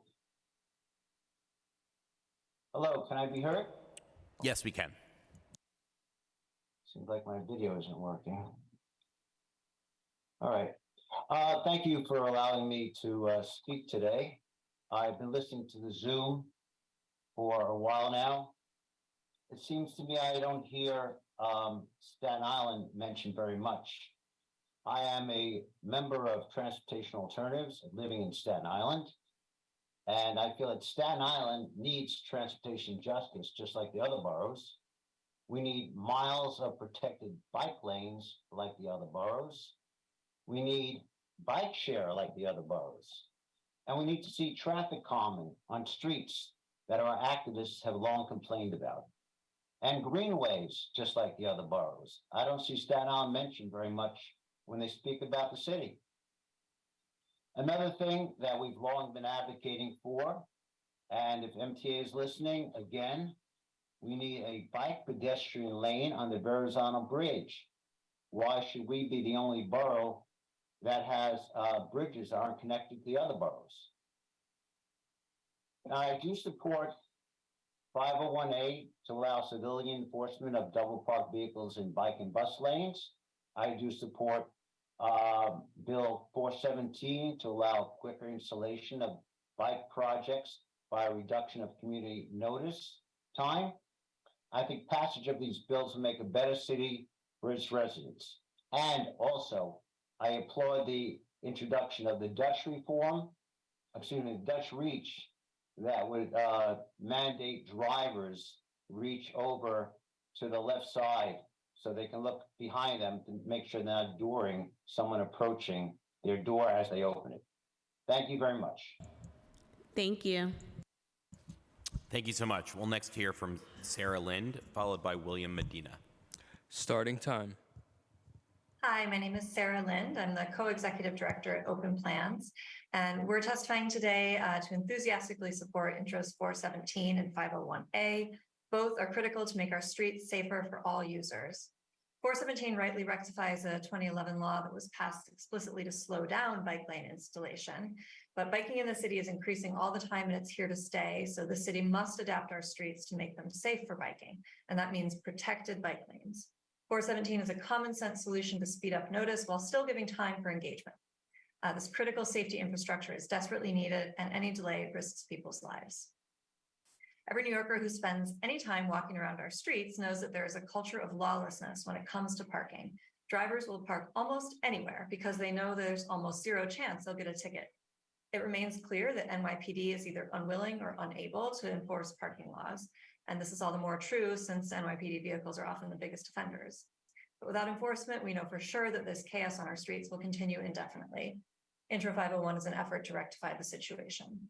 And we already have successful civilian enforcement programs in place for idling and TLC violations with no evidence of conflict. Also, this program would not result in anyone losing their car. And to be clear, every single New Yorker should be following the law and not endangering other people through illegal parking. Even if you need a car to get around, that doesn't give you the right to park illegally with impunity. Bottom line, we'd like to see this bill passed, implemented, and the program iterated and scaled up citywide.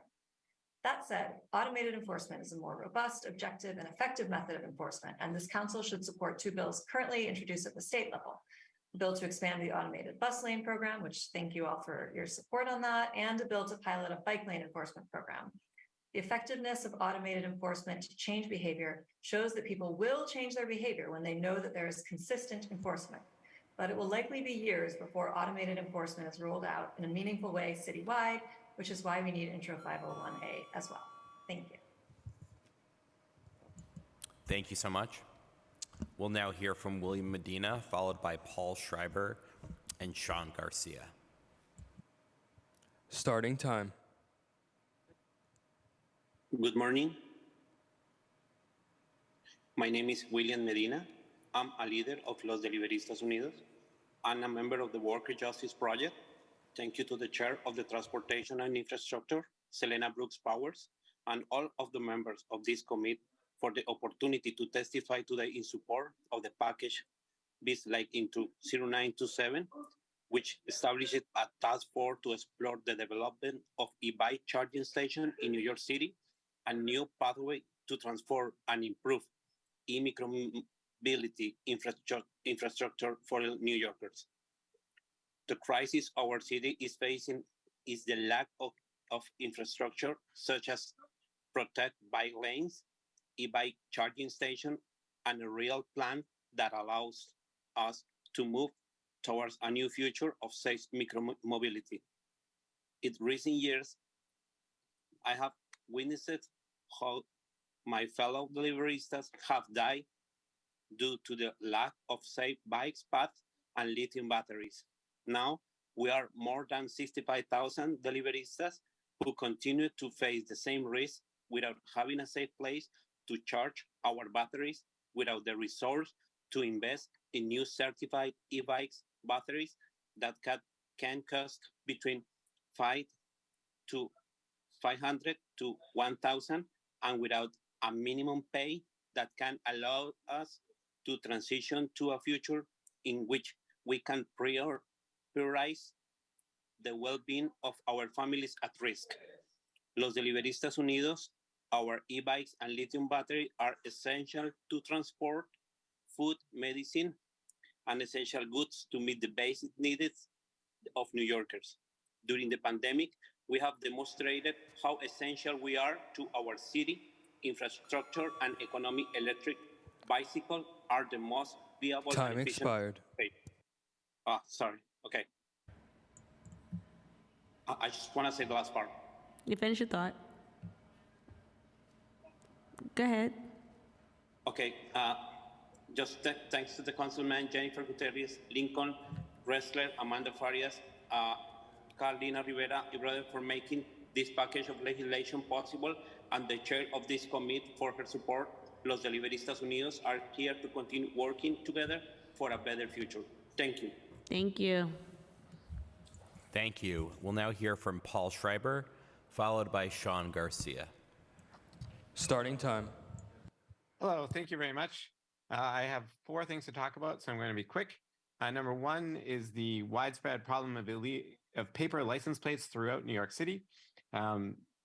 Since the complaint program was put into effect last July, 10,743 complaints have been made. Only 1,055 of them, that's 10%, less than 10% have resulted in a summons, and only 1 has resulted in an arrest. This is a widespread problem. The NYPD is clearly ineffective in solving it. The second thing I'd like to talk about is Intro 501. Intro 501 was a good idea. It has been watered down to the point in which it is useless. I am disappointed and embarrassed to hear the members sort of bend over backwards, feigning concerns of safety and security. The TLC oath reporting program has been in effect for years. There have been thousands of reports. This has not been a problem where people are in any way unsafe making these reports. What people are unsafe from is from the NYPD, who are harassing people who are reporting illegal parking. And if you care about the safety of New Yorkers, you will do something about the 200 people a year who are dying on our streets, and you'll do something about the law enforcement agency harassing reporters. The next thing I want to talk about is blocked bike lanes. They are constantly a problem. I live near downtown Brooklyn, and Bond Street is filled with cars more often than it is not. The second thing here is the Schermerhorn protected bike lane, protected in air quotes because it's protected only by paint and soft hit posts, which are constantly damaged. And this is full of cars, it is full of trucks. It is not a day goes by in which you cannot find someone putting the lives of cyclists at risk through their hazardous and reckless behavior. Another thing as a cyclist you have to worry about is illegal mopeds, these class 3 mopeds that don't have a VIN, that don't have a license plate, that are running the wrong way. They're running on sidewalks. There is no effort by the NYPD whatsoever at enforcing the existing law. They claim, DOT claims they are working on education. They have been working on education for 10 years. Everybody is well educated what is and isn't legal, and thank you. To act now before more people are dead as a result of these unlicensed motorcycle drivers. Thank you so much. We'll next hear from Sean Garcia. Starting time. Hey, good afternoon, Chair Brooks Powers, and thanks so much for the Committee on Transportation and Infrastructure holding this really important hearing today. My name is Sean Garcia. I'm the senior organizer for equity and partnerships at Transportation Alternatives. I wanted to speak to two things today. First being the question around e-micromobility and really how it's a key to a more sustainable mobility system, and really takes city officials investing time and resources today to build out the infrastructure that's going to make our future possible. And New Yorkers have a real chance to be leaders in this space. Intro 927 is a good step in that direction. E-micromobility devices, as earlier testimonies have said, are critical tools for over 65,000 delivery workers throughout New York City each day. And on-street charging stations and hubs make it easier for deliveristas to complete their work and overcome limited options over long shifts that can exceed sometimes 12 hours a day. And also with many residential buildings banning mobility devices with electric assist, many workers on-street charging may be their only feasible solution going forward. So we support Intro 927. We recommend the bill, though, include a mechanism for implementing charging stations once the work of the task force is completed. And the second thing I want to talk about is the question of street enforcement. We really need to address the current inequities of our city's bike infrastructure. In the 10 city council districts with the highest number of residents who are people of color, there are 64% fewer streets with protected bike lanes, 64% fewer streets. And then in city council districts where the majority of residents are Black, we see that figure being closer to 70% fewer streets with protected bike lanes. As a result of this inequitable infrastructure, BIPOC New Yorkers face the brunt of lack of safe street measures. Time expired. And are disproportionately targeted for tickets and arrests. I just want to close out by saying, where we see the highest rates of people being disproportionately hit with tickets for going on sidewalks, we're seeing 90% of biking on sidewalk tickets going to Black and brown New Yorkers, 90%. And these are the same communities that don't have that bike infrastructure that we were speaking about. And in places where we do see infrastructure implemented, like in the case of Prospect Park West, we saw a reduction of 97% of ticketing happening. So it shows that it really does impact the community, and especially communities of color, when we're investing in bike infrastructure. I want to thank you so much today. Thanks so much, Sean. It's good to see you. Close it out. One thing. Thank you so much. If we have inadvertently missed anyone that is registered to testify today and is yet to have been called, please use the Zoom hand function if you're testifying remotely, and you'll be called in the order that your hand is raised. And if you're testifying in person and we have not called you, please come to the dais. Seeing no one, I will now turn it over to Chair Brooks Powers for closing remarks. Thank you, and I thank everyone who participated in today's very important hearing. I look forward to continuing the conversation, and with that, this committee hearing is adjourned.